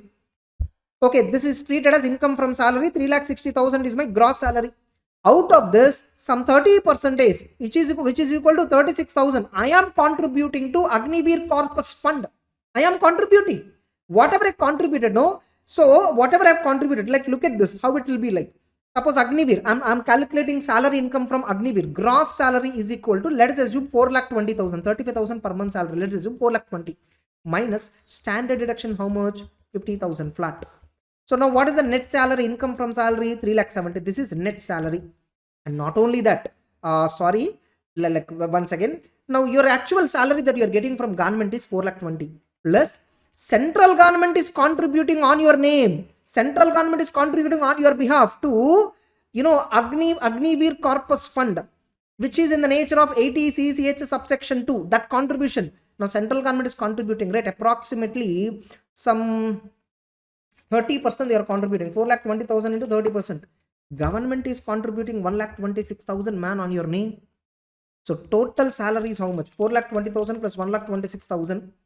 5,46,000 is your gross salary. This is considered assuming 35,000 per month salary for 12 months. Now this is gross salary. From gross salary, we are eligible for standard deduction, right? 50,000, claim that deduction. 546 minus 50,000. How much is that? 4,96,000. Now, if at all the SSC is going with 115 BAC, on this whatever tax he gets, that entirely he can claim it as a rebate under 87A because of 115 BAC. Up to 7 lakhs you can claim rebate, yes or no? Up to 7 lakhs total income you can claim rebate of 25,000. Suppose you don't want to go with 115 BAC. Suppose if the Agniveer decided not to go with 115 BAC, then he can claim 80 CCH subsection 1 deduction. He can also claim 80 CCH subsection 2 deduction. Subsection 1 deduction is what? Whatever you are contributing, you are getting 4.2 lakh, right? 4.2. This is not the amount you are getting into your bank. On this already government is deducting 30% for your contribution. How much? 30%, 1,26,000. So they are paying you 420, right? They deduct 1,26,000 from your 420 and pay to the Agniveer Corpus Fund. Government, in addition to that, they are also paying 1.26 to Agniveer Corpus Fund. So under subsection 1 of 80 CCH, employee contribution to Agniveer Corpus Fund, Agniveer contribution, 1,26,000 you can claim deduction. Not only that, on your behalf, employer, central government contributed, right? And whatever central government contributed is taxed as income, right? Tell me, have you received this? No. So first it is treated as income, but you invested it, right? Accordingly, you didn't invest. First they gave you the income, immediately they paid it to the government again. So that 1,26,000 you will again get deduction for employer contribution, for central government contribution under subsection 2. Now, what is the net income? 4,96,000 minus 1,26,000 minus 1,26,000. Your net income is going to be 2,44,000. This is your total income. This is how for Agniveer total income will be calculated. Now, what the provision says, 80 CCH says, if Agniveer is contributing from his salary contribution to Corpus Fund, that deduction you will get under subsection 1. If government is contributing in your name equal amount, first it is taxed as income, just like contribution to national pension system under 80 CCD subsection 2, same. Now then, since it is already taxed as income, but you didn't receive, and moreover it went to the savings, you can claim it as deduction. Are you getting it? And you know what? Under new tax regime, default tax regime, you cannot claim subsection 1 deduction. Under new tax regime, default tax regime, you cannot claim subsection 1 deduction, but you can still claim subsection 2 deduction. Subsection 2 you will get, whether you go with optional tax regime or whether you go with the default tax regime, doesn't matter, you will get deduction for subsection 2. And one more important twist, you know, there is a section called 80 CCE, if you remember, if at all you remember, which says the deduction under 80C, 80CCC, 80 CCD subsection 1, all these 3 sections put together, maximum deduction shall not exceed 1,50,000, overall limit for 80C. Remember, in this list, CCH subsection 1 is not included. Remember, the CCH1 is not included. By mistake you may take CCH1, but CCD1, contribution by an employee to national pension system out of his own salary, that is covered under overall limit. But contribution to Agniveer fund, by Agniveer from the salary that he is getting, no, out of that he is contributing some amount, no, that is not covered under overall deduction. Remember this point. And CCH subsection 2, of course, this is in addition to overall limit. You know, even though if you are following default tax regime, 80 CCD subsection 2, CCH subsection 2, right now what we discussed, 80 JJAA, all these 3 sections related deductions you can still claim under default tax regime. Remaining all other deductions you cannot claim under default tax regime. That's it. Over. 80 CCH amendment is over. So simple it is. So what is an Agnipath scheme? It's a scheme of central government which is launched in 2022 for enrollment of Indian youth in the Indian Armed Forces. The Agniveer Corpus Fund means a fund in which all the contributions of Agniveer and matching contributions of the government along with interest are held. In that fund only it is held.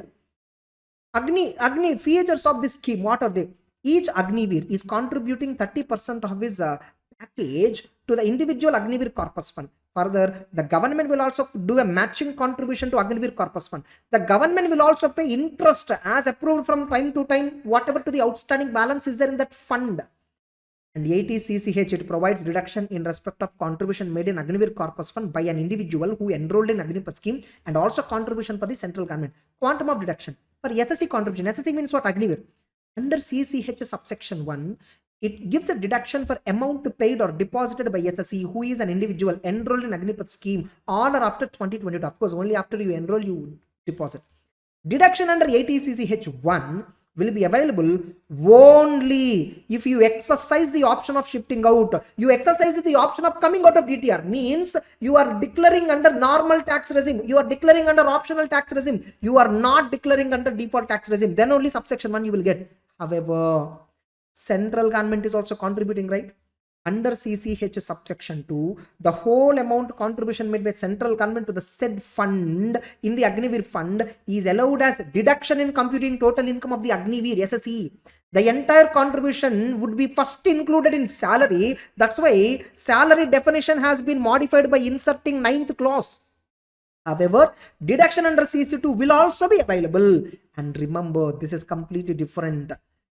CCH2 deduction will be available to SSC irrespective of regime, which means it is allowed even if the SSC has exercised the option of not shifting out. Even though you are not coming up default tax regime, you still get CCH subsection 2 deduction. Over. This chapter 6 deduction amendment is over. Are you clear? So I hope you're watching the marathon also, part 2. In the part 2 marathon, this amendment is added. And of course, only chapter 6 reduction amendment video is also separately there on the YouTube. That's it. And exemption from the Agniveer fund, no, whatever corpus fund is, whatever amount you withdraw after completion of your service, 4 years. During this 4 years, government will not let you to withdraw. After 4 years of service, if you withdraw, your nominee, if at all, they are getting fully exempt. 10 clause subsection, 10 clause 12C. 10 clause 12 and all is talking about provident fund. 10 clause 11 is talking about public provident fund, all that. But don't get confused. This is important, latest amendment. That's it. So let's continue.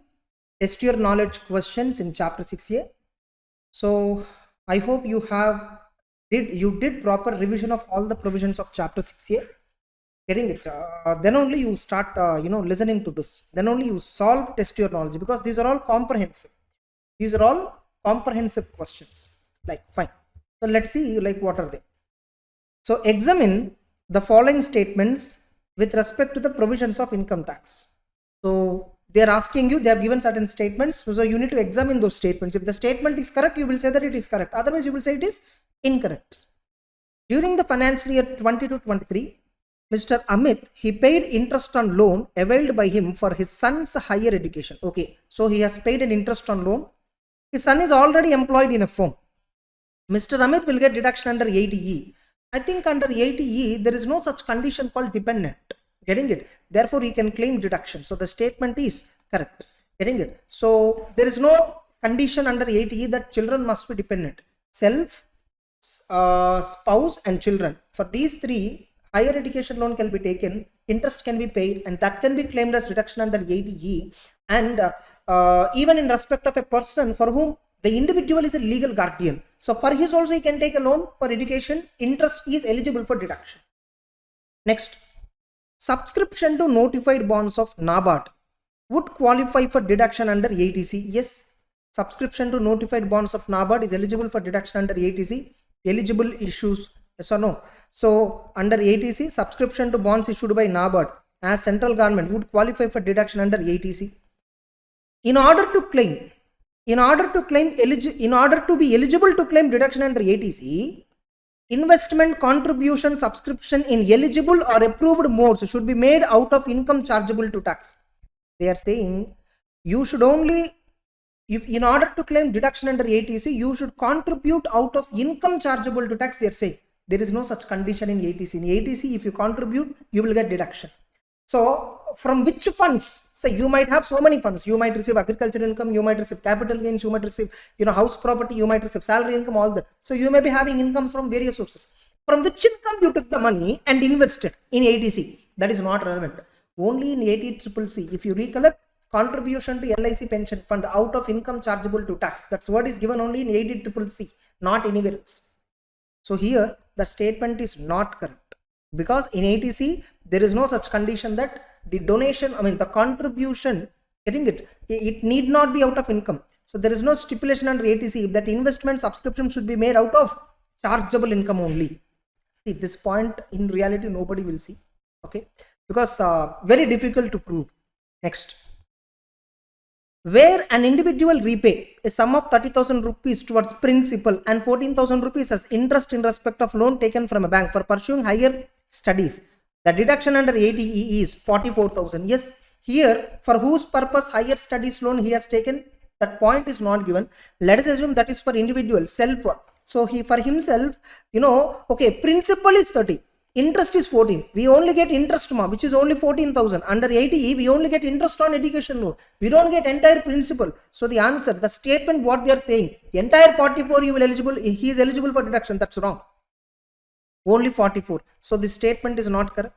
Fine. Next, Mrs. Sheila, widow of Mr. Satish, who was an employee in XYZ Limited. Okay. So Sheila is a widow of Satish, who is an employee in XYZ.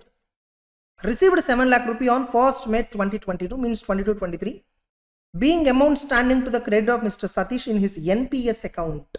NPS means what? Immediately National Pension System, National Pension Scheme, central government pension scheme, Atal Pension Yojana.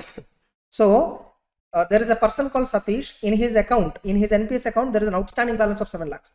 Because Satish died, his legal heir, his nominee, she received the 7 lakh rupee. You remember 80CCD withdrawal from National Pension System. Okay, fully if you close the account and withdraw, 60% exempt, 40% taxable. And if you withdraw partially, 25% of contribution made by you is exempt. Here, the amount is withdrawn on account of death of the person. If an amount is received on death of the person, entirely it is exempted.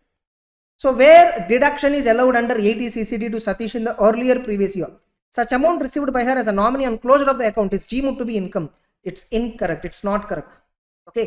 So 80 CCD provides that amount received by nominee on death of the SSE shall not be deemed to be income. Suppose if Satish only received when he is alive, he only closed the account, fully taxable. While taxing, 10 clause 12A, 60% is exempt, 40% is taxable on full withdrawal, full closure. If you partially withdraw from National Pension System account, 25% of the contributions made until then, that is exempted, rest 75 is taxable. Mr. Vishal, a central government employee, contributed 50,000 towards Tier 2 account of NPS. The same is eligible for 80CCD. Wrong. If you are contributing to Tier 2 account, that is 80C. In National Pension System, Tier 1, Tier 2 is there. Entire Tier 1, whatever contributions you are making to Tier 1 of National Pension Scheme, that is eligible for 80CCD, subsection 1, 1B, subsection 2, remember. Whereas whatever amount you are paying to additional account under NPS, that is Tier 2 account, that is eligible under 80C only. So, National Pension System, Tier 1, Tier 2. Tier 2 contribution 80C only, Tier 1 only we have a separate section called 80CCD. So, here they are saying Tier 2 80CCD. That's wrong. Tier 2 contribution is 80C deduction. So, the statement is not correct. Getting it? Tier 2 contribution to NPS is 80C and not 80CCD. That's it. Next. Examine the allowability of the following. So whether the following items are allowed or not, they are asking. Rajan has to pay to hospital for treatment of 62,000 rupees and spent nothing for life insurance of maintenance of dependent disabled. Now you see, there is a person called, he is a dependent and disabled. Getting it? For maintenance of dependent with disability. So some dependent is there on him, he is disabled. Now dependent relation is not given. Now tell me, in 80, we have a point.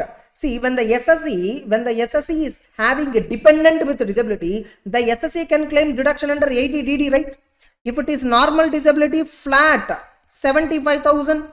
If it is severe disability, flat 1,25,000 deduction, correct? Now, dependent means who? Spouse, children, brother or sister, parents who are mainly and wholly dependent on this SSE. Now here, dependent, they said, relationship they have not given. Let us assume he is within the definition of dependent given in the 80DD. This dependent is covered in 80DD. Let us assume that. So if you take that assumption, Rajan is maintaining the dependent, no? How much he spent? 62. So how much deduction he'll get? 62. No. Actually, how much you are spending is irrelevant. Remember, it is disability. Disability means 80DD. Suppose here, they use the word not disabled. They use the word dependent suffering from specified disease. If they use the word disease, then the provision is 80DDB. Are you getting the point?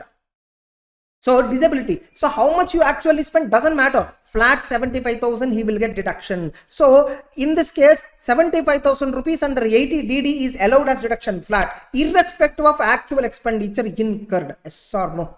You see, when I'm explaining, I'm recollecting the entire provision that we discussed. In exam, no, you just have to write simple answer. Normal disability flat 75, severe disability 125 under 80DD, irrespective of expenditure. But I'm recollecting the entire provision because when you are reading MCQs, when you are reading true or false questions, this is how you should learn. You should not only see that question and answer relevant point. You should recollect the entire provision. That's how you can develop your command on the MCQs, command on the subject. Next, Raja. He is a resident in India. Okay, resident Indian. He has spent nothing for treatment in the previous year. Okay, he didn't spend any single rupee. Okay, and deposited 25,000 with LIC for maintenance of dependent disabled. Okay, so again here some dependent is there. Some dependent is there who is disabled on Mr. Raja. So he has spent zero. Nothing. He spent zero. Still, Raja will get flat deduction of 75,000 for normal disability, flat deduction of 1,25,000 for severe disability. That's it. So you see, the Rajan has deposited 25. Doesn't matter. So the SSE is eligible to claim 75,000 since deduction of 75 is allowed irrespective of amount deposited with LIC. In case of severe disability, 1,25,000. Same. So this entire question is on 80DD only, completely. Okay, nice. Next, Rajan has incurred 20,000 for treatment and 25,000 was deposited with LIC for maintenance of dependent disabled. How much you incurred, how much you deposited, that and all doesn't matter. Is there a dependent? Yes. Is he disabled? Yes. flat 75,000. Normal disability, severe disability flat 1,25,000. This question is completely 80 DD, almost all the 3 points. Fine. Next, payment of 50,000 rupees by check to an electoral trust by Indian company. Remember, if to a political party and electoral trust, you must contribute only by other than cash. If even single rupee also in cash mode is not permitted. So 80 GGB. Since the donation is made by Indian company, suppose if the donation is made to political party by foreign company, 80 GGB deduction you will not get. Suppose in exam if they mention foreign company, you will not get deduction at all. I hope you are clear. So 80 GGB. Suppose if the donation is by not Indian company, some partnership firm, LLP, individual, HUF, they contributed, then 80 GGC section will come into picture. Now some students might have a query here. Sir, do we need to put section numbers in all these kinds of cases? Generally, these questions will not come directly. These questions will be tested in the form of MCQ, where you just have to select the option. Suppose in exam, in the descriptive paper, true or false question is asked, if at all. In such a case, yes, you are supposed to put section number, only then you will get full marks. Getting the point? In income tax and GST, taxation paper and law paper, section numbers are expected by the institute. Getting it? That shows your proficiency in the subject. That's what they believe in. So this is eligible for deduction under 80 GGB. That's it. Next, question number 3.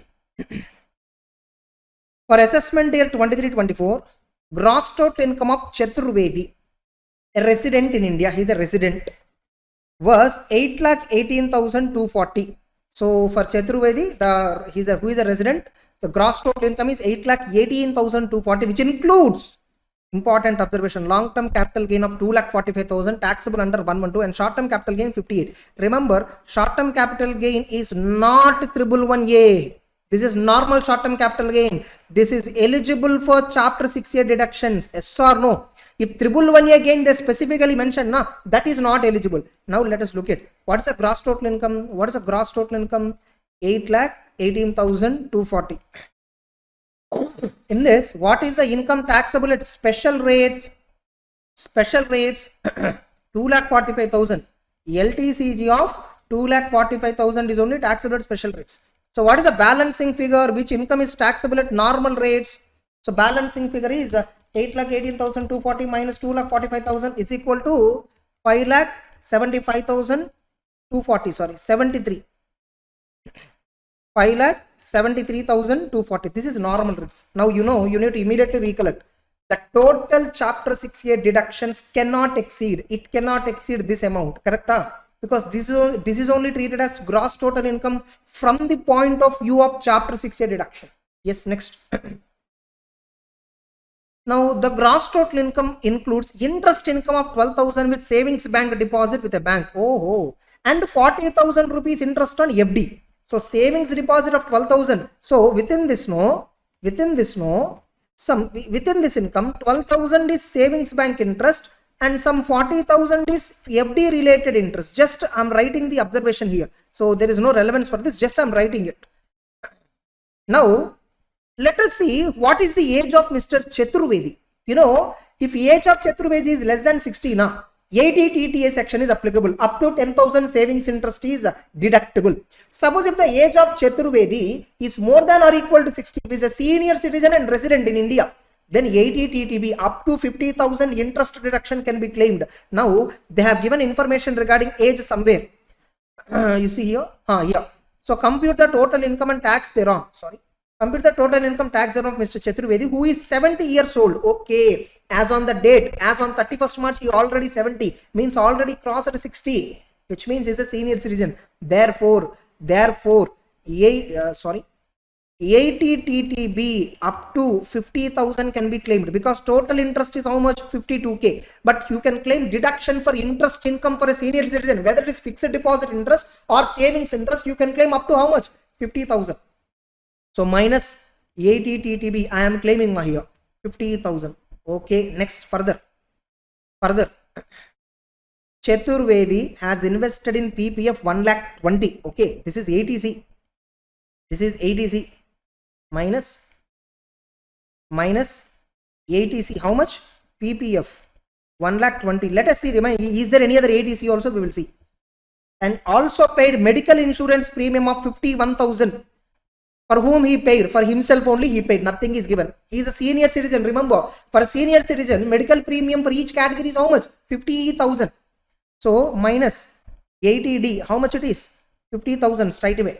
Suppose if Chaturvedi, no, he is having parents also who are also alive. For them also he has paid medical premium. Then another 50 he will get. Suppose for parents medical policy is not there, but he is incurring medical expenditure, up to 50 he can claim. But if at all that information is given only, we will consider. Otherwise we will not.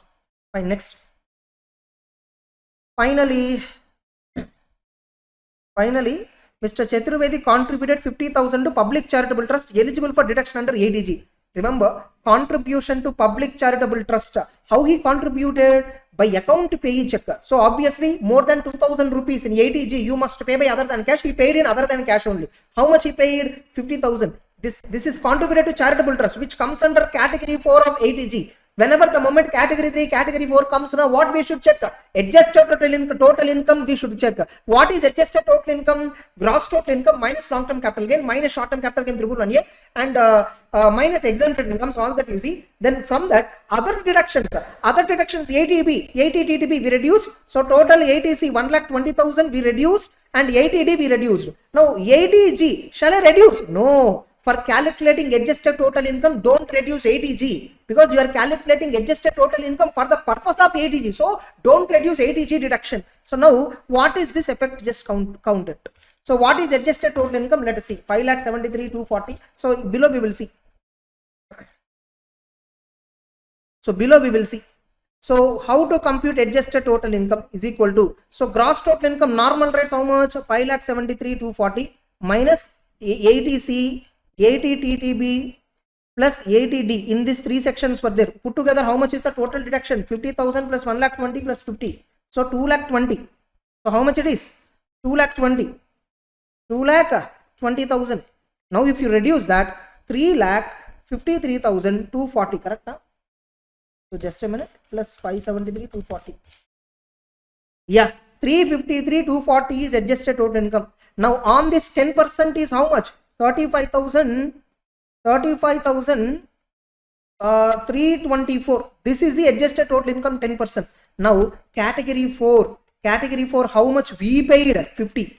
Now category 3 plus category 4 amount paid, no, it shall not exceed, amount paid shall not exceed this amount. Nah. So I will restrict this 50,000 to 35,324. Since it is category 4, 50% reduction. Yes or no? Into 50 is equal to 17,662. Under ATG the answer is 17,662. For this you need to write working note 1 in exam. So this working note you should give in exam. Anyhow the answer is given in there also. You can follow that presentation. That is enough. I hope you understood how I did entire this calculation. Getting it? Now let us compute what is the balance total income. So 5,73,240 minus 50,000 minus 1,20,000 minus 50,000 minus 17,662 is equal to 3,35,578. This is the total income excluding long term capital gain. Now what is the total income? This amount plus 2,45,000. This amount, what is this amount? 3,35,000 plus 245 is equal to total income is equal to 5,80,578. Yes or no? I hope you are computing. Next. Now compute tax on this. Again, while computing tax on this, we should split into two. Special rates. I hope you recollect the process which we followed in first chapter. We always split the total income into two parts. LTCG how much? 2,45,000. So normal income so how much? 5,80,578 minus what is the basic exemption limit? Now you see within this 5,80,000, no, up to 5 lakhs. Up to 5 lakhs one category, because the tax rate after 3 lakhs up to 5 lakhs. Up to 5 lakhs, no, if the first slab 3 lakhs is exempted. So 2 lakhs. Remember his age is not 80 man, his age is 70. So he is a senior citizen. Into 5% is equal to 10,000. Now balance 80,578 into 20%. How much it is? 80,578 multiplied by 20. 16,115. On this 20% long term capital gains tax into 20. 49,000. So what is the total tax liability? What is the total tax liability? So 49, 16,115 plus 10,000. 75,115 plus 4% cess. So 78,120 is the final tax amount. So because they are asking tax also they are asking. So total income is 5,80,578, nothing but 5,80,580, nearest to 10 rupees you can round off. So let's look at the answer. If this question comes in exam, minimum 6 marks to 8 marks. That's it. 5,80,580. Tax liability, what? Did we compute it wrongly?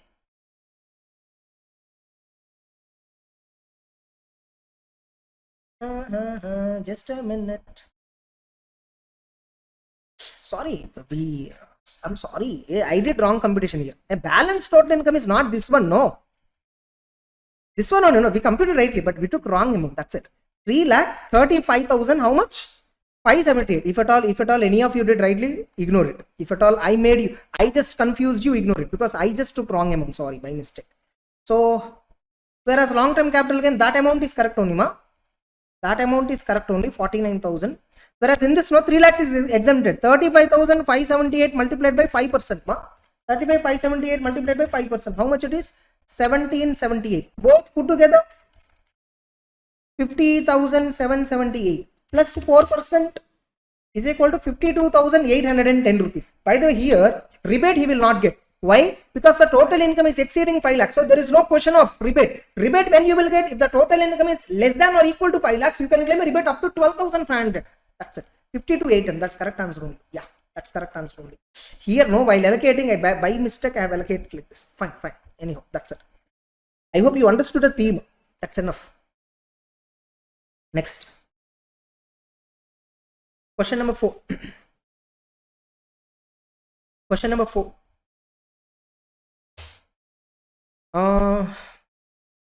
Mr. Raj Mohan, whose gross total income was 6,40,000 for the financial year 22-23, furnishes you the following information. Is there any other income given? No, that itself is gross total income. So entire gross total income is eligible for chapter 6A. Why? Because there is no special income. 6,40,000. Stamp duty paid on acquisition of residential house, self-occupied property, minus that is eligible for ATC, man. You know, right? 50,000. Okay. Next, 5-year post office time deposit. That is also ATC. How much it is? 20,000. 20,000. Already ATC 70,000 limit claimed. Check out. Be careful. Donation to recognized charitable trust. ATG we will see later. Interest on loan taken for higher education paid. How much? ATE. 10,000 he paid. How much he paid? 10,000 he paid. Now ATG. Donation to a charitable trust of 25, which is eligible for deduction. Okay. So charitable trust donation, how much he paid? 25. Now let's compute adjusted total income, because donation to charitable trust comes under category 4 of ATG. So adjusted total income is equal to 6,40,000 minus all deductions under chapter 6A except ATG. So 6,40,000 minus 50 minus 20 minus 10. So the answer is adjusted total income is 5,60,000 multiplied by 10% is equal to 56,000. The total donations under category 3, category 4 paid shall not exceed this amount. But here he has paid only category 4, that to 25,000. It is less than this. So entire 25,000 paid to the charitable institution will qualify for deduction. Now this is qualified now. Now how much is the deduction? 50%. So 12,500. That's it. So 12,500. So what is the total income? 5,47,500. That's it. So compute total income, Mr. Rajamohan. That's it. So 5,47,500. So we also computed the same, 547,500. I hope this is a very easy question. Very easy question. Next, question number 5. Compute eligible deduction under chapter 6A for assessment year 23-24 of Miss Roma. You see here what they are asking is you just have to compute deductions under chapter 6A. Sometimes no students by mistake compute, since they gave gross total income, they compute total income answer. Please observe what exactly they are asking. Are they asking you to compute gross total income? Are they asking you to compute total income? Are they asking you to compute only chapter 6A deduction? Please observe carefully. Sometimes they will ask you total income plus tax liability. So we have seen question number 3. Whereas in question number 4, they just ask for total income. Whereas in question number 5, only 6A deductions total they are asking. Be careful. Getting it? And remember, total 6A deduction cannot exceed gross total income. That also you should keep in mind. Fine. His age is 40 years. Who has a gross total income of 15 lakh? So he is having a 15 lakh gross total income and provides the following information. Is there any special incomes? Nothing. So total chapter 6A cannot exceed 15 lakhs because 15 lakhs is what? Gross total income. Correct? Next. Life insurance premium paid, policy taken on 31st March. Whatever the date it is, I should classify it as before 1/4/2012. If insurance is taken before 1/4/2012, up to 20% of sum assured. If the insurance is taken on or after 1/4/2012, up to 10%. So 35,000 na amount paid. Sum assured is 4,40,000 into 20%. Up to 88,000 you can claim, but he paid only 35. So entire 35,000 is eligible. Yes or no? PPF contribution 1,50,000. So 1,50,000 also comes under ATC. This is ATC. This is ATC. Repayment of housing loan to Bharatiya Mahila Bank, Bangalore. This is also ATC 20,000 ATC. Remember, ATC has a total limit of 150. That we will see later. Contribution to pension fund. Okay, total of ATC is over. So total ATC deductions, how much he paid? So 205 he paid, but restricted to 1,50,000. ATC is restricted to 1,50,000. Now this amount, 80CCC, how much he paid? 1,40,000 he paid, pension fund. Now we know that ATC, 80CCC, ATCCD subsection 1, donation to pension fund by the SSE. These three amounts shall be restricted to again 1,50,000 as per ATCCE. So these two amounts ultimately shall be restricted to ATCCE, which is again 1,50,000. So that's it. So until this box, getting it? What is the amount of deduction available? 1,50,000 only. Next. And this fellow has taken medical policy for self, wife and dependent children. Premium paid. So in Mediclaim, remember 80D, children must be dependent. Only then you will get deduction. Yes or no? In ATC, children can be dependent or non-dependent. Doesn't matter. Getting it? 30,000 they paid. But remember, this fellow age is 40 years. Therefore, for that fellow category, for him, spouse and children put together, maximum deduction is how much? Maximum deduction is 25,000 only. Whereas premium paid for fathers by check, both are check only, so no problem. Senior citizens. So for another category also they paid premium 52, but maximum deduction is what? 50. So total deduction under 80D is equal to what? 80D 75,000. So 80D 75, 80C plus 80CCE restriction applied 1,50,000. Total 2,25,000 is the answer. That's it. So with this, the chapter 6A deductions related problems we have completed already while we are listening our regular classes main. In that we have solved almost 18 illustrations. These are just additional test your knowledge questions which are given at the study material ICI at the end of each and every chapter. So that also we have solved. Getting it? So that's it. So generally test your knowledge questions, I will be uploading in the YouTube while I'm uploading marathon related to these classes. That's it. Okay. So take care. With this chapter, deduction chapter is completely done. So 5 plus already 18, 23 problems we solved in the classroom while we are discussing chapter 6 deductions. Getting it? Already all these adjustments we have already seen in the classroom itself while we are doing illustrations. Getting it? That's it. Take care.